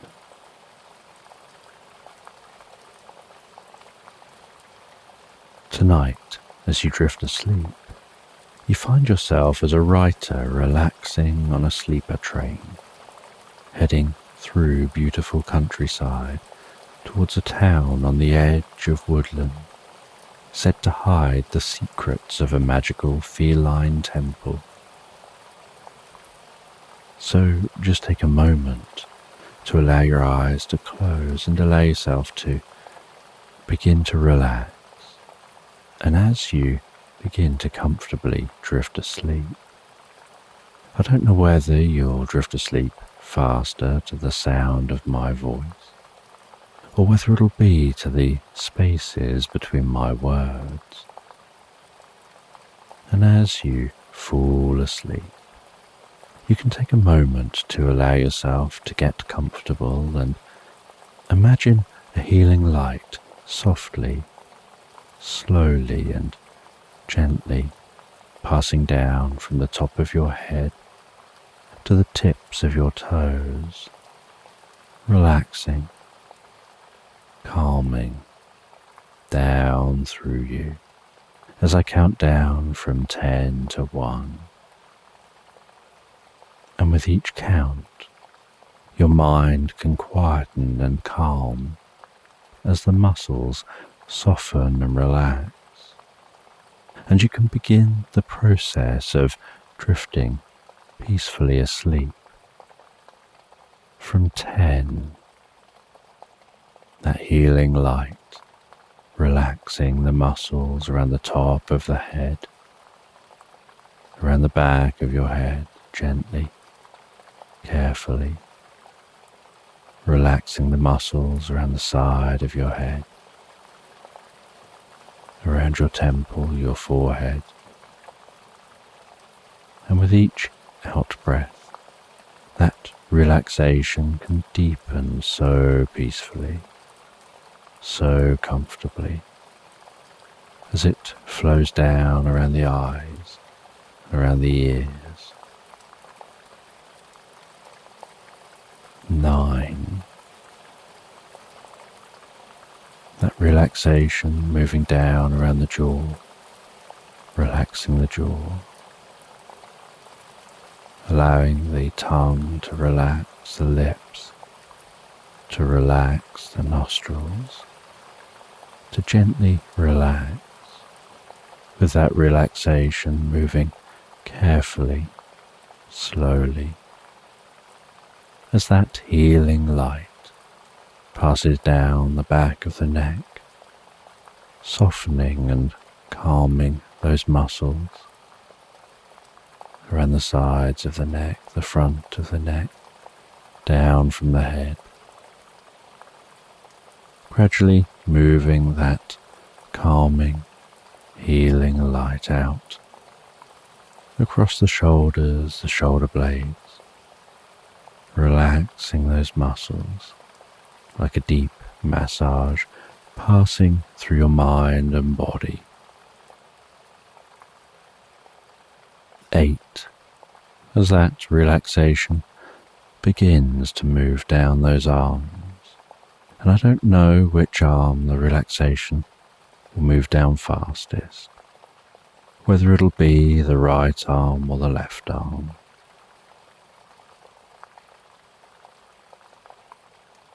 But you can be aware of that healing light spreading gently down those arms, around the biceps, the triceps, down into the forearms. 7. Moving all the way down to the wrists, the palms of the hands down to the fingertips. And perhaps as that relaxation continues through those arms with each out-breath, the arms begin to feel heavier or lighter, or some other sensation as relaxation sets in. And you know the process for sleep is that the body begins to relax. And while the body becomes physically relaxed, so the mind begins to drift and dream, initially to brief reveries before settling on the first dream of the night. 6. And that healing light can spread down from the shoulders and down around the chest, the upper back, softening and relaxing those muscles gently, calming the breathing, helping you drift deeper and deeper into the experience.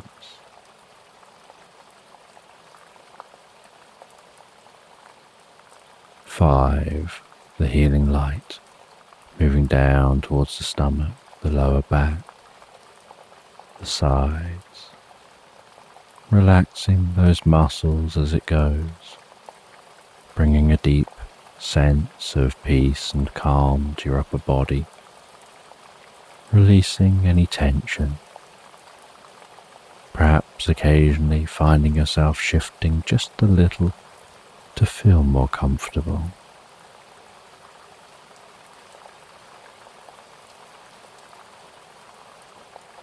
4. With that relaxation spreading down around your buttocks, down into the upper parts of your legs.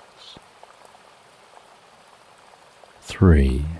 That relaxation passing down towards the lower parts of your legs, perhaps those legs feeling heavier and heavier as the body becomes deeply relaxed and your focus drifts inside to what's going on for you in your mind. And perhaps you lose some awareness of the body as it becomes incredibly still. 2. The relaxation spreading down to your feet, calming, softly relaxing all the way down to the tips of your toes. 1.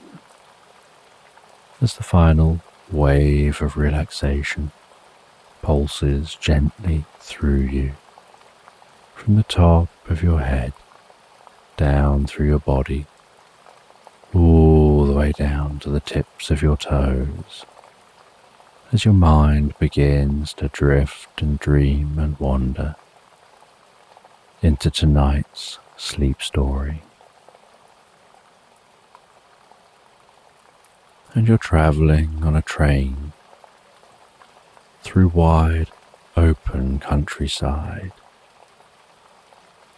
meadows surrounding the train, the afternoon sun passing gently across the sky, the clickety-clack and the rattling of the train on the tracks, the gentle mumble of other voices in the carriage, the occasional announcement from the conductor, the train rocking and vibrating gently as it travels comfortably along the track. And you're sitting at a table on this train, curtains hanging in the window,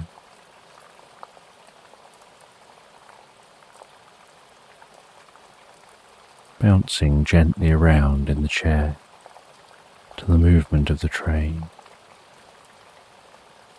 the liquid in a cup of tea gently rocking and moving, creating circles of waves that travel in and out in that cup, occasionally interfering and becoming spikes, before calming again.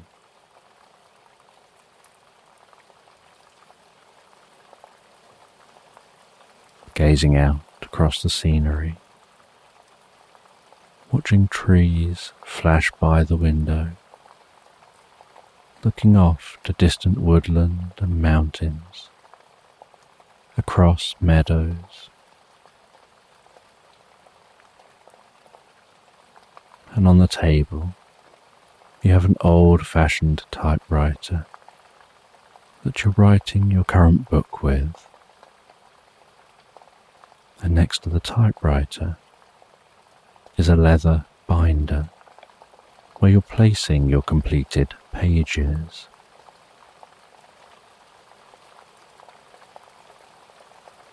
And while your mind is absorbed gazing out the window at the passing scenery,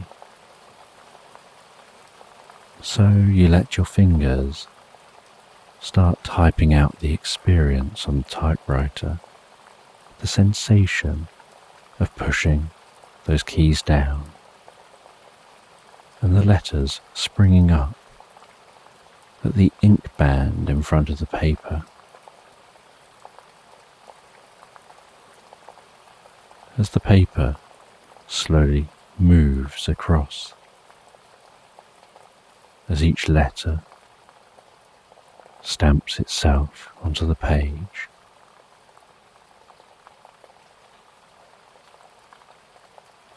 and then the paper moves up a bit, slides back across, and you carry on with the next line. And you enjoy writing with a typewriter because there's something visceral, a connection you feel with a typewriter that you just don't get when typing on a keyboard with a computer. Something about the sounds of typing, the smell of the ink, the feeling of hitting the keys and the weight of the keys as they move.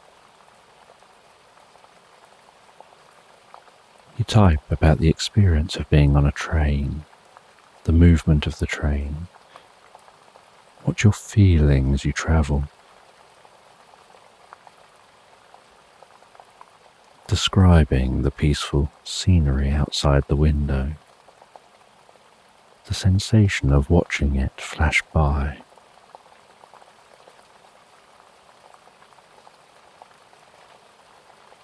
And you're in search of a legendary lost feline temple.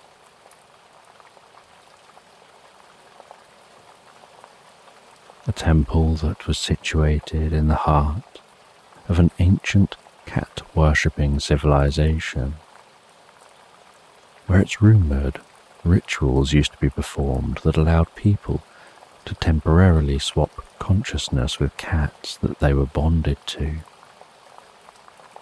allowing the cats to temporarily exist in human form and the humans to temporarily exist as cats, deepening their bond and transferring knowledge between the two species.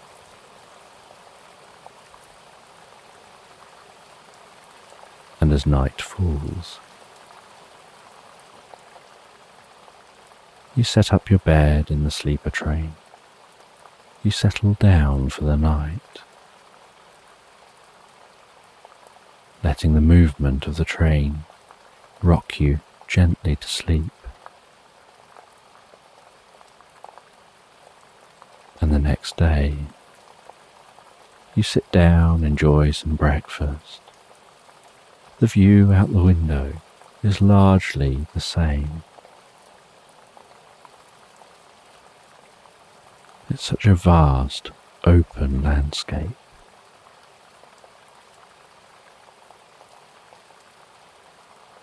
The journey continues on through lunch, not arriving at your stop until mid-afternoon.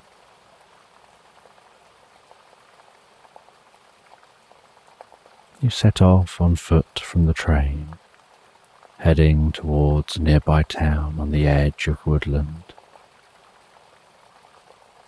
Just a single bag on your back, and your typewriter carried in your hand. Inside a wooden box.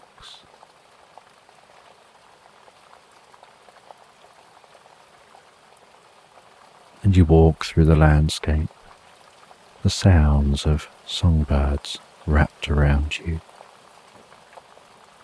feeling the warmth of the sun overhead, hearing the rustling of the leaves as the wind blows a gentle breeze.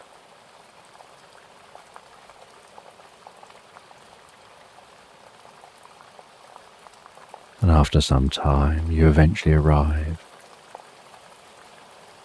at the town. Find your way to the hotel.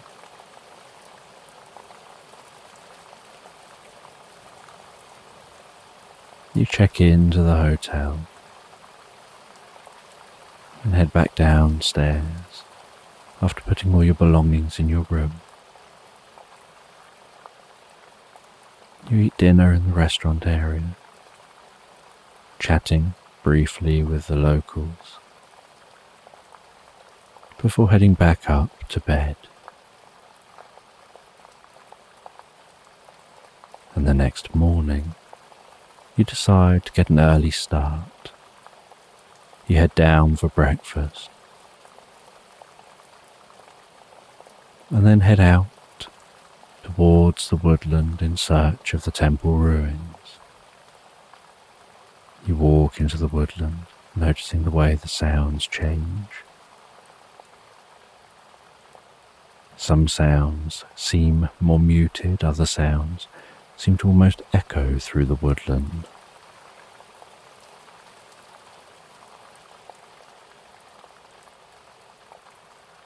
Then you search within the woodland for those temple ruins, and you have to walk for most of the day before you find them.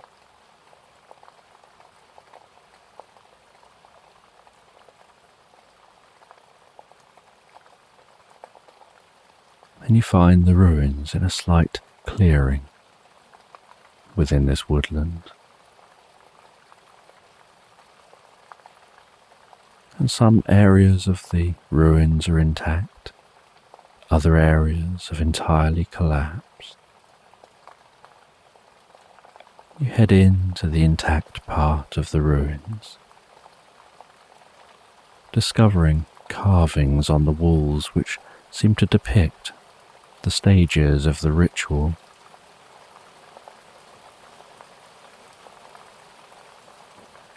And this ritual that allows bonded cats and humans to swap consciousness. It says in the depiction, it was only possible roughly every 80 years, when the moon was at a specific location and brightness in the sky. The ancient civilization used complicated calculations to work out when this would happen. Sometimes it could be as soon as 19 years since the previous occurrence. Other times it may not occur for 111 years. The moonshine would only illuminate the temple chamber with enough light for about 15 minutes. If there are any clouds, then the ritual couldn't be performed until the next time the moon was in just the right position and size in the sky. The focused moonshine illuminated and stimulated the fungus growing all over the stone within this chamber. Usually in the darkness, the fungus was dormant, but something about the concentrated moonshine triggered it to release spores which, when breathed in, led to short-lived changes in consciousness, swapping the cat's and humans' consciousness, where they were already synchronized due to their bonding. And although much of the temple was ruined, the ritual chamber still stood, and you could see the lunar aperture which casts the beam of silver light into the chamber when the moon is at just the right point in the sky.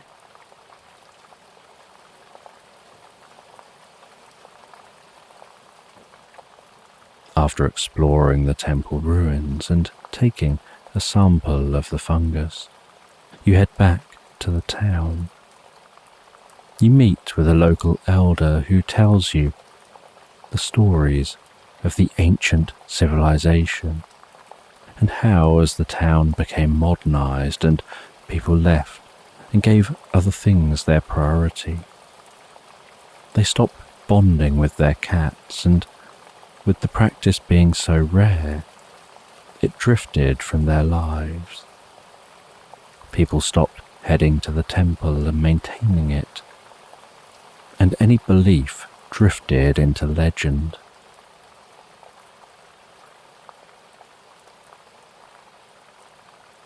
You purchase some old books of the legends before heading back to the hotel.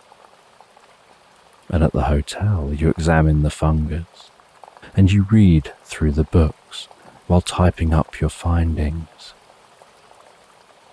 You find yourself so engrossed in writing that you end up typing all night long. During the night, a cat wanders in, comes up to your room. You hear it purring at your door, gently meowing, so you let it in. It snuggles up next to you while you continue writing and purrs beside you.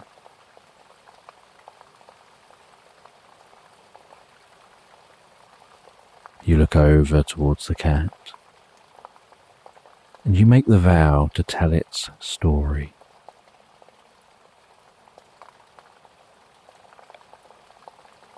You work out from the texts when the next date would occur, according to the legends, when the moon will shine just in the right way into the temple.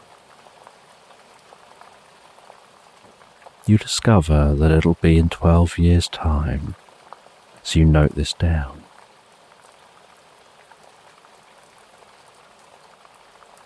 As the sun rises, you head downstairs for breakfast, and you'll be catching the train home today in just a few hours. And the whole time you're eating breakfast, the cat doesn't leave your side. When you head back to your room to pack away, the cat continues to be beside you. When you leave the hotel, the cat follows. And so you decide to take the cat home with you, thinking perhaps you'll return here in 12 years' time. Maybe you could have a go at the ritual.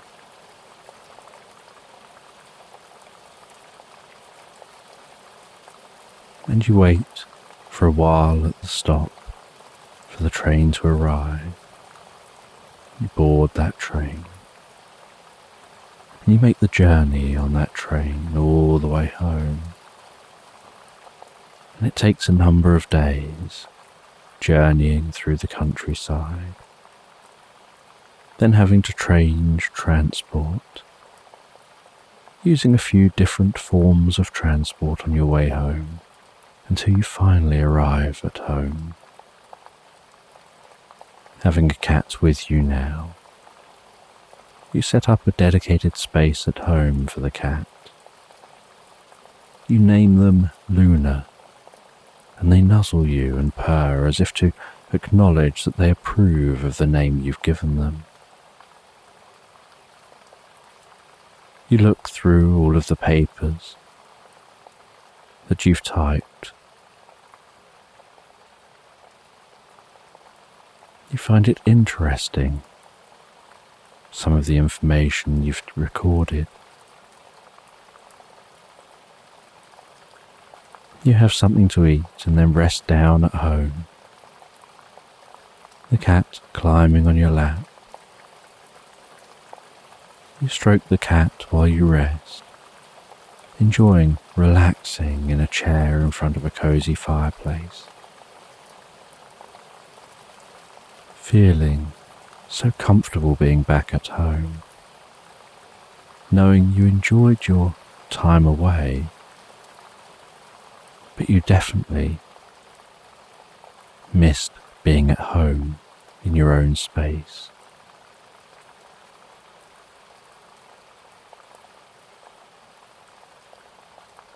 And as you begin to feel tired, you set up a space specifically for Luna to rest. They relax down in that space, and you head to bed.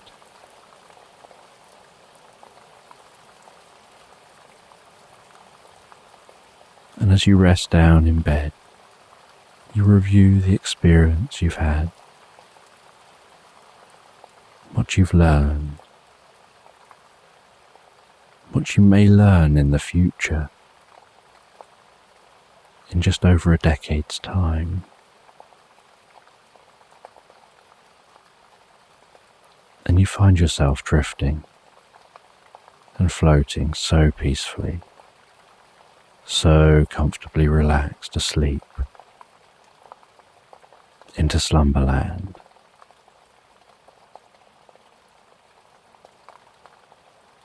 So tonight, as you drift asleep, you'll find yourself relaxing on a boat on Loch Ness in Scotland, listening to the lapping of the water on the underside of the boat, as the boat gently rocks and you gaze up at the pristine night sky overhead, looking forward to exploring around the shoreline in the morning, where you follow a cat to a magical bakery. So just take a moment to allow your eyes to close and allow yourself to begin to relax. And as you begin to comfortably drift asleep, I don't know whether you'll drift asleep faster to the sound of my voice, or whether it'll be to the spaces between my words. And as you fall asleep, you can take a moment to allow yourself to get comfortable and imagine a healing light softly, slowly and gently passing down from the top of your head to the tips of your toes, relaxing calmly down through you as I count down from 10 to 1.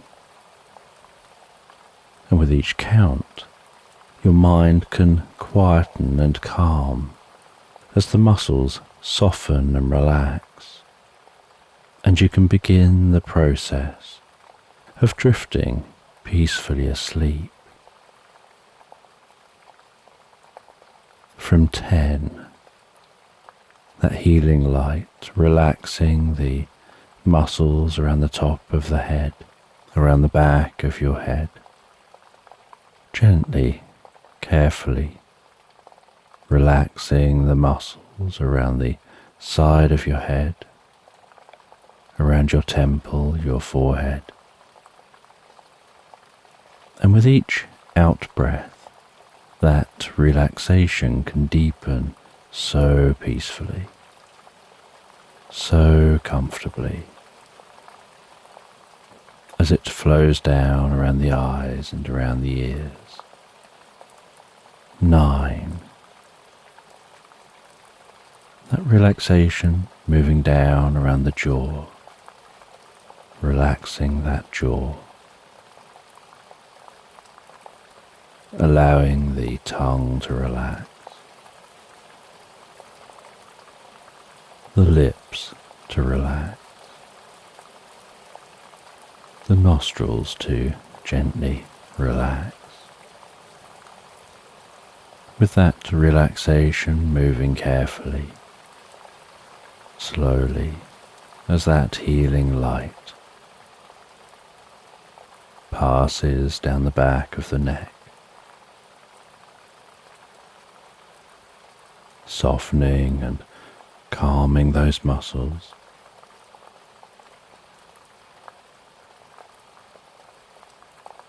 Around the side of the neck, the front of the neck, down from the head, gradually moving that calming, healing light out across the shoulders, the shoulder blades, relaxing those muscles like a deep massage passing through your mind and body.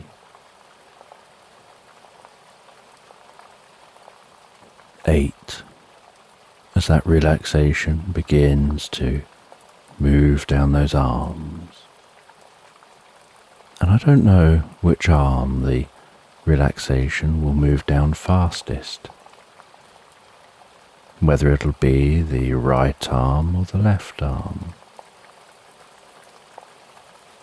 But you can be aware of that healing light spreading gently down those arms, around the biceps, the triceps, down into the forearms.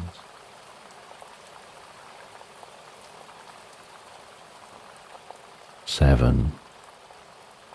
Moving all the way down to the wrists, the palms of the hands, down to the fingertips. And perhaps as that relaxation continues through those arms, with each out-breath, the arms begin to feel heavier or lighter, or some other sensation as relaxation sets in. And you know the process for sleep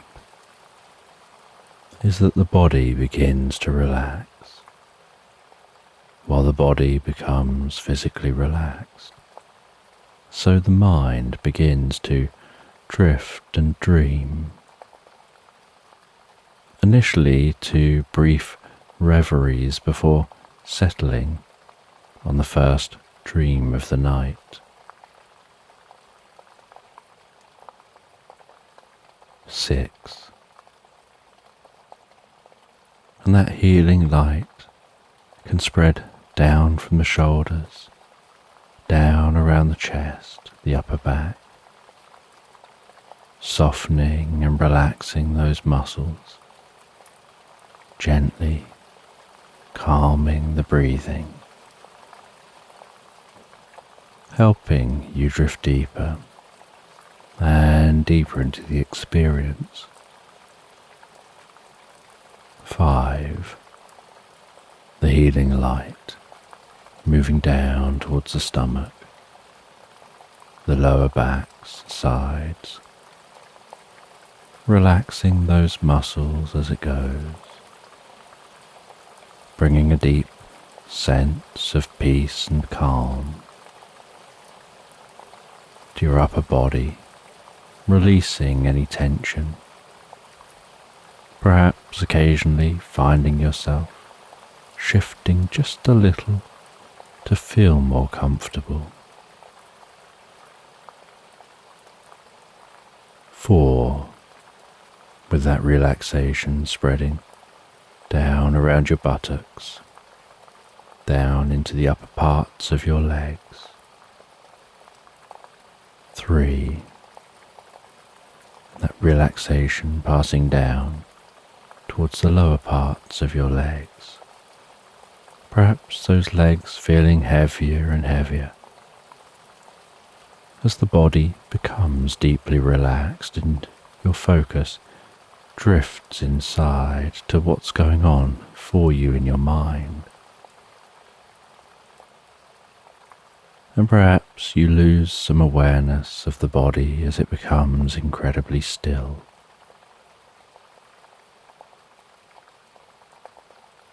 2. The relaxation spreading down to your feet, calming, softly relaxing all the way down to the tips of your toes. 1.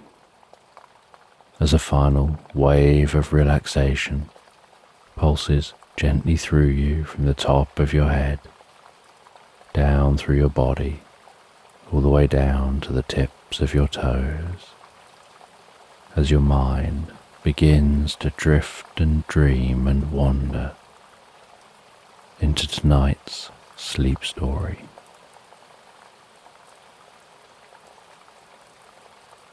And you find yourself resting on a reclining chair on a boat on Loch Ness.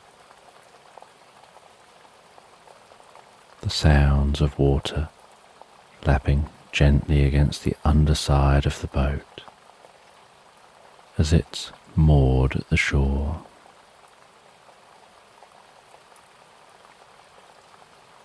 And it's late at night, and overhead you can see the night sky arching from horizon to horizon, stars twinkling, the dusty Milky Way smeared across the middle of the sky. The occasional shooting star fizzing past. The gentle scent of the fresh water as it continues lapping against the underside of the boat.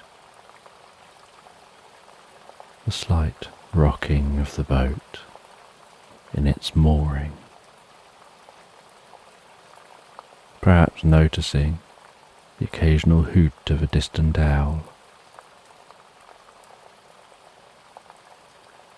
And the coolness of the air across your cheeks,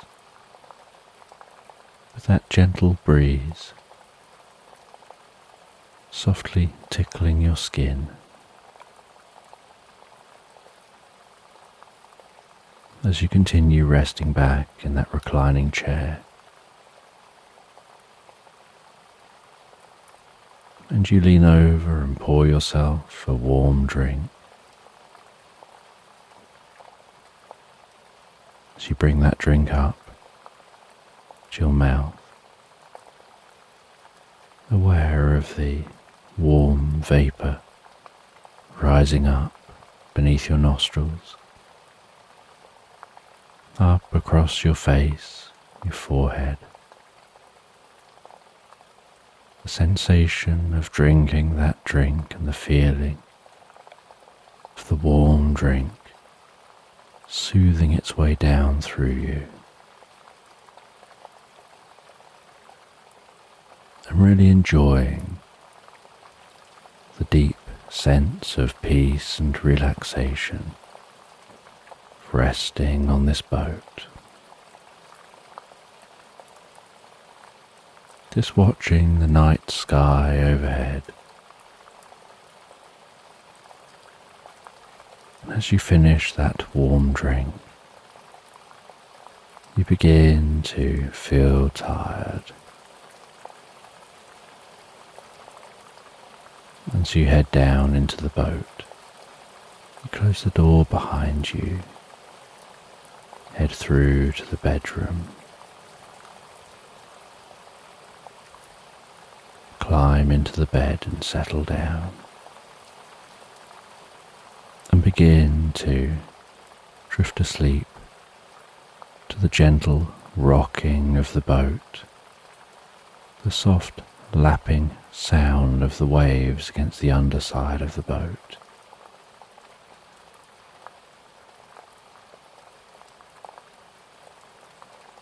Drifting into the most pleasant sleep and dreams. And the next day you awaken. You head up onto the deck of the boat. You enjoy some breakfast as you see the sun's rays carefully peering over the top of the hills surrounding the loch.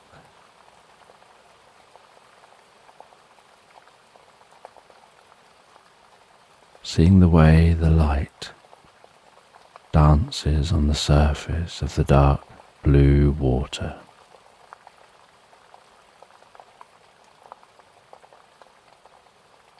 Looking out across the greens and the browns of the hills, the gentle mist in the distance on the loch,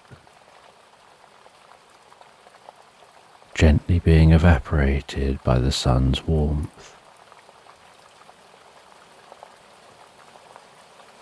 And after eating your breakfast, you set off from your boat, walking up the jetty, following a path.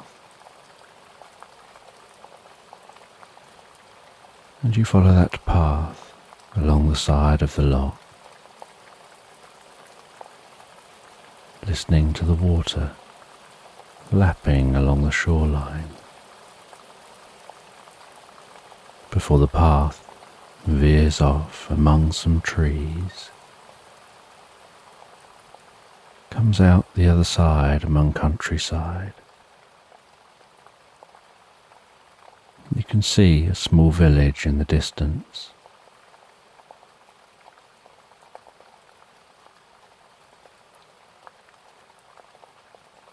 And as you're walking towards that village, you encounter a cat sitting on an old stone wall, and it meows at you as you pass. And so you slow down and stop, and the cat stands, makes eye contact with you, before lowering its two front legs down, partway down the wall, wriggles its bum a little before leaping, scurrying down the wall, onto the ground and over to you, weaving its way around your legs, purring, and you reach down and stroke that cat, feeling the warmth of its fur. It flops down on its side, and you stroke its side, and it moves over onto its back. You stroke its belly between its two front legs. And then the cat leaps up and begins to walk, seeming to guide you towards that village.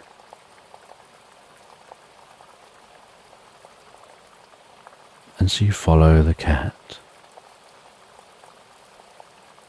chatting with your companion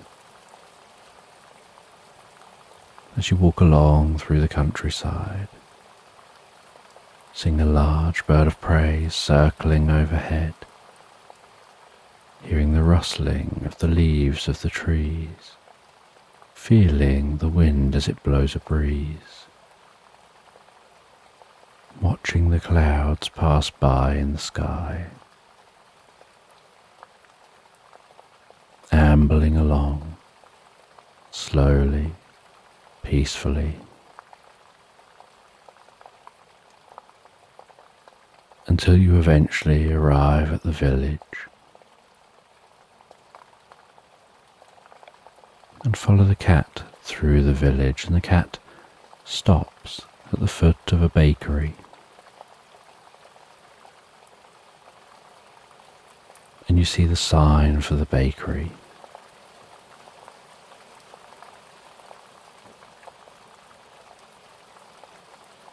And you head into that bakery. The door trings as it opens. The bell rattles as it closes.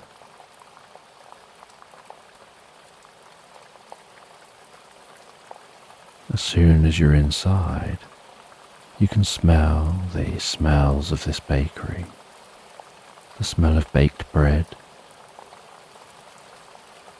of sweet treats, different jams, and other baked goods. And a curious baker greets you and smiles in your direction. They introduce themselves as Dougal Sconson. They tell the story about how they come from a long line of bakers. They tell you that this is the only place where you can buy dreams on toast, and then start to explain about how 8 generations ago his relative was exploring some caves around Loch Ness when they stumbled upon a secret. They found themselves in a strange landscape with pulsating purple trees containing golden dreamberries that glistened and sparkled,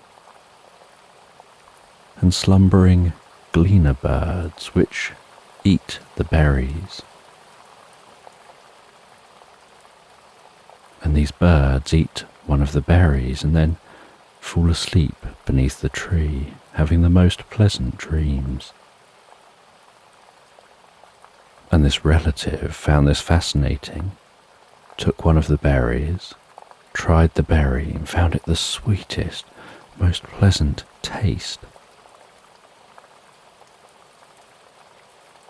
But they also found that they became incredibly drowsy, and they fell asleep beneath the tree and had the most pleasant dreams.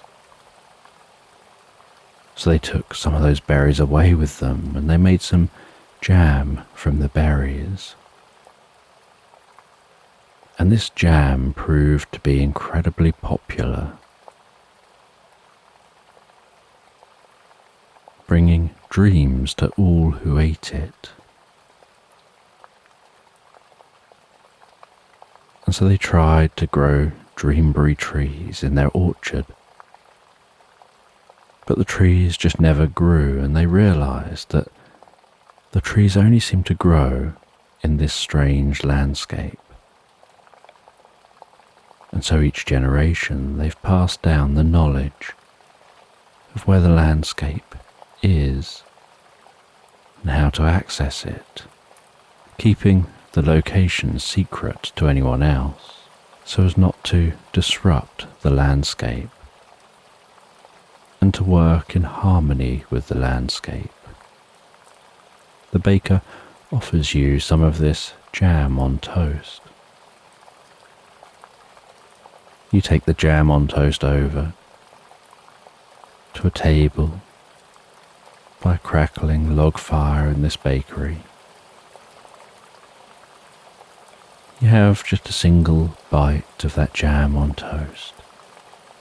Find yourself falling asleep in the chair, having the most pleasant nap with the most wonderful dreams.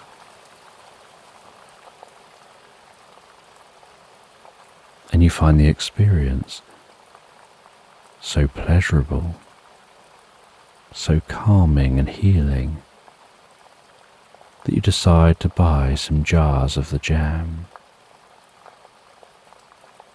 And each jam jar comes with a warning label. Warning will cause drowsiness, sleep and pleasant dreams. Do not consume if anything requires your attention.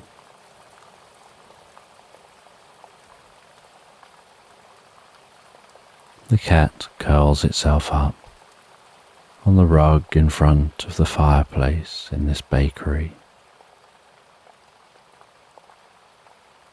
You pet it for a moment, saying your goodbyes, before heading back to your boat.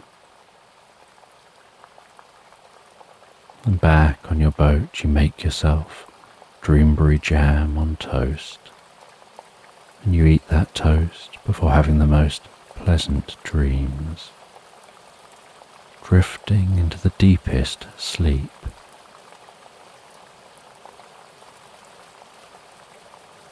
And the next day, You leave that mooring, continue along the coast a little further, watching as Urquhart Castle comes more and more into view.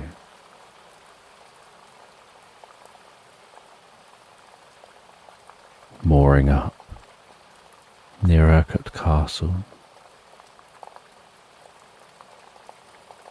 leaving the boat and exploring the castle, taking some photos of the castle and the lock.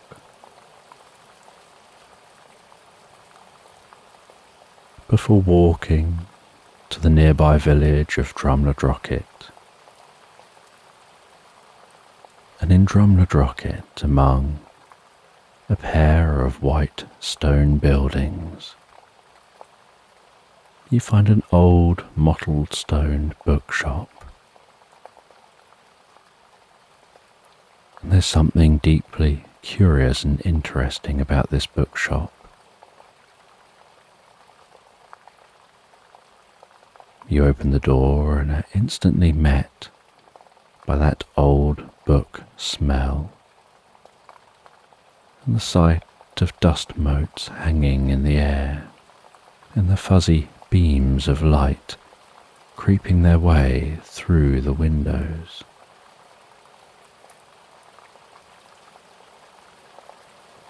You speak with the bookshop owner, who's an old man with the most striking green eyes.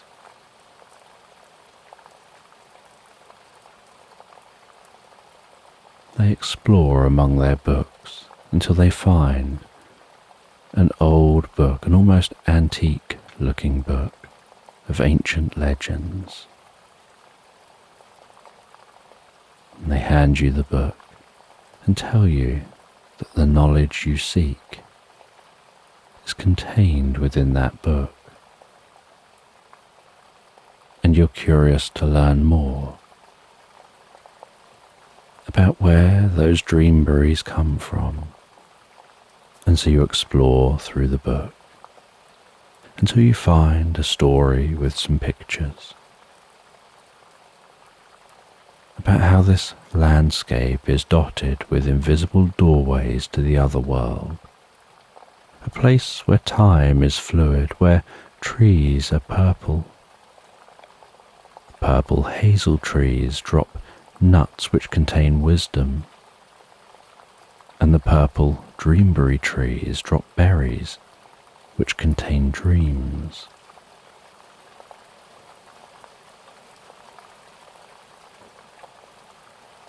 And this other world is the home of beautiful fae who dress in green.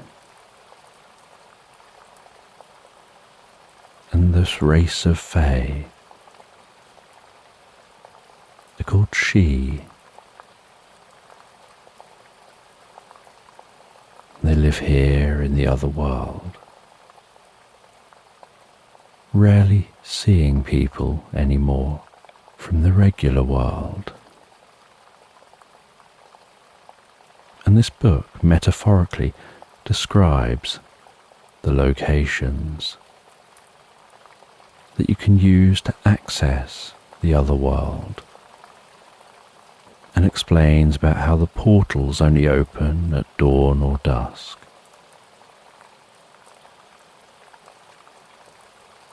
The bookshop owner suggests that perhaps you should go searching for the nearest entrance, and they help you to interpret one of the invisible doorway locations. And so that evening, as the sun begins to set,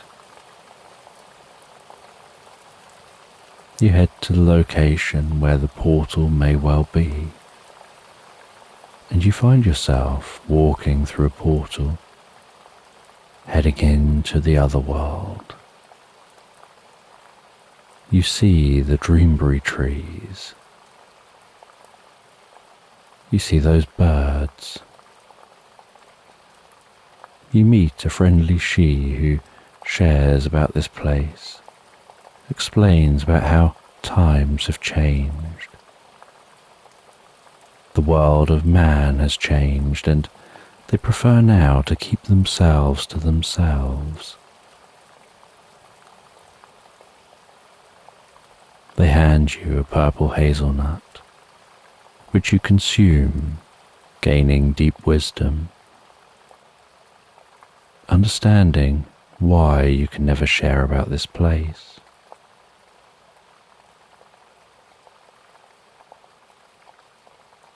The She show you around this location.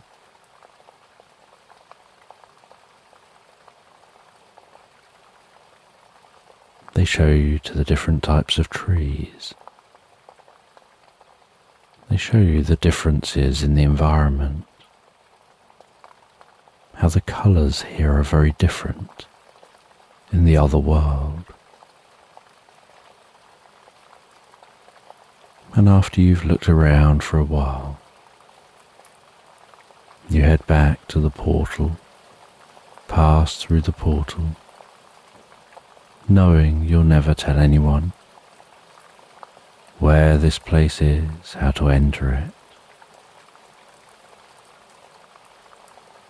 being aware of the importance of that.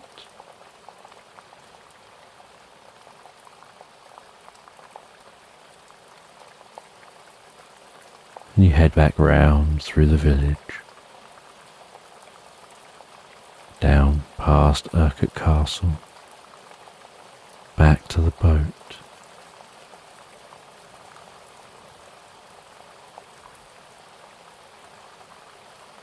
And you arrive back at the boat just as rain begins to trickle its way across the loch.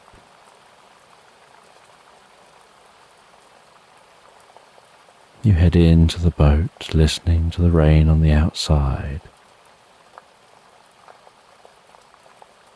You make yourself something to eat and drink. Sit down on a bench within the boat, continuing to listen to the rain, feeling deeply relaxed as it falls, reading a book for a while. And then you have a slice of toast and dreamberry jam. You begin to feel deeply relaxed, so you lie down in bed, and to the sound of the pitter-patter of the rain, you drift and float so deeply, so peacefully asleep into the most pleasant dreams as you fall asleep into Slumberland.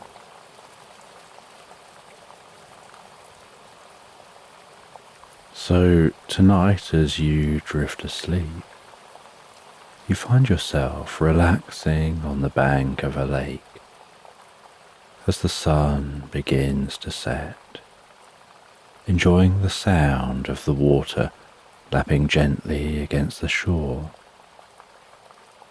before encountering a cat which sends you on a journey of discovery. So just take a moment to allow your eyes to close and allow yourself to begin to relax. And as you begin to comfortably drift asleep, I don't know whether you'll drift asleep faster to the sound of my voice, or whether it'll be to the spaces between my words. And as you fall asleep, you can take a moment to allow yourself to get comfortable and imagine a healing light softly, slowly and gently passing down from the top of your head to the tips of your toes, relaxing calmly down through you. As I count down from 10 to 1,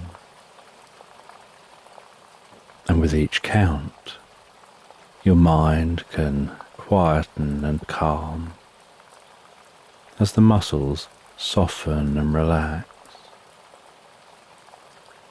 And you can begin the process of drifting peacefully asleep. From 10, that healing light relaxing the muscles around the top of the head, around the back of your head, gently, carefully, relaxing the muscles around the side of your head, around your temple, your forehead, and with each out-breath, that relaxation can deepen so peacefully, so comfortably, as it flows down around the eyes and around the ears. 9. That relaxation moving down around the jaw, relaxing that jaw, allowing the tongue to relax, the lips to relax, the nostrils to gently relax. With that relaxation moving carefully, slowly, as that healing light passes down the back of your neck, softening and calming those muscles around the sides of the neck, the front of the neck, down from the head, gradually moving that calming, healing light out across the shoulders, the shoulder blades, relaxing those muscles like a deep massage passing through your mind and body.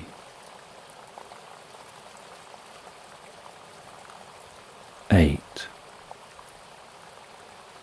As that relaxation begins to move down those arms, and I don't know which arm the relaxation will move down fastest, whether it'll be the right arm or the left arm.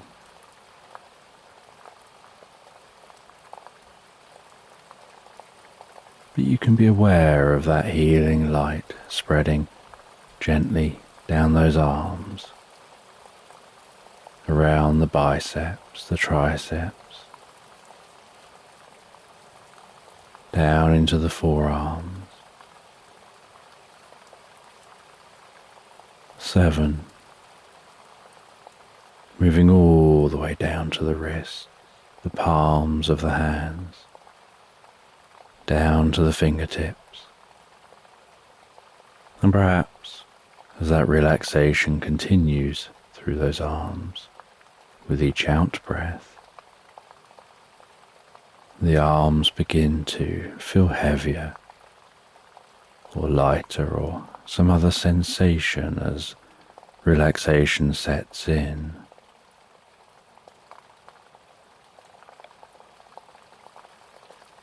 And you know that the process for sleep is that the body begins to relax, and while the body becomes physically relaxed, so the mind begins to drift and dream. Initially to brief reveries before settling on the first dream of the night. 6. And that healing light can spread down from the shoulders and down around the chest, the upper back, softening and relaxing those muscles, gently calming the breathing, helping you drift deeper and deeper into the experience. 5. The healing light moving down towards the stomach, the lower back, the sides, relaxing those muscles as it goes, bringing a deep sense of peace and calm to your upper body, releasing any tension, perhaps occasionally finding yourself shifting just a little to feel more comfortable.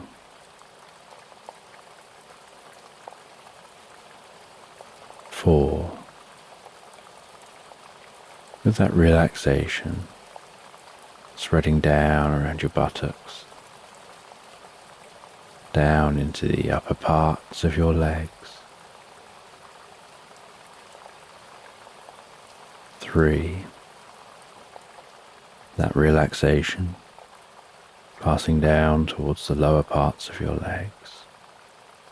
Perhaps those legs feeling heavier and heavier as the body becomes deeply relaxed and your focus drifts inside to what's going on for you in your mind. And perhaps you lose some awareness of the body as it becomes incredibly still. 2. The relaxation spreading down to your feet, calming, softly relaxing, all the way down to the tips of your toes. 1. As the final wave of relaxation pulses gently through you, from the top of your head, down through your body, all the way down to the tips of your toes, as your mind begins to drift and dream and wander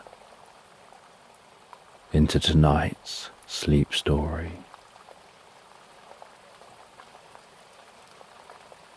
And as you relax into the story,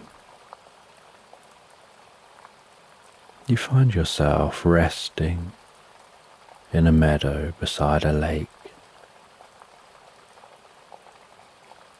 And you can notice woodland in the distance. And as you rest by this lake, with that blue sky overhead, which is gradually changing colour as the sun begins to set.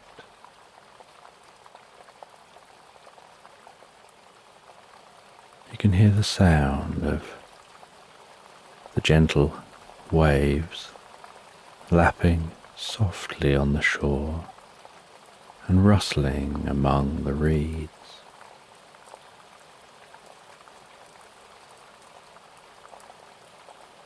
Seeing the way that the setting sunlight glistens and dances across the lake, bringing a shimmering light to the surface of the water.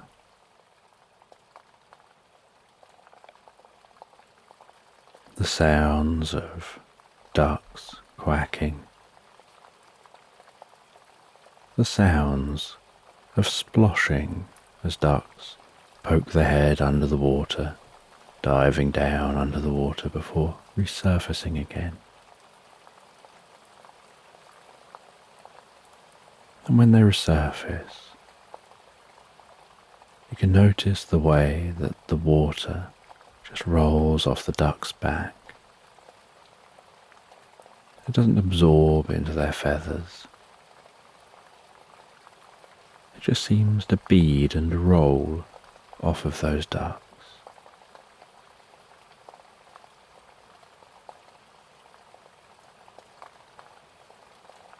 And you can watch as those ducks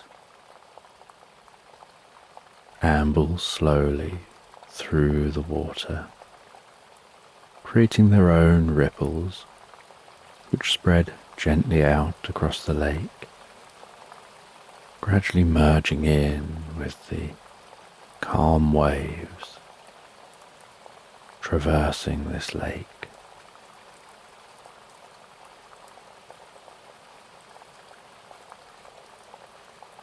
And noticing the changing colours of the sky as the sun creeps its way down to the horizon. And reds and oranges begin to take over the sky in one direction, and the blue sky becomes darker and darker in the other direction.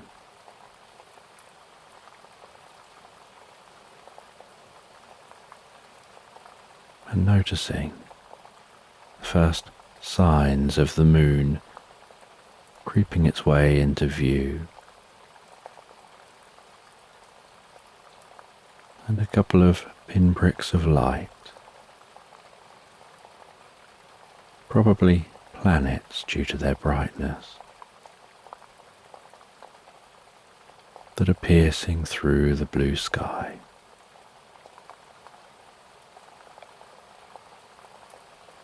And the way the air is cooling down.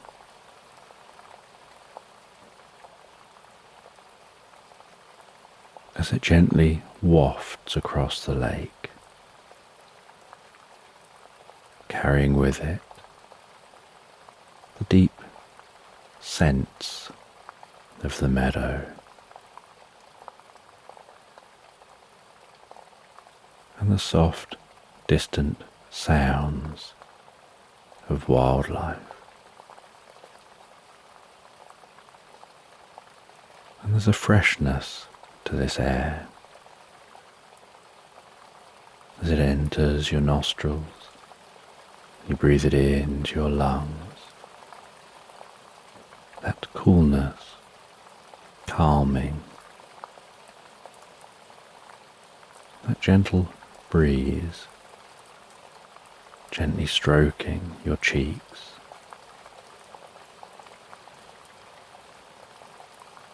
And resting here by the lake,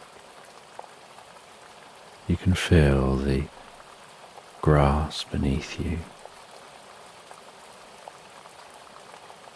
That tickled touch sensation of running a hand across the grass, feeling the fronds gently stroking the underside of your hand.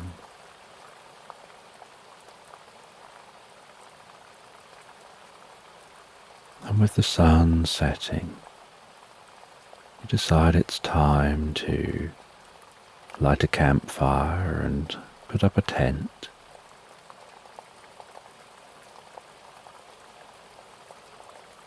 And a part of you just wants to be able to stay here, not doing anything, just enjoying the nature around you, the setting sun.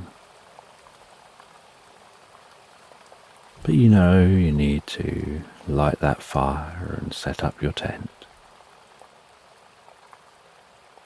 So you clear a space for the campfire, arrange the wood and kindling,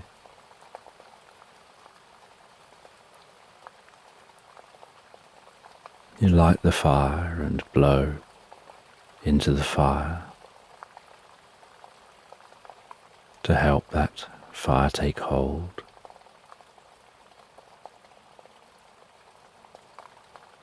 And you can instantly smell that scent of the burning wood, and feel the warmth emanating from that fire and massaging your cheeks and your forehead.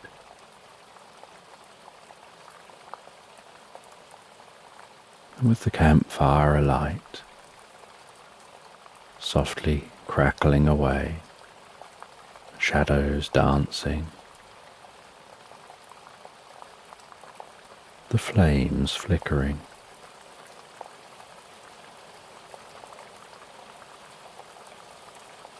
you set up your tent at an angle to the fire and the lake, and at the front of the tent it folds out like a small mat to sit on, and you sit on that small mat, the tent open behind you, a cozy sleeping bag,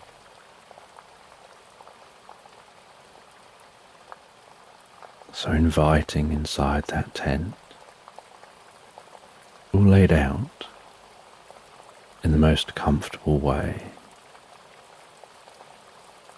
A light hanging in the centre of the tent, currently turned off.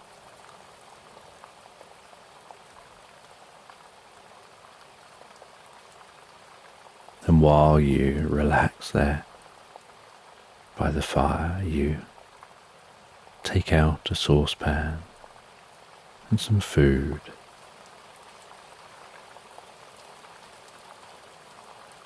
And over the fire you make yourself something to eat.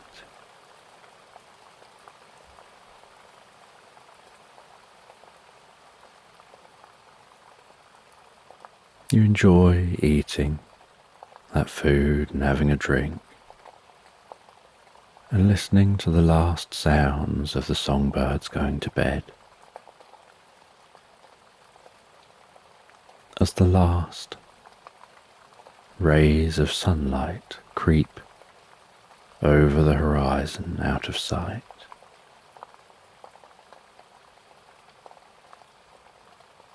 And you notice the deep coolness setting into the air. Tempered by the warmth of the fire. And you know that just walking a little way from the fire, the air would be very cool. But here it's cozy and warm. And the shadows are now deeper and darker, as the shadows and light interplay and dance, and the tent almost glows in the warmth of the firelight.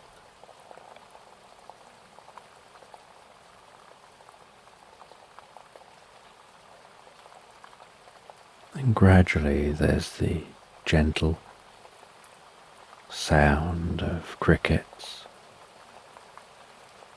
rising around you, giving a deep sense of night time setting in.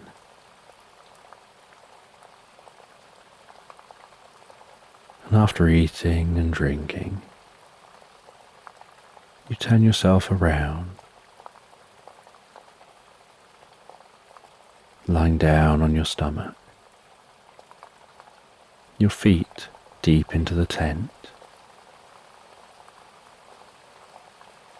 resting comfortably, and begin reading a book, propping yourself up on your elbows as you lie there reading.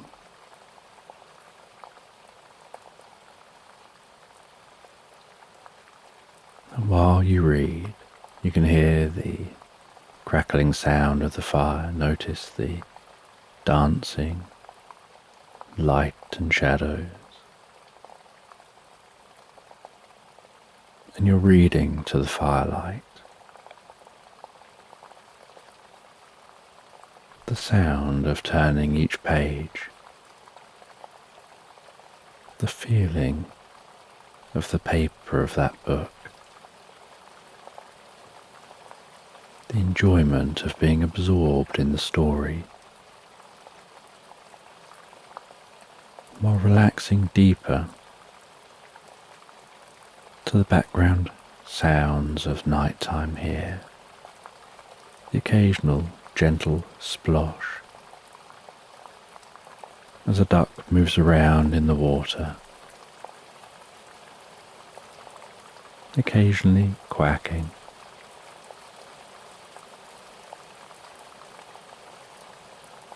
The sounds of the crickets, the soft rustling of the reeds,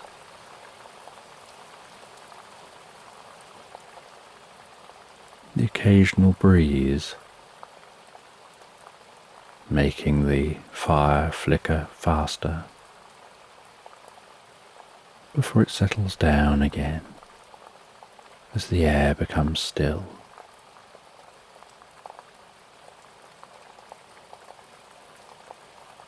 Noticing how your breathing is slowing and relaxing.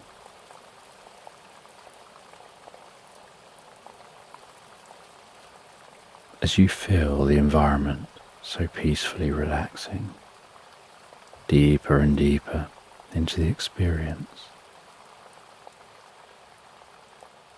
And after a while, as the fire is burnt down to embers,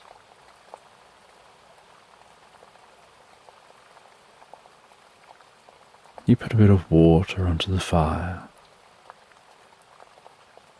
It sizzles as it cools.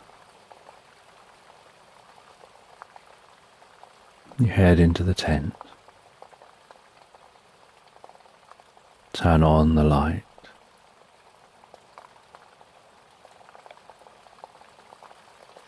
seal up the tent for the night, wrap yourself into the sleeping bag.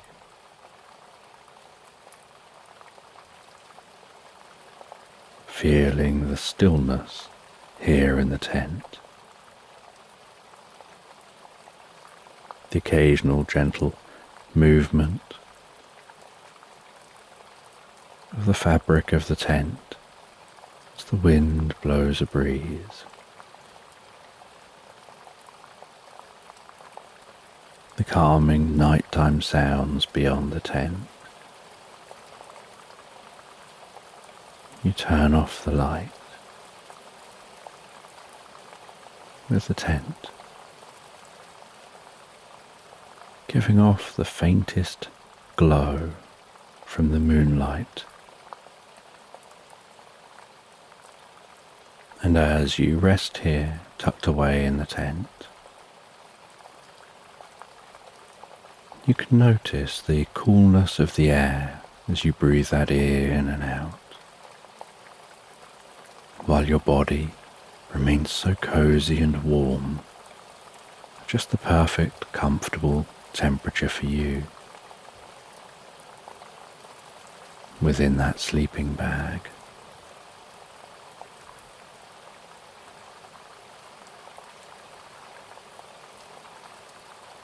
And it doesn't take long before your eyes naturally close and you easily and effortlessly drift peacefully asleep. And while you sleep, you have the most beautiful dreams. Dreams which are doing deep inner healing, supporting your well-being.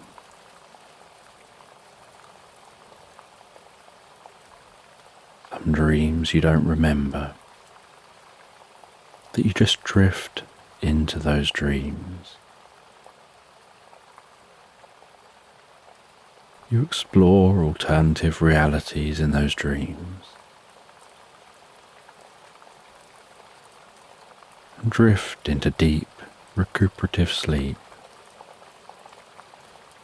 where your body heals and repairs and your mind prepares.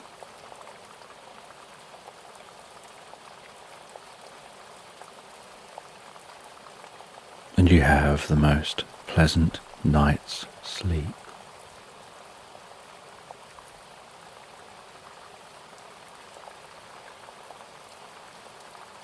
And the next morning,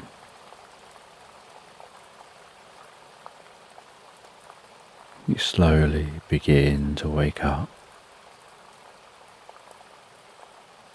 to the gradual lightening within the tent as the sun rises outside of the tent.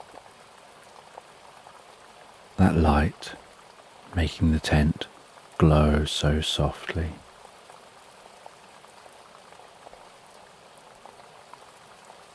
Beginning to notice that gentle glow and lightening within the tent, even as your eyes are closed,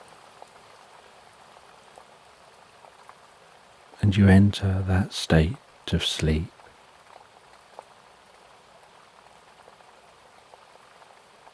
Where you're half awake and half asleep, almost like drifting in daydreams or the most pleasant reveries, where you begin to become a little more aware of your surroundings. And yet, you're so comfortable, you're so relaxed. You just remain absorbed with your eyes closed on what's going on inside your mind.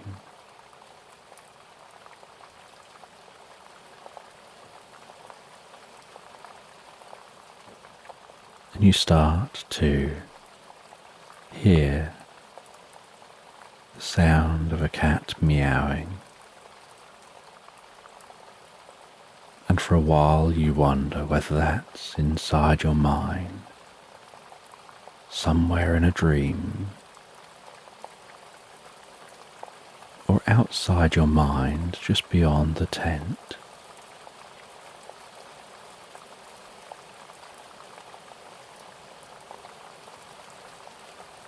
And you begin to realize that meowing is coming from outside of your mind.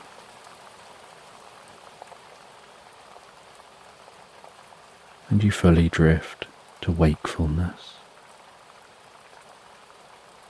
You stretch a little,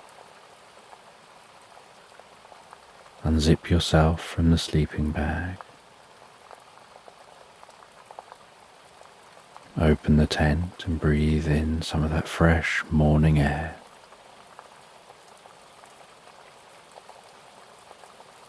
Cleansed by the water of the lake.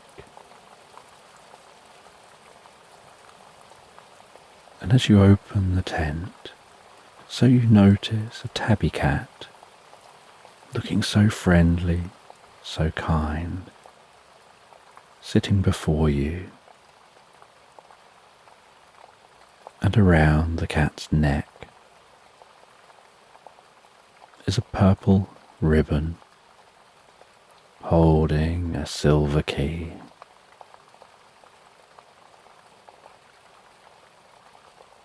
And when the cat notices you noticing it, and the tent is now wide open, it stands and walks towards you, buffs its head gently against you, rubs its head, its side of its neck, rubs its body and extends its tail, circles round and repeats this a few more times.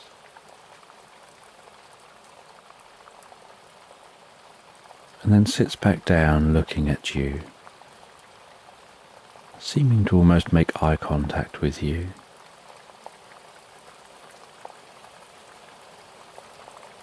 And behaving in a way that makes you think it wants your attention. And so you stroke that cat. It flops on its side, you rub its belly.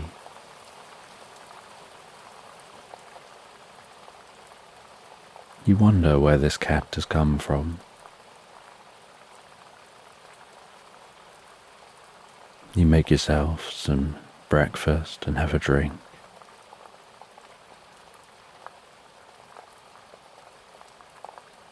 You pack everything away.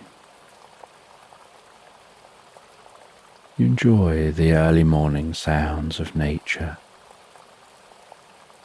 sounds of songbirds, those ducks. And the cat looks at you expectantly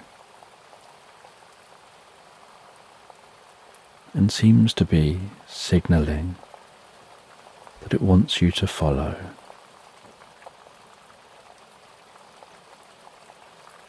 And so after you're fully packed away,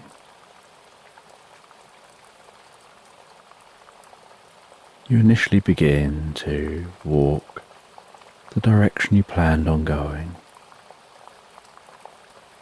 but the cat keeps moving around in front of you,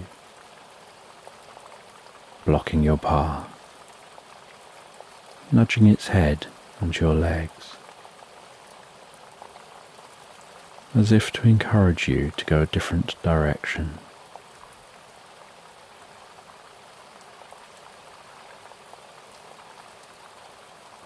And so you decide to humour the cat, and you'll follow it for a while. You begin following that cat away from the lake, wandering through the meadow. And as you walk through the meadow, so you enjoy watching the bees dart from plant to plant, the butterflies landing on plants before launching back into the air,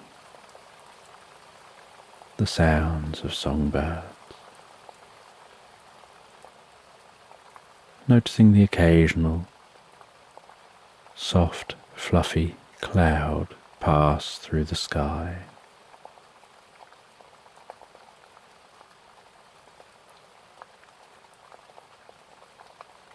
And you walk for quite some time following that cat, the cat managing to keep just a short distance before you, occasionally looking back at you to make sure you're still following.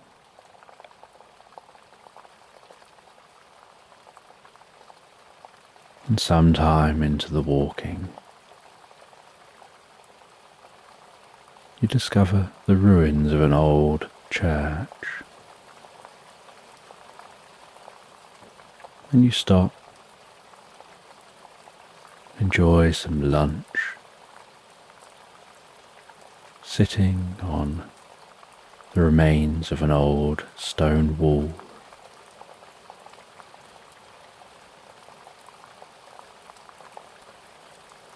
Imagining what this church once looked like.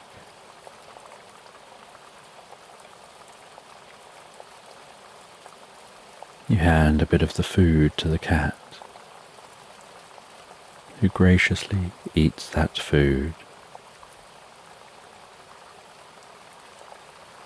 before continuing your journey through the meadow, eventually finding your way to a bridle way which passes through this landscape.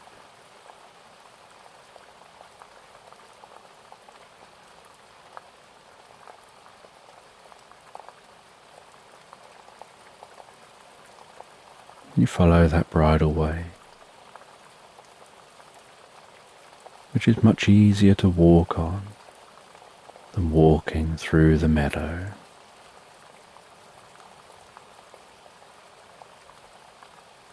And the bridleway cuts past an orchard.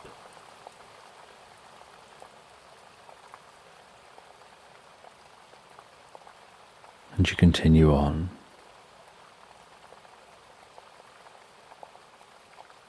exploring areas you've never visited before.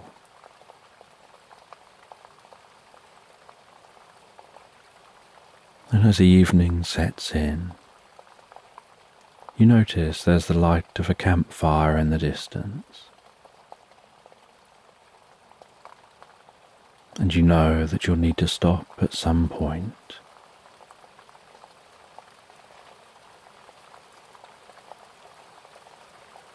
And you don't really want to stop this distance from the campfire, not knowing who's at that fire.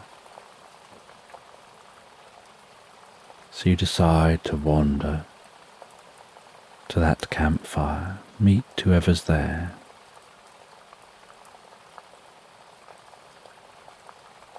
And you can find somewhere to set up camp. After you've met this person, and so you arrive at that camp and meet a wanderer.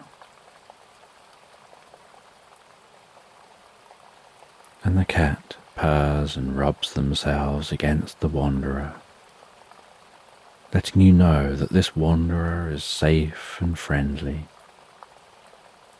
that they're a kind person.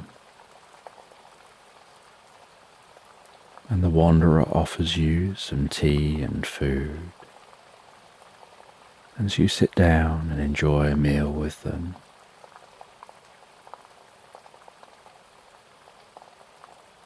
They explain to you the journey that they're on, and you listen with intrigue to their story. And they suggest, why don't you set up your tent here near theirs?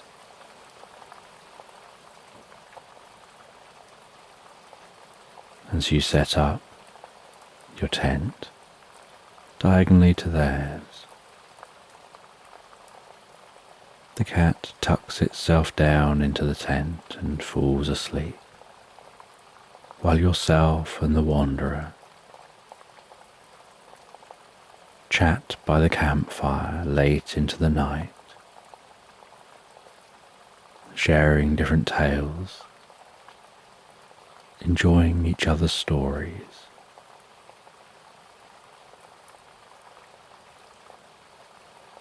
Before it gets so late, you begin to feel deeply tired.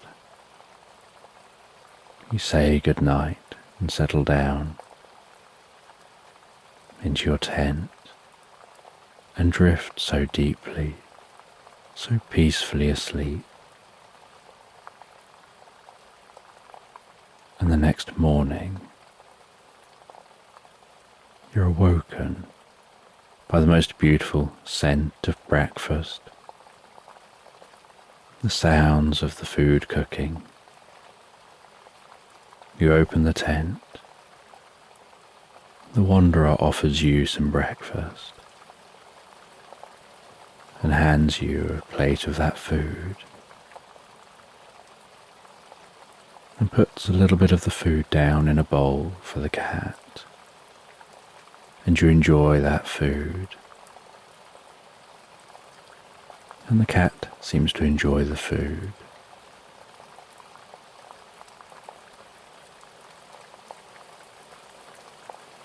And the wanderer tells you about the most incredible library in the nearby town, just half a day's walk away. And so when you pack away to continue the journey, you wonder whether you'll get an opportunity to check out that library, because you're just following the cat where it walks. You say goodbye to the wanderer. You continue along the path, and eventually it leads towards that town. And so you head into that town,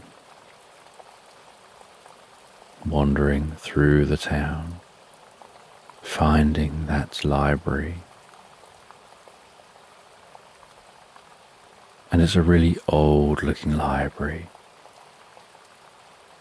with a rustic and weathered wooden door.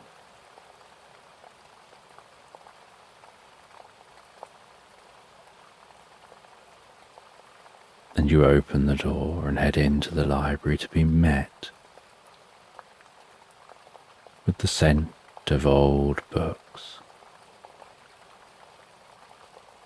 and the sight of dust motes hanging in the beams of light from the windows, and greeted by a friendly bear with ink-stained paws who tells you that they're the guardian of knowledge, and they speak with a deep and comfortable, soft voice that seems to almost draw you in. And they show you around the library, showing you some of those ancient texts which are stored within the library. And you feel to yourself that you could just sit in here at a table and read for a lifetime. But the cat looks at you impatiently, and you know you need to continue your journey.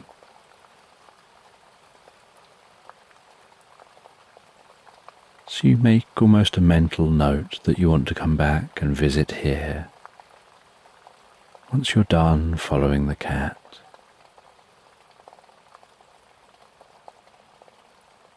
You say goodbye to that bear. You wander through the town and continue following the path as it weaves around and starts to head towards the woodland.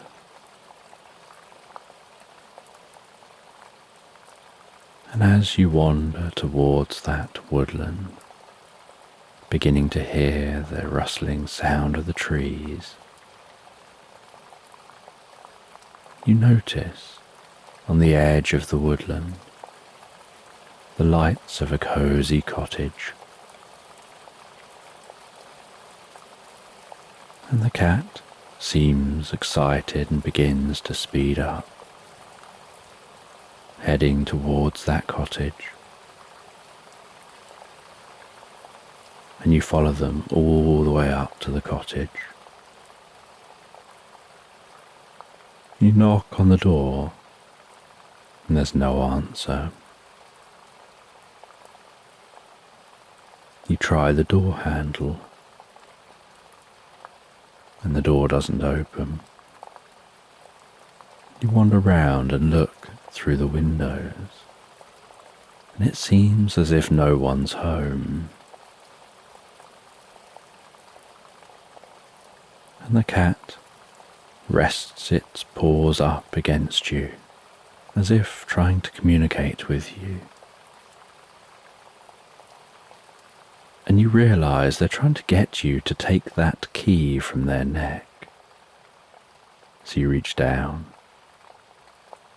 you undo the ribbon and take that key. You try the key in the door, and the door opens, and you walk into that quiet, cozy cottage.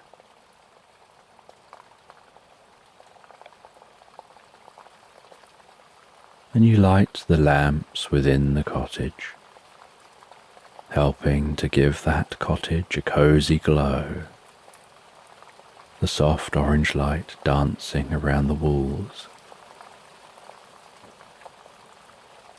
As you begin to explore,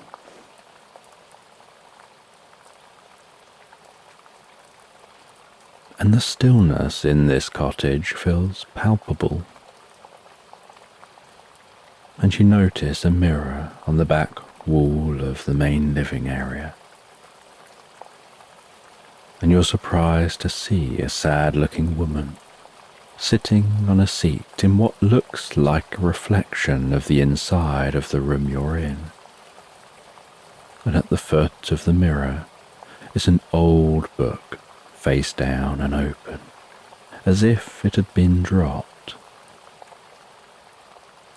You pick up the book and notice that it's a book of spells, with the spell that it's open on being a mirror life spell. You see the instructions for reversing the spell and decide to follow these instructions, and as you do, the mirror glows and sparkles and shimmers, and there's a faint hum in the room. The woman notices and heads over to the mirror inside the reflection and manages to step through the mirror, through that shimmering, and into the cottage.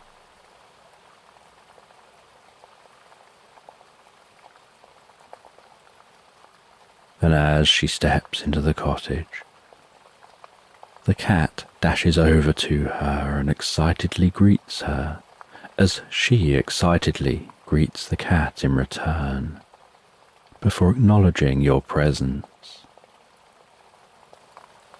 She explains to you that she felt that her life wasn't going anywhere. She questioned what she'd achieved in life. She visited the nearby town and visited the library, and in the library she found a book of spells.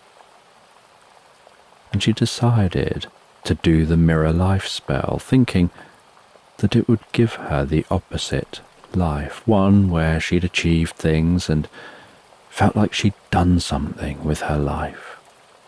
Instead, she got sucked into the mirror and trapped there. And while trapped, she had a lot of time to think, and she realized how much she actually has, and she began to miss her life and Wolfie, her cat. She was worried about Wolfie being left all alone in the cottage while she was stuck in the mirror cottage. She kept on trying to escape the mirror cottage, but all that existed in the mirror cottage was everything inanimate that was reflected in the mirror at the point she passed through. So when she opened the front door in the mirror cottage, there was nothing beyond the door. When she opened the windows, there was nothing beyond the windows. The only thing in this mirror cottage was exactly what was reflected in the mirror. And pleased to be back in her cottage, the woman lights the fire and asks if you're happy to stay for something to eat as a thank you. She feeds Wolfie, and Wolfie comes over and nudges against you as if to thank you for your help. She then prepares dinner, and you sit together eating in front of the fire. And after dinner, you continue chatting in front of the fire as Wolfie jumps up onto the woman's lap.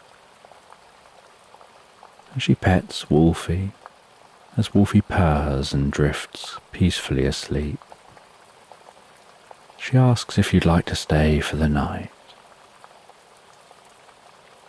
You say that you're happy to do this, and so she makes up the spare room. You settle down for the night in the most comfortable bed, drifting peacefully asleep. And the next day, Wolfie says goodbye, the woman says goodbye, and you're a long way off course, with the direction that you are planning on going. But you are really only wandering. So you decide to just wander in a new direction from here.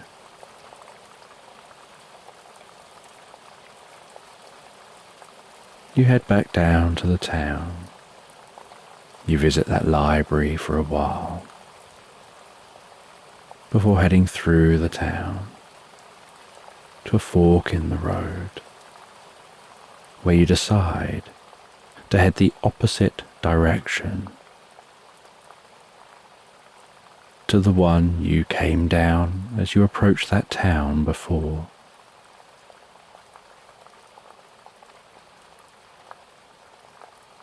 And you glance back at the town and think back on that cabin and your experiences,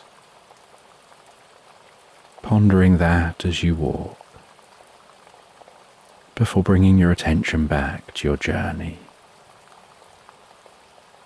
As you continue on wandering, curious what other random encounters you might have, and what random journeys those encounters might lead you on. And much of this journey is just you quietly walking in nature, enjoying the peace and tranquility. And the sun sets on another day, and you notice rain creeping across the landscape in the distance. You set up your tent and settle down. As those first raindrops begin to tap on the outside of the tent, with that rain gradually becoming heavier and heavier, and with the rain becoming heavier, it reaches a point where it's so peaceful and comfortable that it's almost as if each raindrop hitting the tent is guiding you into relaxing deeper and deeper in the experience, helping you feel so relaxed your eyes just want to close, while your ears listen for a little longer to the rain, really savouring the experience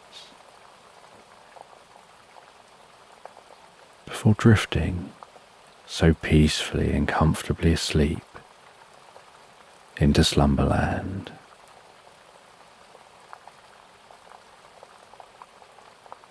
So tonight, as you drift asleep, you find yourself relaxing in the golden haze of the setting sun,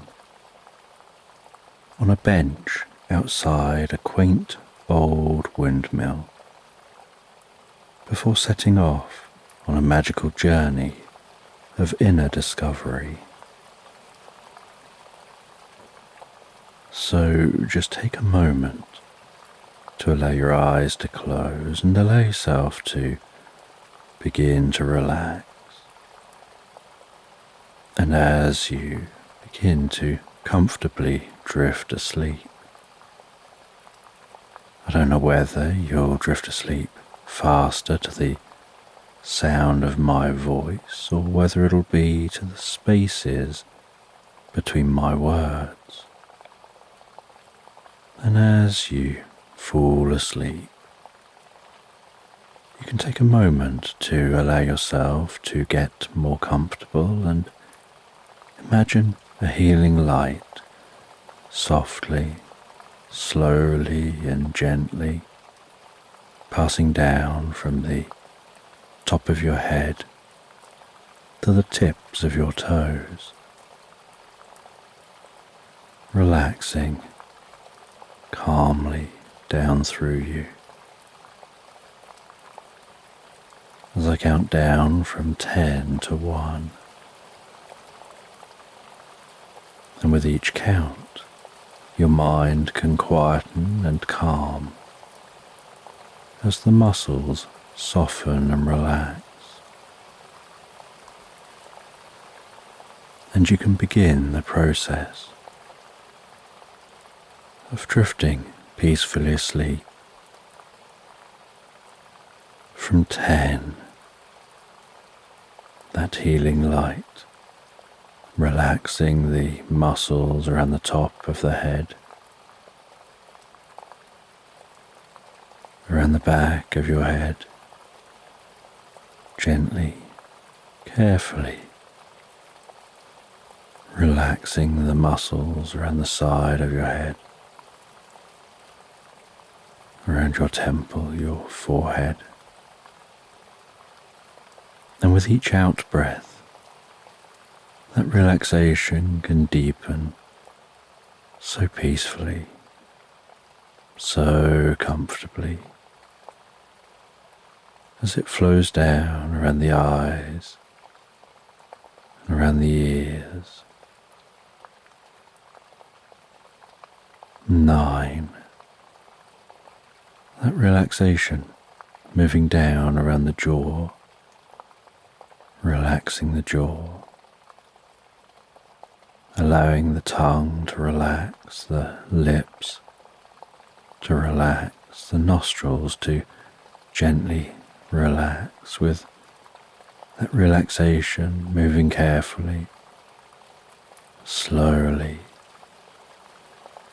as that healing light passes down the back of the neck, softening and calming those muscles around the sides of the neck, the front of the neck, down from the head, gradually moving that calming, healing light out across the shoulders, the shoulder blades, relaxing those muscles, like a deep massage passing through your mind and body. 8. As that relaxation begins to move down those arms, and I don't know which arm the relaxation will move down fastest, whether it'll be the right arm or the left arm, but you can be aware of that healing light spreading gently down those arms, around the biceps, the triceps, down into the forearms.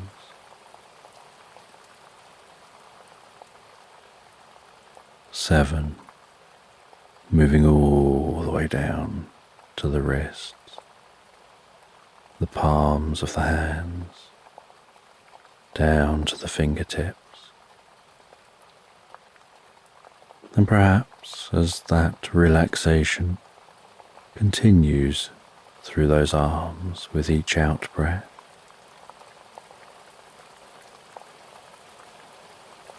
the arms begin to feel heavier or lighter, or some other sensation as relaxation sets in.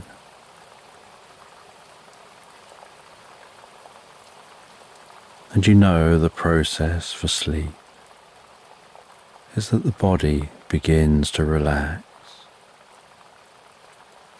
and while the body becomes physically relaxed, so the mind begins to drift and dream, initially to brief reveries before settling on the first dream of the night. 6. And that healing light can spread down from the shoulders and down around the chest, the upper back, softening and relaxing those muscles, gently calming the breathing, helping you drift deeper and deeper into the experience. 5.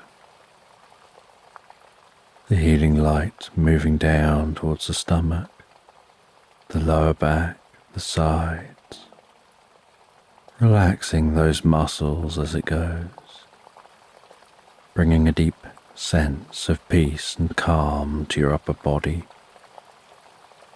releasing any tension, perhaps occasionally finding yourself shifting just a little to feel more comfortable.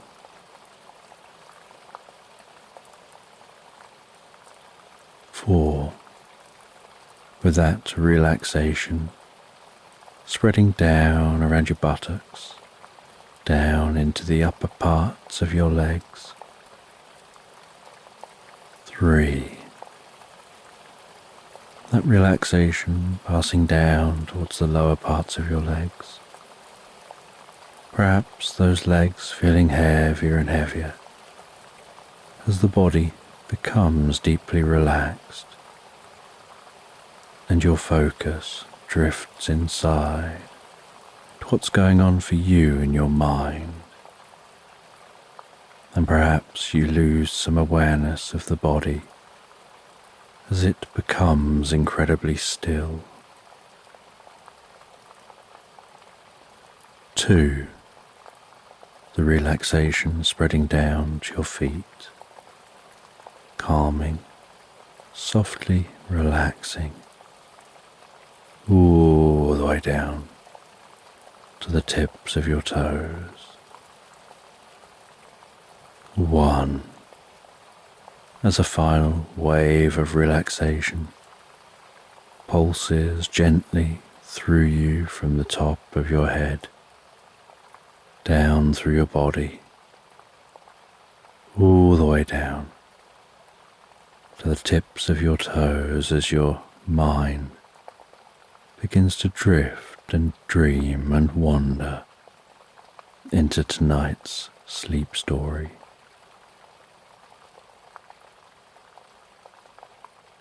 And as you rest and drift and dream, you find yourself sitting on a bench in the most calming, beautiful meadow at the foot of an old stone windmill. And there are some shrubs around the base of the windmill. The sound of the turning, creaking wooden sails above your head.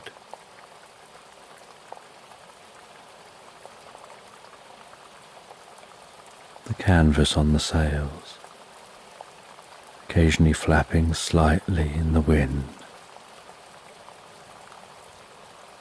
Attached to the windmill is a small cottage.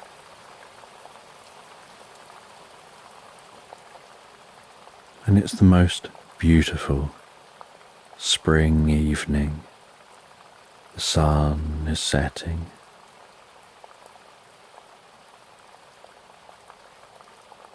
And this windmill is along a dirt track that weaves its way over the undulating hills of this meadow.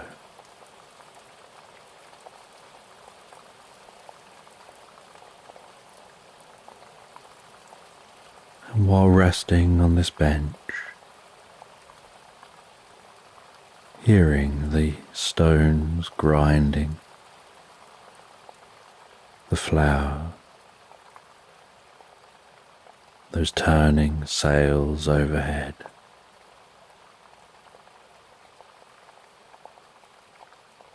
songbirds singing in trees,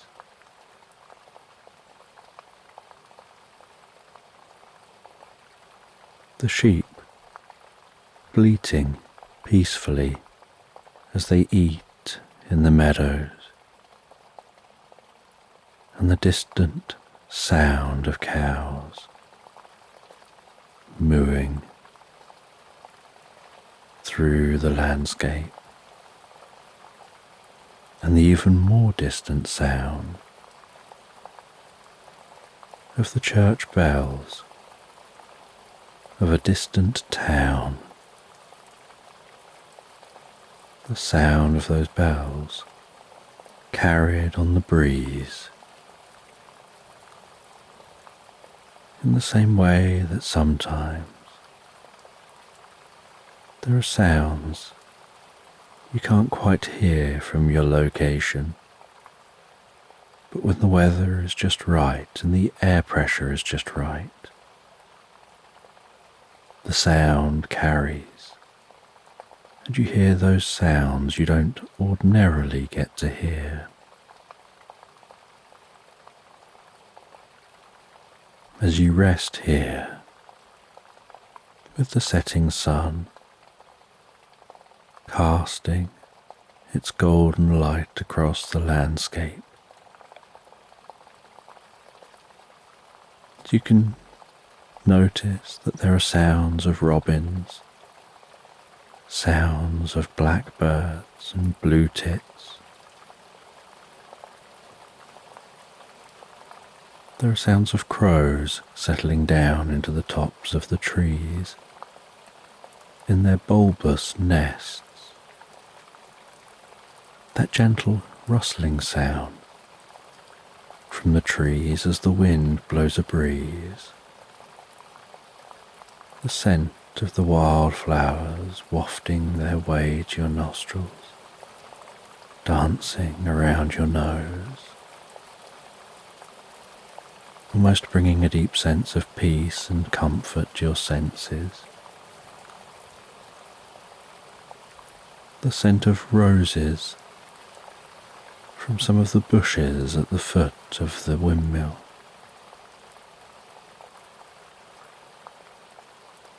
And you're sat out here on this bench, the air just the perfect temperature, as you take in the environment while the windmill turns.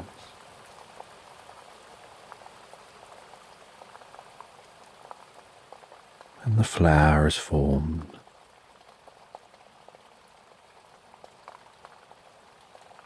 And as time goes on, the flower fills sacks. And so from time to time you head in. You move one sack, seal it up, place another sack ready to gather up more flour. The grain feeding through to the stones, powered by that windmill. And from within the cottage attached to this windmill wafts the scent of baking bread. As you take some of that flour and you bake loaves,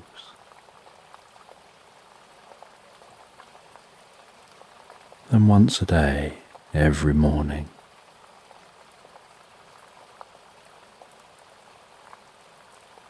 you place those loaves onto the back of a cart, and you travel into that town you hear in the distance. You deliver the baked bread that was baked the night before.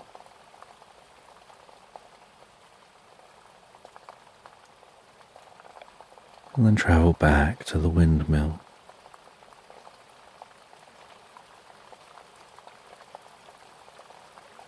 And the windmill is wrapped in the most incredible stone and flint that seems to always feel so cool to the touch.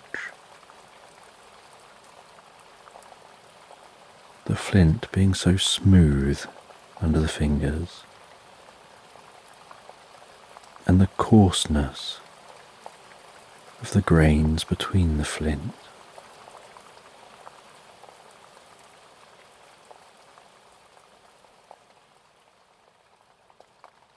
you sit here and rest and drink a drink, enjoying the setting sun.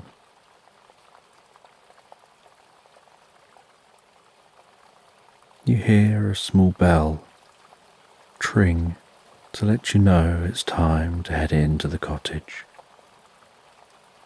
Take the most recent batch of baked bread from that oven. You prepare that baked bread, ready for transporting it in the morning.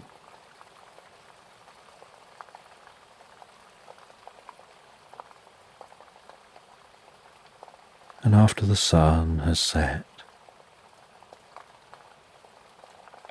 you still have a few more hours of baking bread. And even in the evening after the sun has set, the air temperature is comfortable. You just have to put on an extra layer. The bird sounds have calmed down. You hear some of the other nighttime sounds of animals.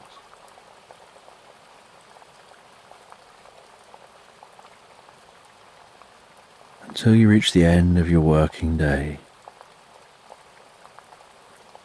the grinding coming to a halt, the baking finished.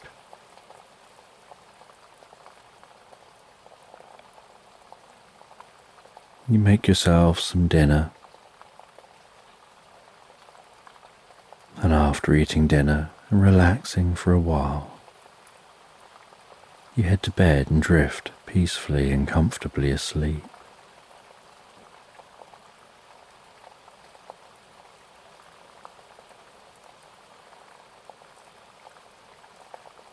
And the next morning,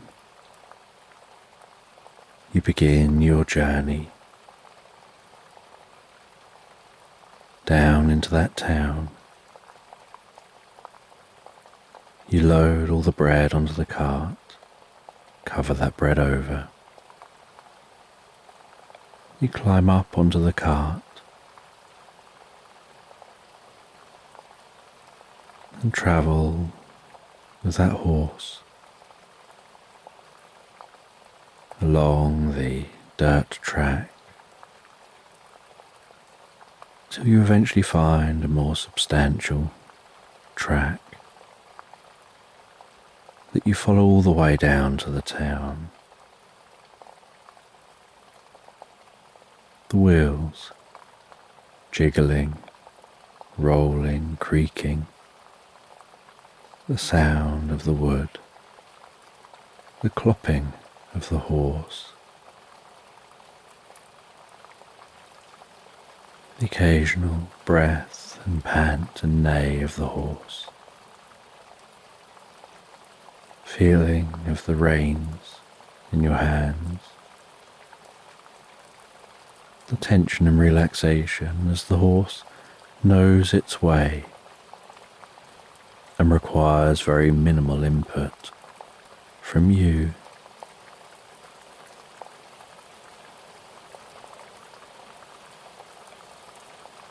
And you ride that horse down towards the town. And on your way towards the town, as you're passing through the wide meadows, under the early morning sun that's just beginning to peer its light over the horizon, where the actual disk of the sun is yet to make an appearance.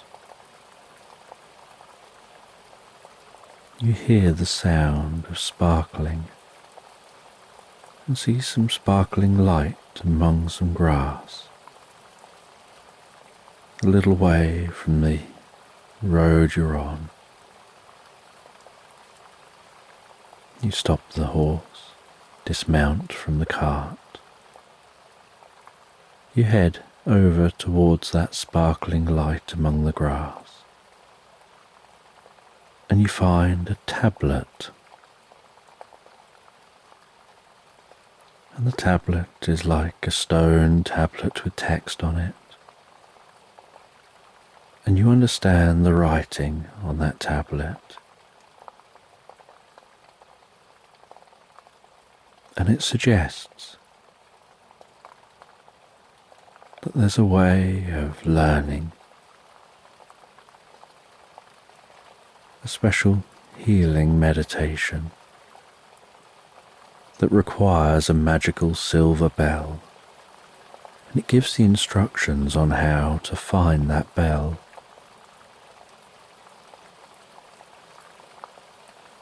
And so you take the tablet, continue your journey to the town, and you arrive at the town as the church bells begin to sound for the first time in the morning, and the sun has just broken above the horizon, beginning its journey of climbing up into view.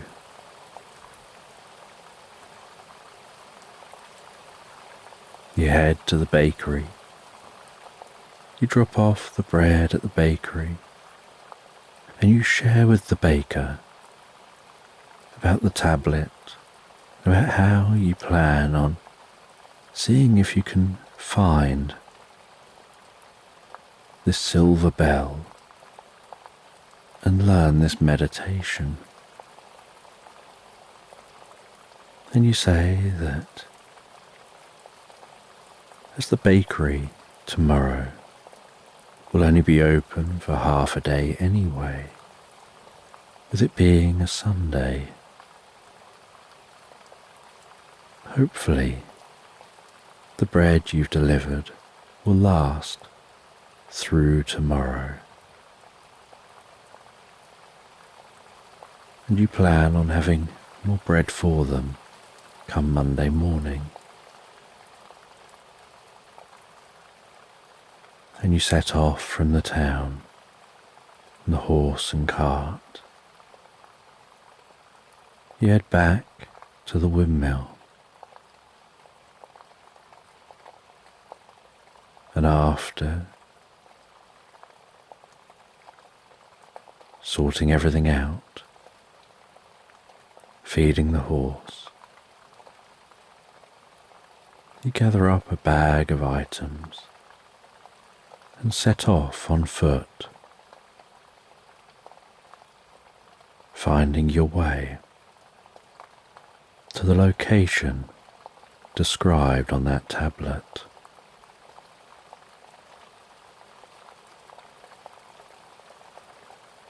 And you walk across those hills through the meadow,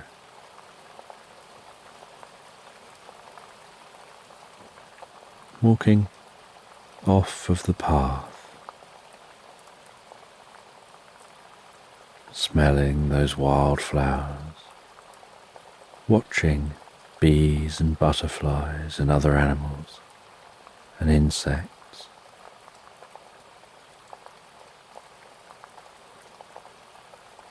moving from plant to plant,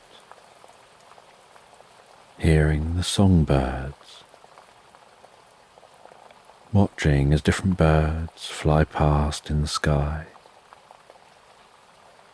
Some birds shooting past fast and settling down in trees and bushes. Other birds leaping up into the air en masse, flying around in the most graceful patterns before diving in formation into trees and hedges.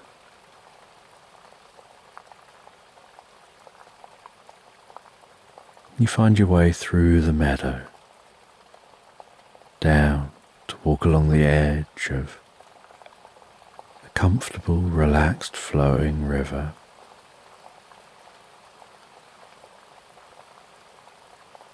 The air smelling so peaceful here, as if that flowing water is purifying, cleaning the air.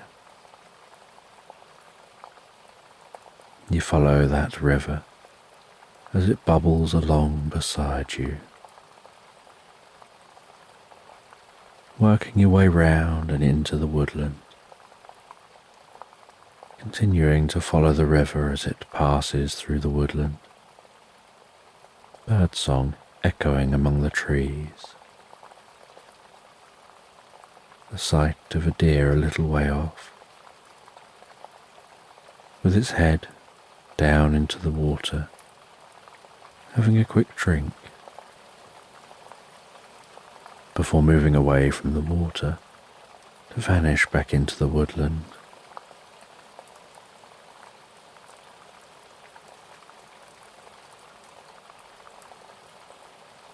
Enjoying how peaceful this walk is.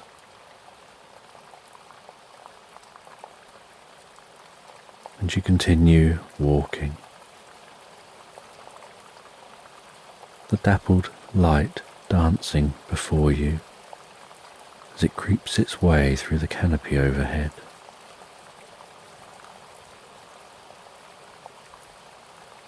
Finding your way out of the woodland, continuing to follow this river until you come to a lake shore.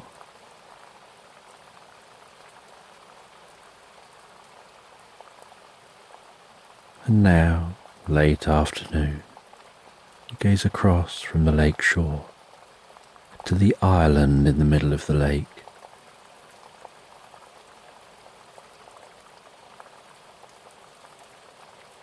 You head back and forth among the trees and the lake shore, gathering up some wood and making yourself a small raft.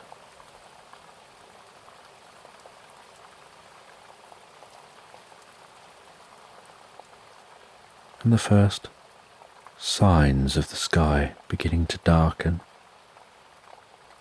as the sun quickly begins to move towards the horizon.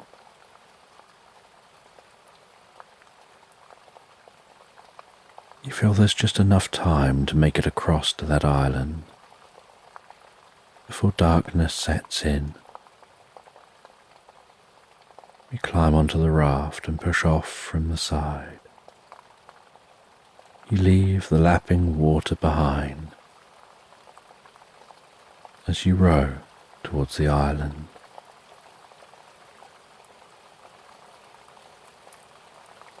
And as you row towards the island, so the bird sounds in the distance quieten down.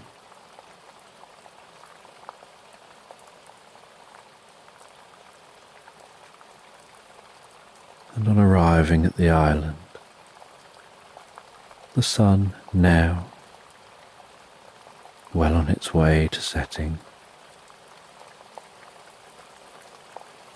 you dismount from the raft, pull the raft up onto the shore,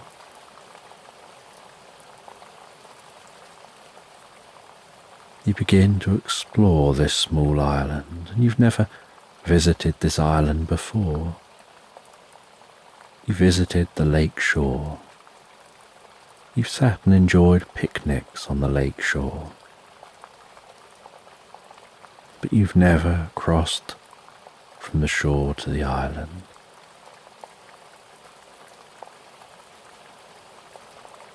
And you find on this island the most magical walled garden. You can't see over the wall. There's a gate into that garden and you pass through the gate.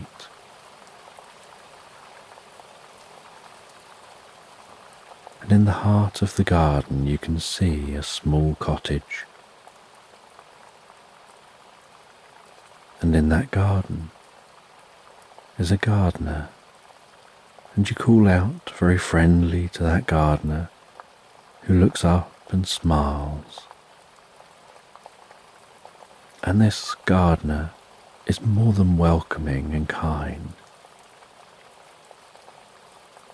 They share about this garden, how it came about, that they live in the cottage here,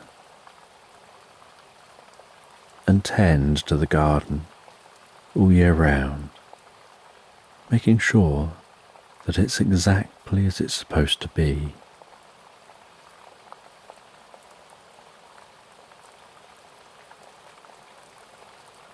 And they make you a warm drink, and you sit down with them in the garden. The sun setting, the sky gradually turning a dark blue as stars begin popping into existence overhead.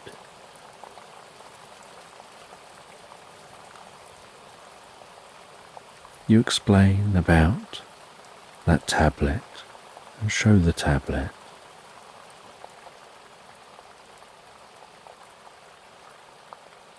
And the gardener invites you to follow them into the heart of the garden. And in the heart of this garden is a tree stump. And with the sun now fully set, and the area around you just illuminated by a handheld torch the gardener's holding,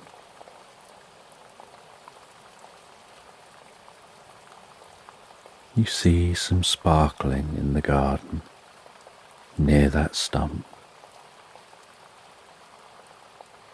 The gardener crouches down and you copy them. That sparkling gets closer and closer.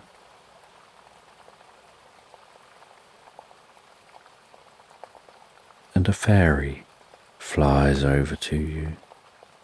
You can hear their wings almost buzzing as they move so fast.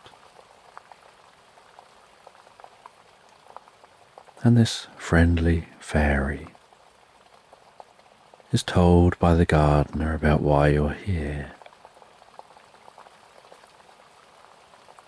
And the fairy waves her magic wand over your head, and sparkles of light sprinkle down from that wand, spreading out and wrapping around you as you shrink down in size to being the same size as the fairy. And the fairy flies down to be walking alongside you. She takes hold of your hand, guides you among the towering plants and through the tall grass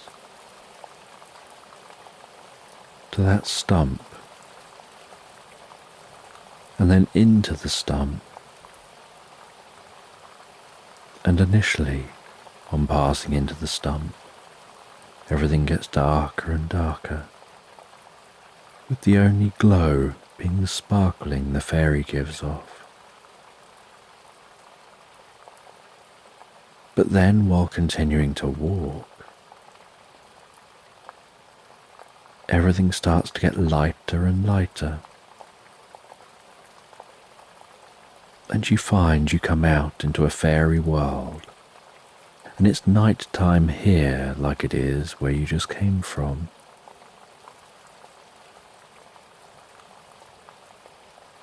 And you can see sticks with flames lining streets, houses built within mushrooms, fairy lights hanging in the fronds beneath the mushrooms.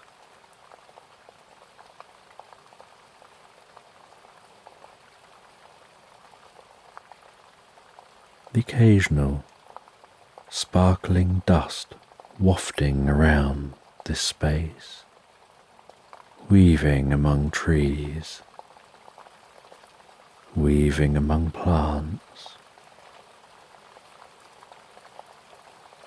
You gaze up and notice it's night time, but the sky looks different overhead. When you follow the fairy, as she guides you through this landscape,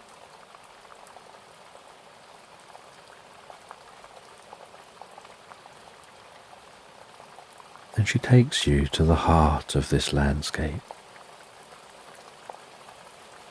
where there's a giant mushroom. Together you walk into that giant mushroom. You descend a staircase in the heart of this giant mushroom, going down 10, 9, 8, 7, deeper and deeper under the mushroom, 6, 5, 4, 3, 2, 1, and deep in the heart of the mushroom. Deep down among the mycelial network, you come out into a chamber, and in the heart of this chamber are silver bells hanging on string which is weaved across the ceiling in this space. The silver bells hanging on the mycelial network, like string weaved across the ceiling of this space. She unhooks one of those silver bells, hands the bell to you and tells you, if you sit still and tring the bell just once with a hand, holding it between your thumb and forefinger, and while still holding it, focus your ears on that sound of the bell as it rings and reverberates until the reverberations fade and disappear, and then ring the bell a second time, doing the same again, and then a third time doing the same again, each time keeping your focus on the sound of that bell.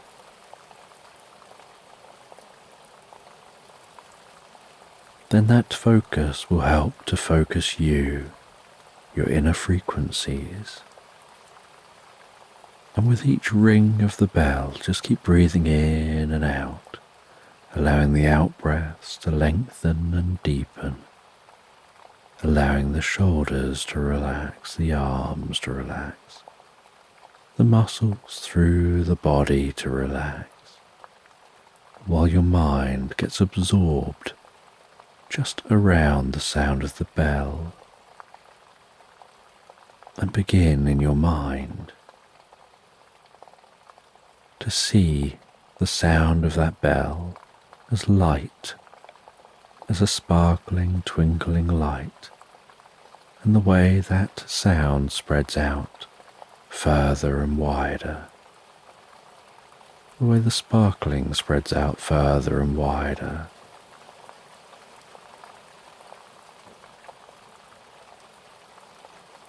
And have a sense of that sparkling passing down through you, synchronizing within you as you drift deeper into the experience.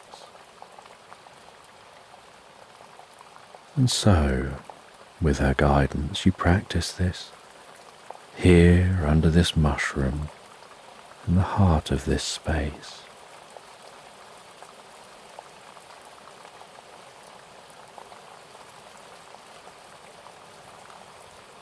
And you feel your cheeks warming as you relax deeper and deeper.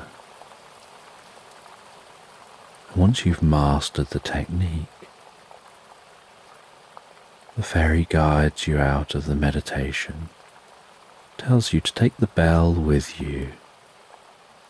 A new one will grow in its place when the time is right. And she guides you back out of the mushroom, through the fairy world, back out into that garden. And back in the garden she waves her wand over your head once more, as you grow back to full size, and the bell grows to be the same proportions in relation to you. And the gardener smiles and asks if you found what you sought, and you acknowledge that you did. They invite you to spend the night. They prepare the most beautiful food. You sit and have the most interesting conversation. You can't help but be drawn to their library of old books. And so in quiet moments between the conversations, you ask if you can take a look through the books. You look through those books, smelling the old book smell, before being shown to a room with the most comfortable bed, settling down for the night and drifting peacefully asleep.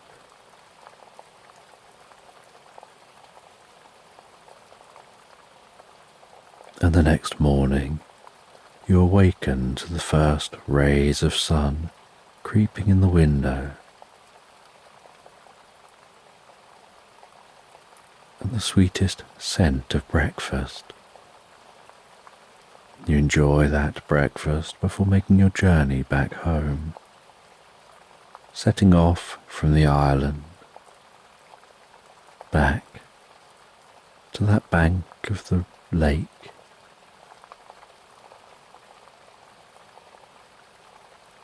Making your journey back, following that river,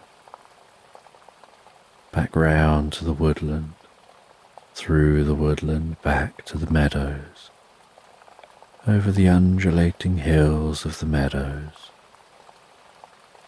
until you can see, peering over the hills in the distance, the tip of your windmill, finding your way back to the windmill. On arrival back at the windmill, you settle back home for a bit, have yourself something to eat and a brief rest, before continuing to make that flour, bake that bread, doing that well into the night, and then trying out that meditation, ringing that bell, focusing on the ringing until it fades, ringing the bell again, and repeating that process of breathing in and out, those out-breaths lengthening and deepening, the relaxation spreading through the mind and body, and noticing that healing setting in as your mind and body synchronizes, and the frequencies through your mind and body seem to form an equilibrium and sing in harmony.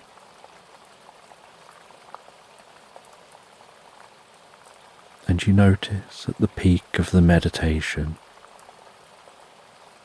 everything seems so much more vivid, and you seem to be a part of everything around you, like there's a greater connection with all things.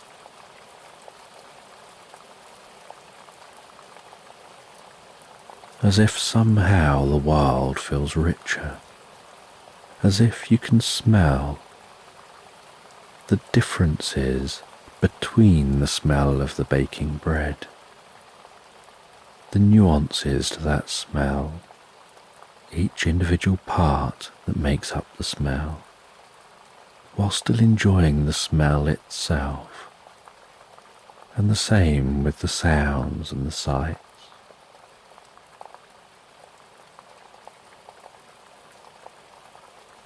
And then heading to bed, knowing in the morning you'll awaken, make your journey into town like every day. But for now, just finding yourself with a deep sense of calm and relaxation. And this new meditation that you know you can do better each time you engage with it.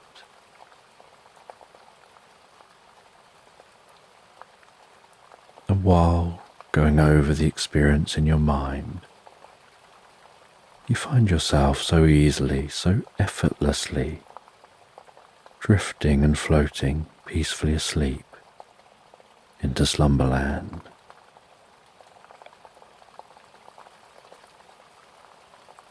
So just take a moment to allow your eyes to close and allow yourself to begin to relax.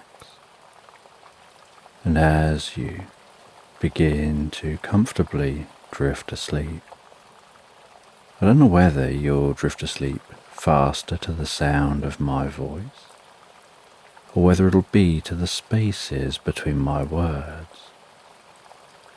And as you comfortably fall asleep, you can just take a moment to allow yourself to get comfortable and imagine a healing light softly, slowly and gently passing down from the top of your head to the tips of your toes, relaxing calmly down through you as I count down from 10 to 1.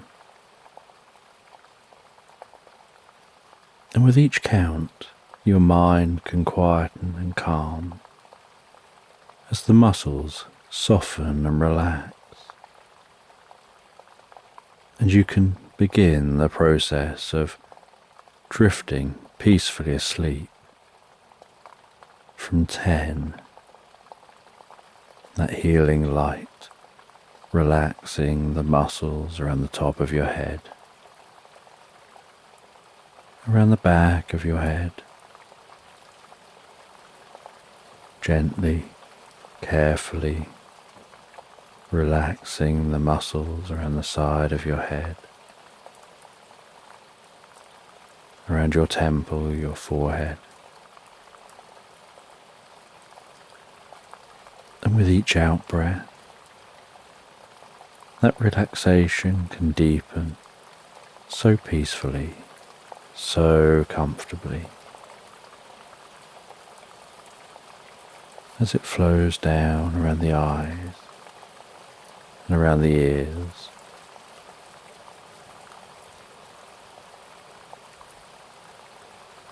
Nine. That relaxation moving down around the jaw, relaxing the jaw, allowing the tongue to relax, the lips to relax, the nostrils to gently relax.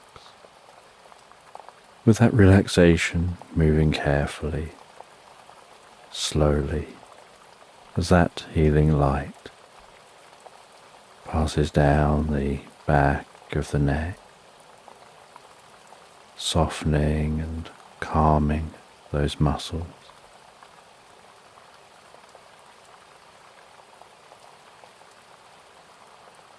Around the side of the neck, the front of the neck, down from the head.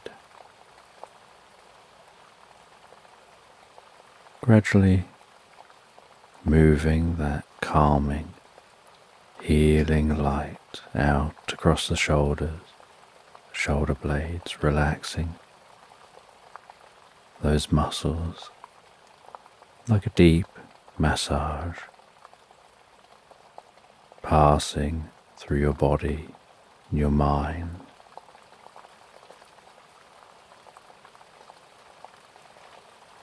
Eight. As that relaxation begins to move down those arms and And I don't know which arm the relaxation will move down fastest. Whether it'll be the right arm or the left arm. But you can be aware of that healing light spreading gently down those arms, around the biceps, the triceps, down into the forearms.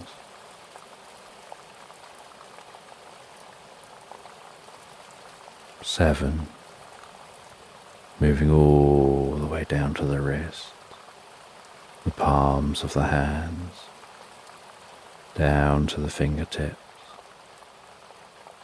And perhaps as that relaxation continues through those arms, with each out-breath that you take, the arms begin to feel heavier or lighter, or some other sensation as the relaxation sets in. And you know the process for sleep is that the body begins to relax, and while the body becomes physically relaxed, so the mind begins to drift and dream.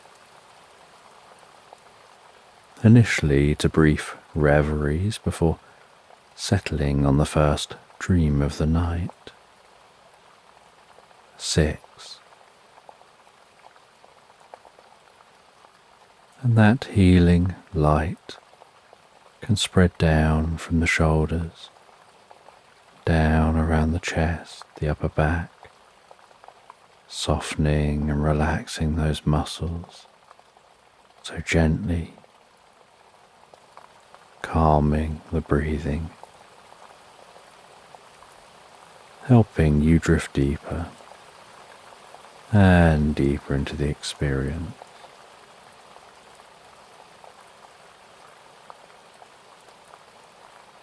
5. The healing light moving down towards the stomach, the lower back, the sides, relaxing those muscles as it goes, bringing a deep sense of peace and calm to your upper body, releasing any tension, perhaps occasionally finding yourself shifting just a little to feel more comfortable. 4. With that relaxation spreading down around your buttocks, down into the upper parts of your legs.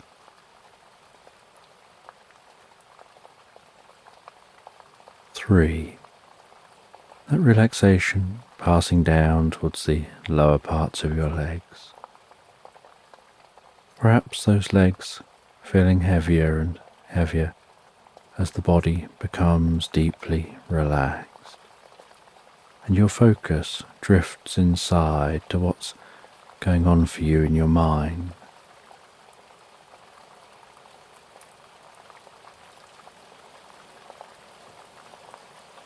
And maybe you lose some awareness of the body as it becomes incredibly still. 2. The relaxation spreading down to your feet, calming, softly relaxing all the way down to the tips of your toes.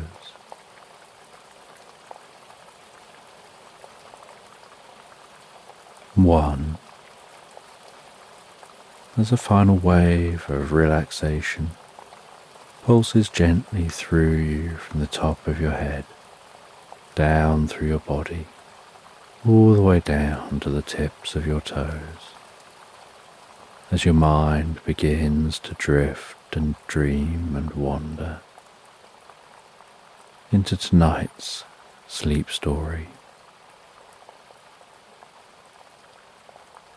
And you find yourself walking through a meadow on a cliff, heading towards a tall lighthouse before you.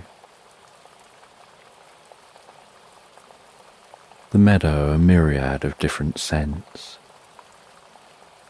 the scent of different wild flowers wafting in the breeze, the hint of salty sea air travelling from the ocean below up the side of the cliff and resting itself down across the meadow.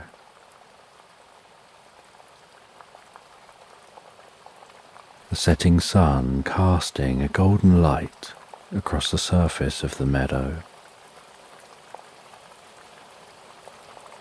sharpening the shadows of the trees as they stretch off into the distance.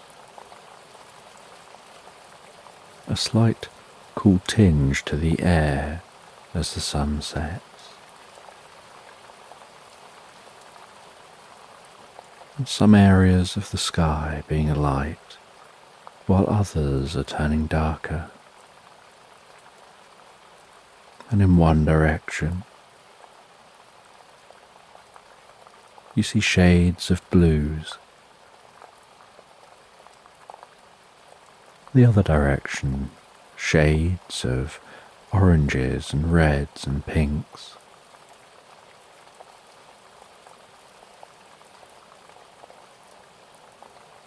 Hearing the sound of the crashing waves at the foot of the cliffs, almost playing out a tune as they rumble into the shore, curl up onto the shore, and pound the cliff in a rhythmic row of beats.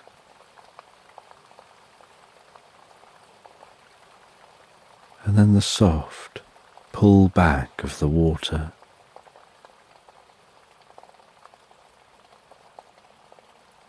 before the sound calms down, ready for the next wave to roll in. The light of the sun dancing across the surface of the ocean.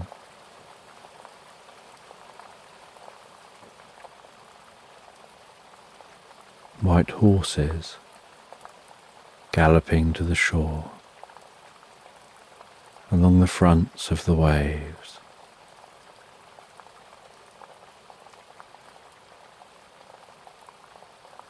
The cool breeze tickling at your cheeks.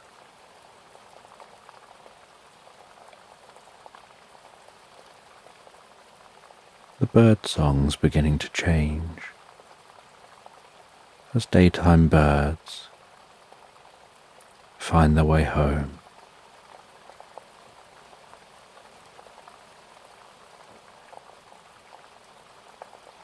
And new sounds begin to evolve around you.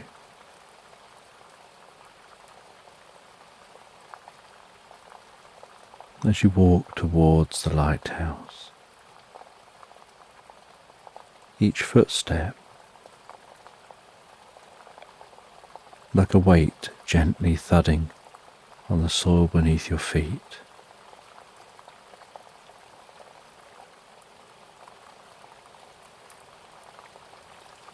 And a brushing sound as your feet pass through the grass.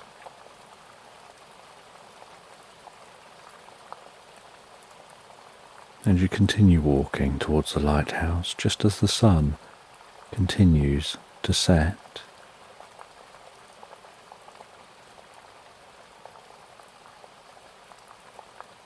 Arriving at the foot of the lighthouse, walking around the outside of that lighthouse, running your fingertips around the stonework, feeling that stone beneath the fingers. A slight cool dampness to the stone.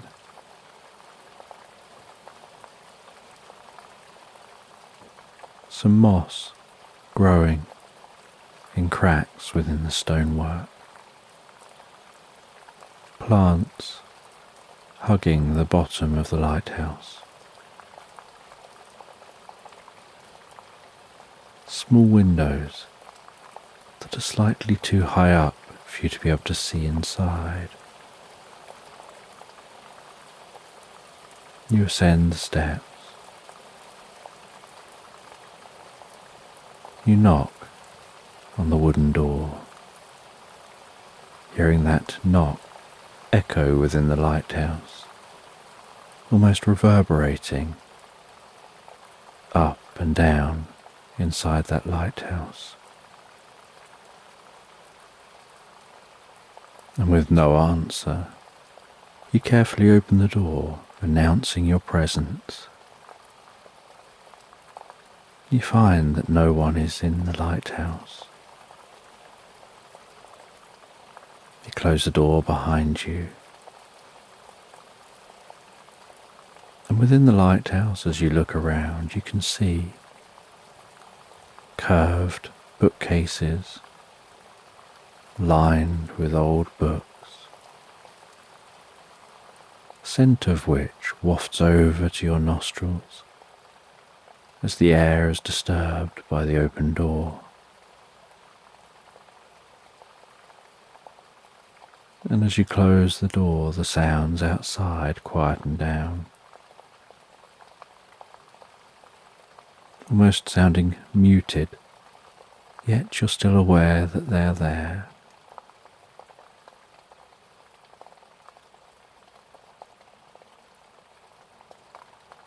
And along one curved wall is a kitchen area. You can see a sink at a window, some cupboards under the sink,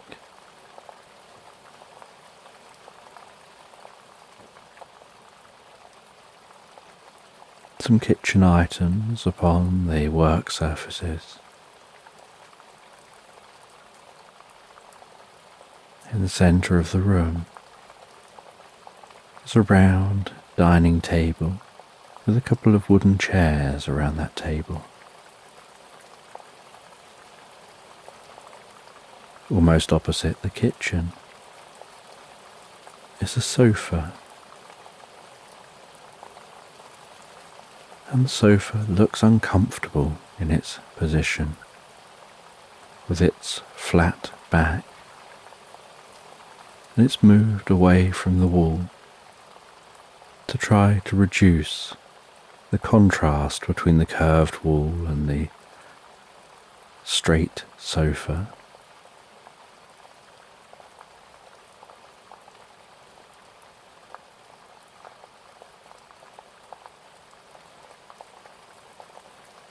And across the other side of the space from the kitchen area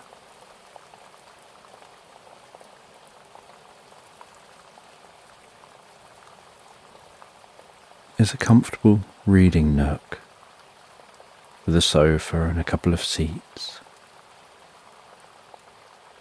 and a small fire and small chimney leading up to a small hole on the outside of the lighthouse.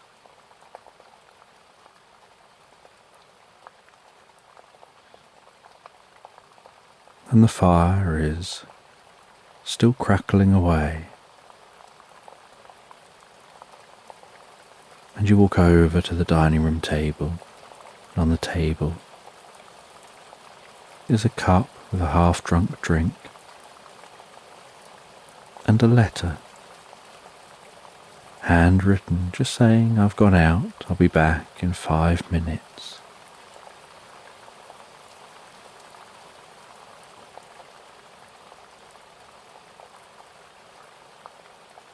And you walk over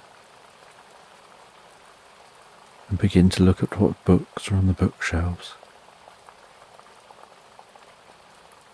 taking the occasional book off the shelves, reading the book, perusing a few pages before placing it back.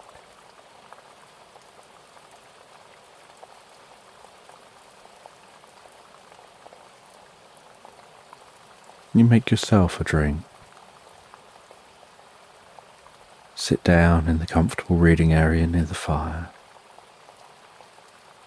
feeling the warmth of the fire as you relax back into a chair and holding your drink.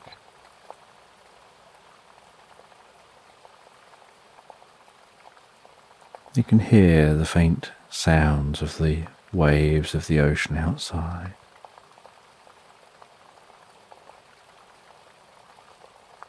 And between the rolling waves, this space becomes comfortably quiet.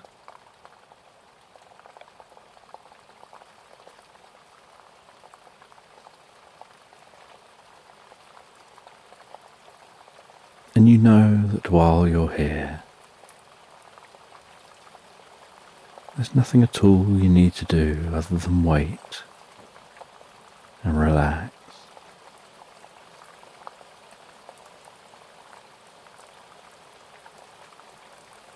And you've so far only been exploring this ground floor space of the lighthouse. And after a short time, you hear the latch go on the door. Door opens with a gust of wind, and a man steps into the lighthouse. The friendliest looking man, the kindest eyes and a warm smile.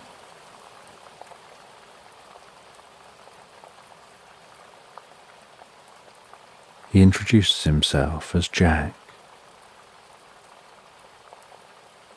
He's a lighthouse keeper who tends to the lantern, makes sure that it's always shining.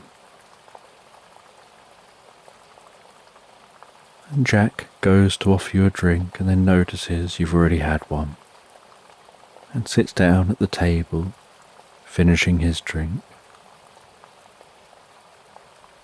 He welcomes you to his lighthouse.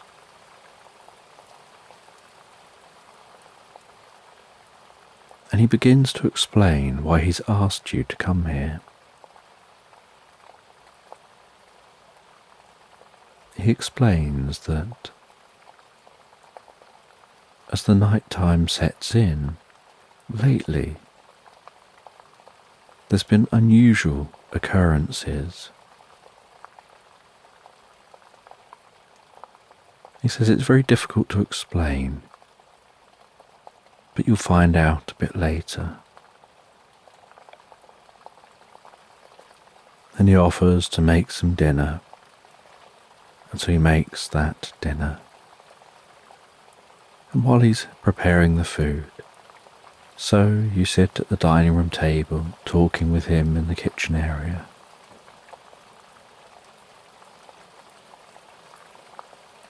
And while the dinner's cooking, and it's just a case of waiting, he says he'll show you to the room you'll be staying in. And together you ascend the spiral staircase, which wraps around the inside wall of this lighthouse.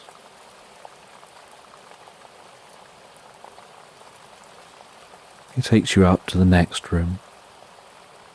He shows you this level and the room that's on this level.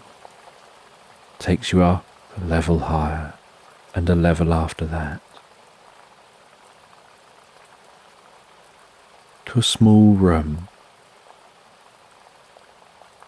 that's separate, whereas all the other rooms have each floor largely open plan.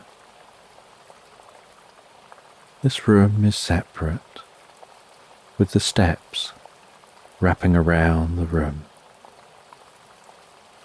up to the top, where it comes out into a dome where the lantern for the lighthouse is situated.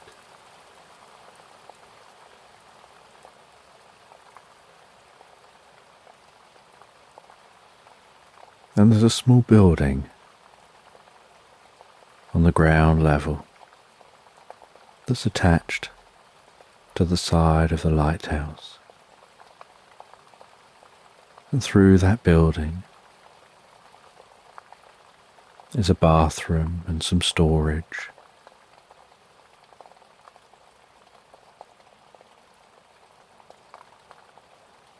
And so you're shown through to the room you'll be staying in. He opens the latch, pushes the door open with a creak, gestures for you to head in. So you head in, you place your bag down on the bed, noticing the way the bed absorbs the bag as you place it down. Seeing the small window in the room, looking out of the window over the ocean. The smell of the food wafting all the way up here. Jack says that he's going to head back down, finish making the food.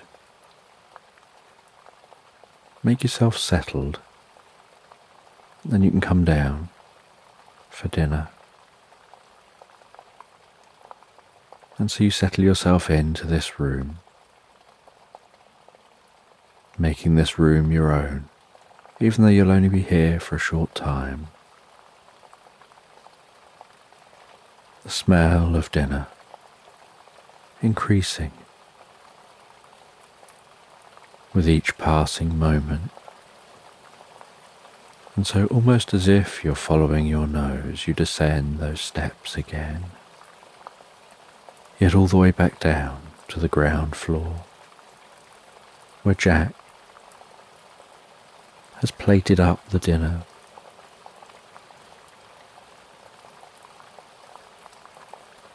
It's dark now outside the lighthouse. Both enjoy good conversation, good food.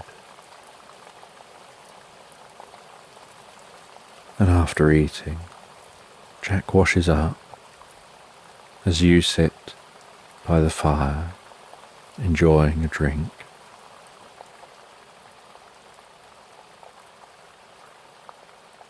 And occasional conversation back and forth with Jack about this place, about the books.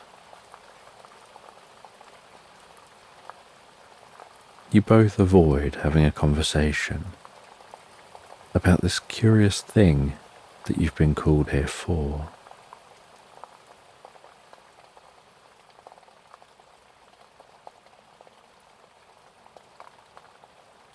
And after washing up, Jack sits with you in a seat opposite. And you ask him about being a lighthouse keeper, what it's like. He shares his experience of what it's like to run a lighthouse, to largely be here alone,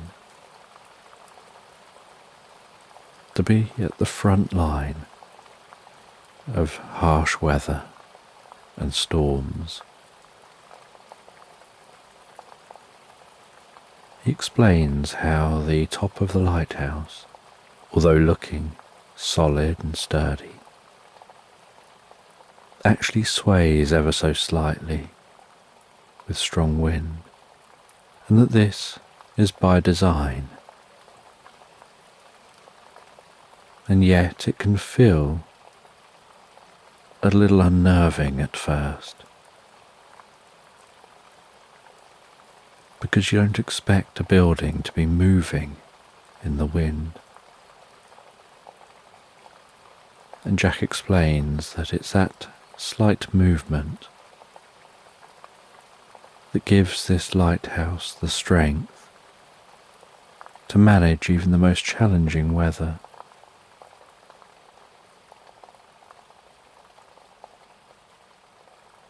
And after a while of talking, Jack looks at his watch and says it's time to get up to the top, to the lantern. And you follow Jack up the stairs, all the way up to the lantern.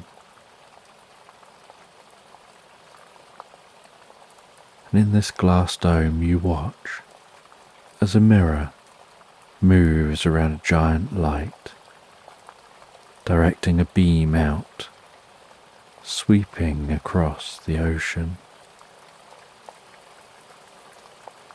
And the casing for the light is only open at the front, so the light doesn't shine as it swoops all the way to the back.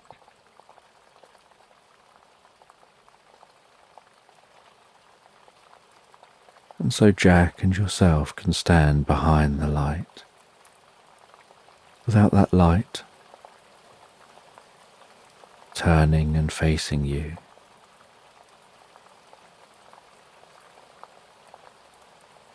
and while standing and watching quietly, barely able to hear the ocean from up here, seeing some dots of light on the horizon, which Jack explains are ships, keeping themselves away from this shore.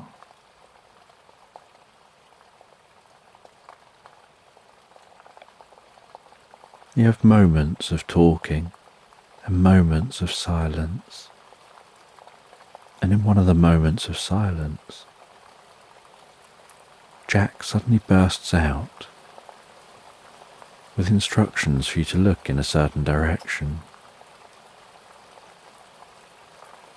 And you look off in that direction, and you see what looks like sparkling, fluorescent green lights bubbling beneath the surface of the ocean, moving and weaving and seeming organic.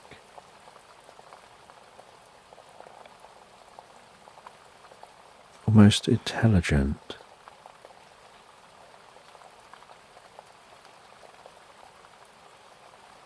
And the lights get brighter and brighter. They reach the surface of the water,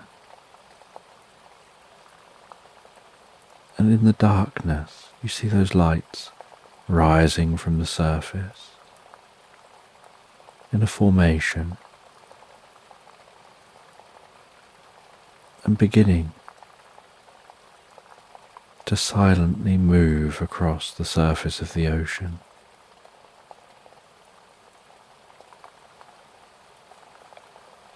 And it's hard to tell as you watch exactly what you're watching.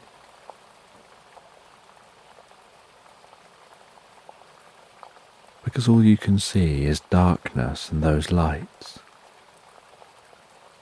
and the points of light on the horizon.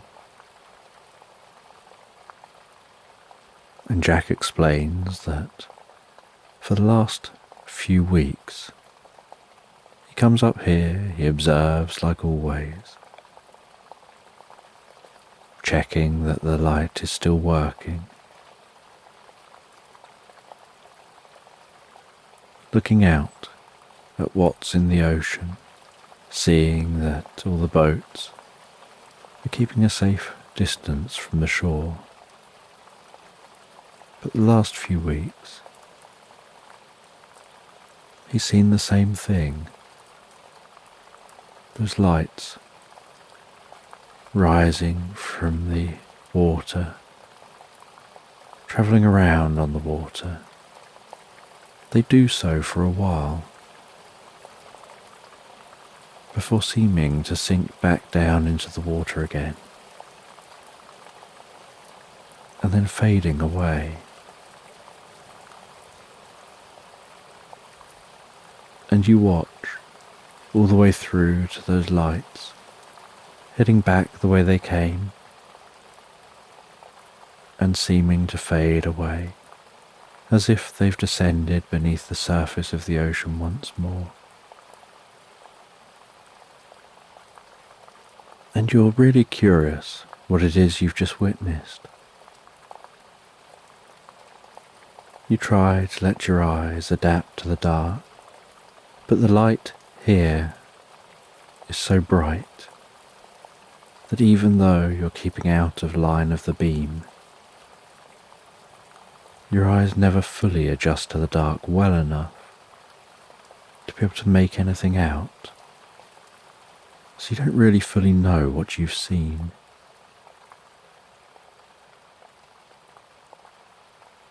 Jack explains that normally it happens just once, and then doesn't seem to happen again for the rest of the night. And you find this incredibly curious.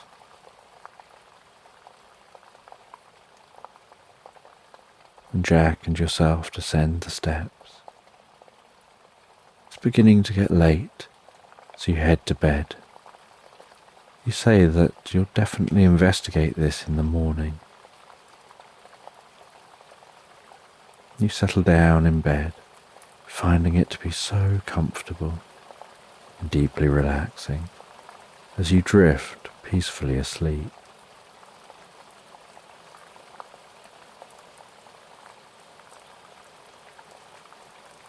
And the next morning you awake to the smell of breakfast wafting its way up through the lighthouse.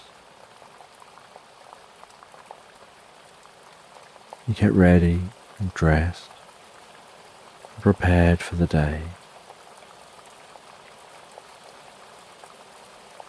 You descend those steps.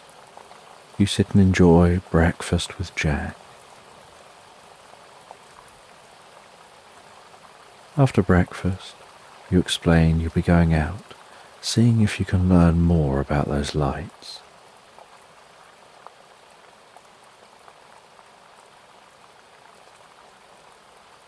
You find your way down, out of the lighthouse, into the meadow, along the top of the cliff,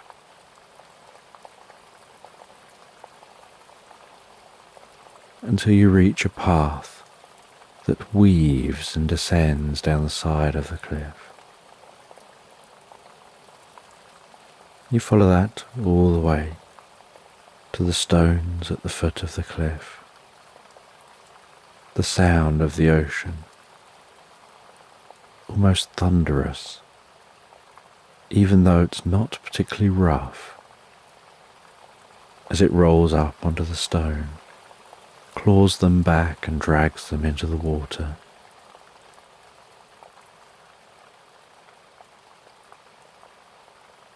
You head to a rowboat a little way on, down the shore. You drag that small rowboat towards the sea. It's sliding across those stones, then becoming weightless as it gets into the water. But initially being in the surf, where 1 minute it's floating, next minute the waves pull back and it's on the ground again.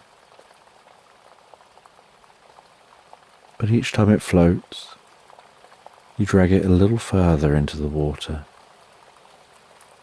rising up your legs, feeling that coolness of the water.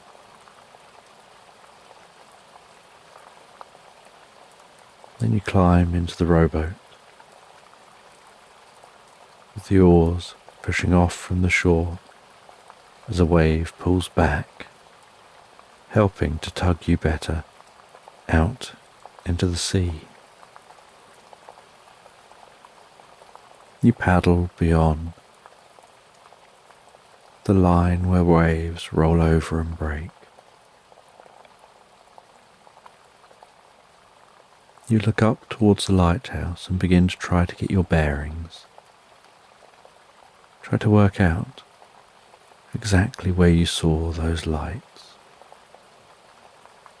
You paddle out to that location, keeping your eye up on the lighthouse, getting an idea of exactly where you need to be.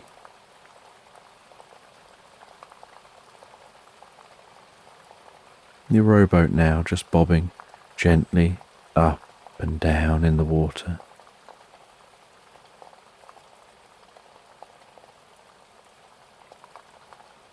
The sun burning off the last of the morning mist that was hanging across the surface of the water as late morning approaches, and the blue sky overhead, the warmth of the sun on your face.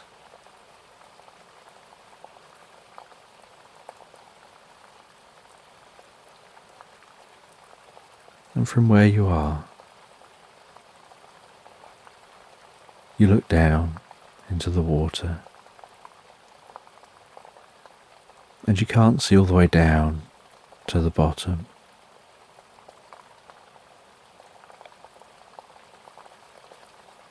And you're not too far from the shore.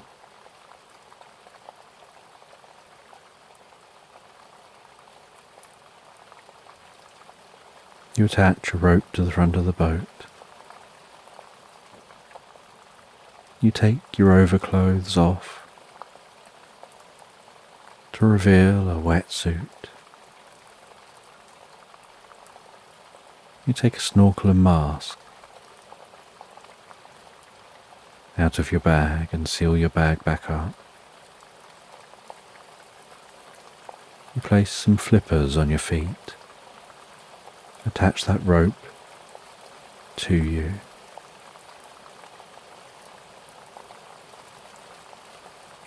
You then drop into the water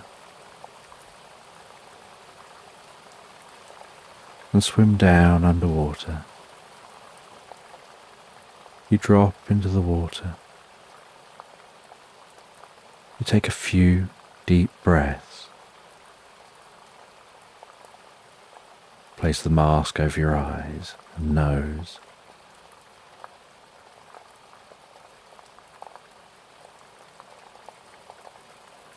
Bend your head down under the water. Push your legs up and dive down, and holding your arms alongside your body.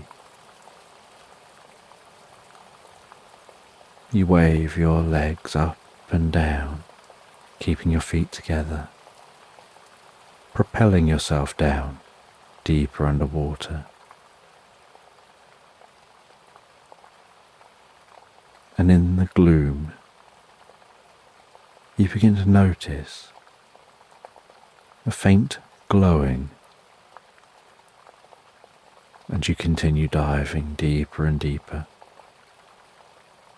keeping yourself so calm, using so little effort.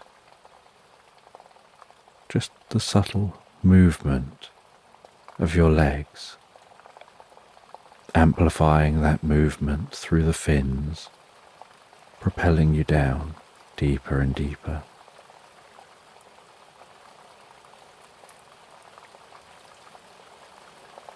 And as you reach the bottom, so you notice something unusual.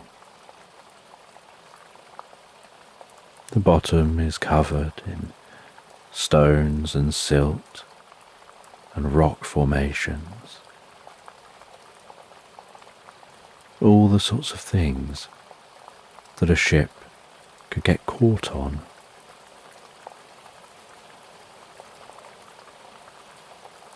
And you notice that among one of the rock formations appears to be a glowing tunnel.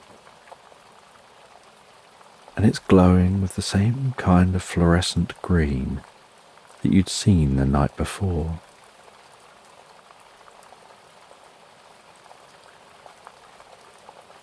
And still feeling relaxed and swimming perfectly comfortably, you swim towards that glowing green and notice something unusual about it. As you reach it, you reach out, and your hand goes through that glowing green at the front of that cave, and suddenly feels heavy And you notice that it's almost like there's a force field that's holding back the water.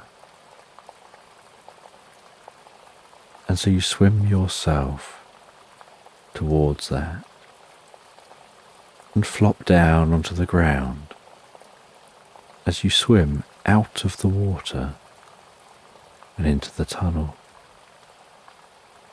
As you land on the ground, you breathe in the air, noticing it's breathable. And there's a glowing green within this space.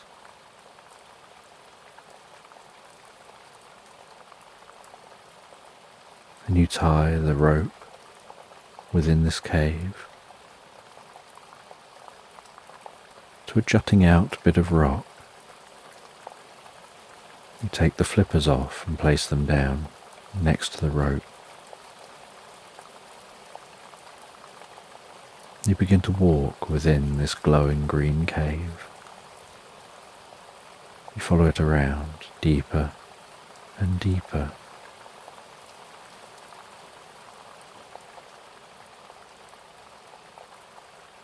Aware of the silence setting in within the cave. And then you begin to hear some faint noise. And the other side of this cave seems to be what looks like another force field. Only this one seems different.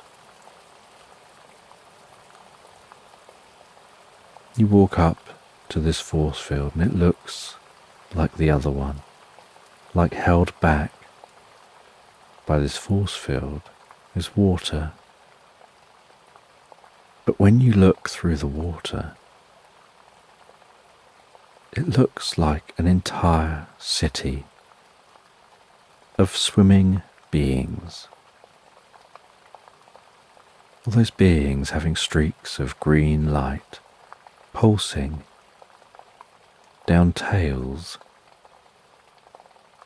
from their backs all the way down the tail and to the tips of the tail, each one with slightly different patterns. You realise these all look like mer people. You take a few deep breaths.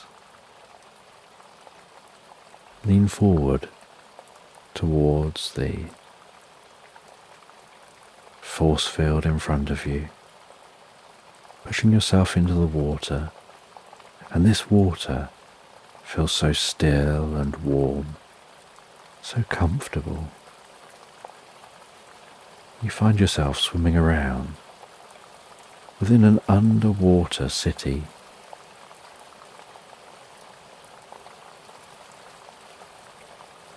And one of the mer people happens to see you, and they swim over towards you, and you swim back towards the hole. You get back into the cave. The mer person follows you. You back away from the force field to give room for them to come into the cave too. And as they pass through the force field, their tail dissolves into legs, and they're stood there before you. And it's almost like, without saying anything, you can understand and hear what they're thinking.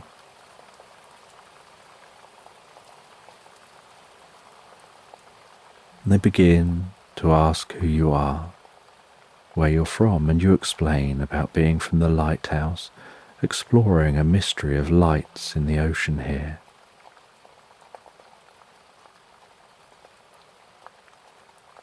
And they explain who they are, that they're a mer person. There's an entire civilization of mer people on a different location to here. And they're a very advanced civilization. they have these portals which allow them to travel to different locations, almost like holiday destinations,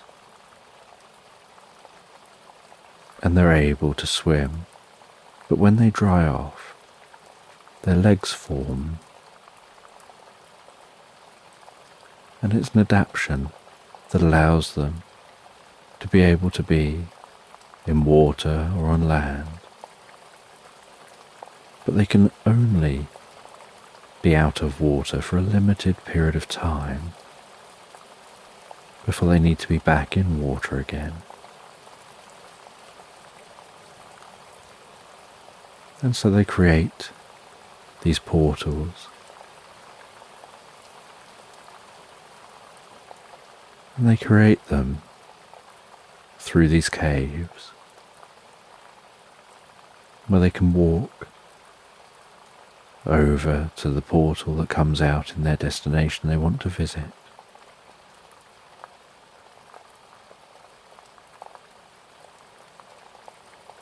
And now you know what was making that light. It was just these mer people visiting. And you're curious to learn more about the mer people, their culture, where they're really from, whether there's a way of exploring their city further, how large their world is that they come from, where their world is really located. They say some of those questions they won't answer, but they allow you to come back and visit. But you'll need to come with better equipment if you're to spend a good length of time in their world.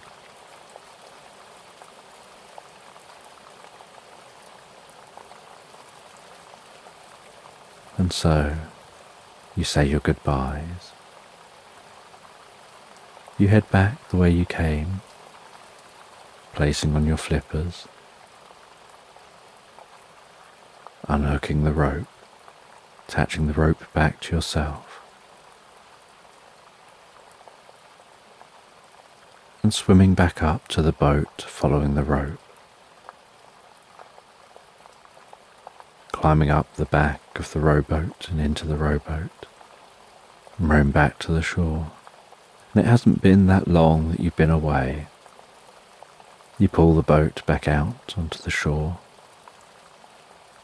placing it back where you found it, heading back to the lighthouse and explaining what you discovered, and explaining that you plan on revisiting, but taking some scuba gear, but that you're going to keep it quiet, because although you'll revisit, you don't think it would be helpful or wise to make this fully public. You explain about how the mer people can exist in water and on land, about their tail turning to legs,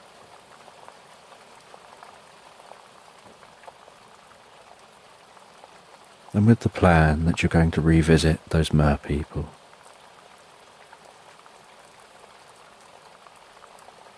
And this time take some scuba gear with you.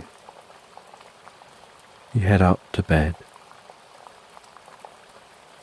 at the end of the night. You sit there for a while drawing up your plan, exploring what scuba gear you'll need, what you'd like to learn, how long you'll have to explore. You know you won't be able to explore too long, but you're curious what you'll learn in that period of time, and whether there'll be any way of maybe setting up a portal or some kind of system where you can explore in an easier way, like maybe being able to explore using fresh air,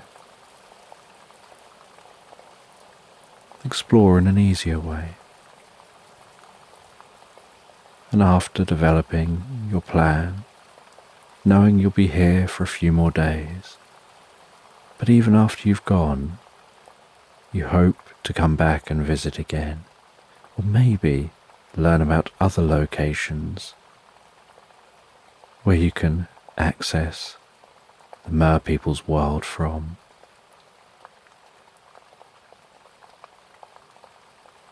And you place the plans you've been writing down beside you. You relax down into this most comfortable of beds. The faintest sound of the ocean outside. And you drift and float so peacefully, so comfortably relaxed asleep into Slumberland.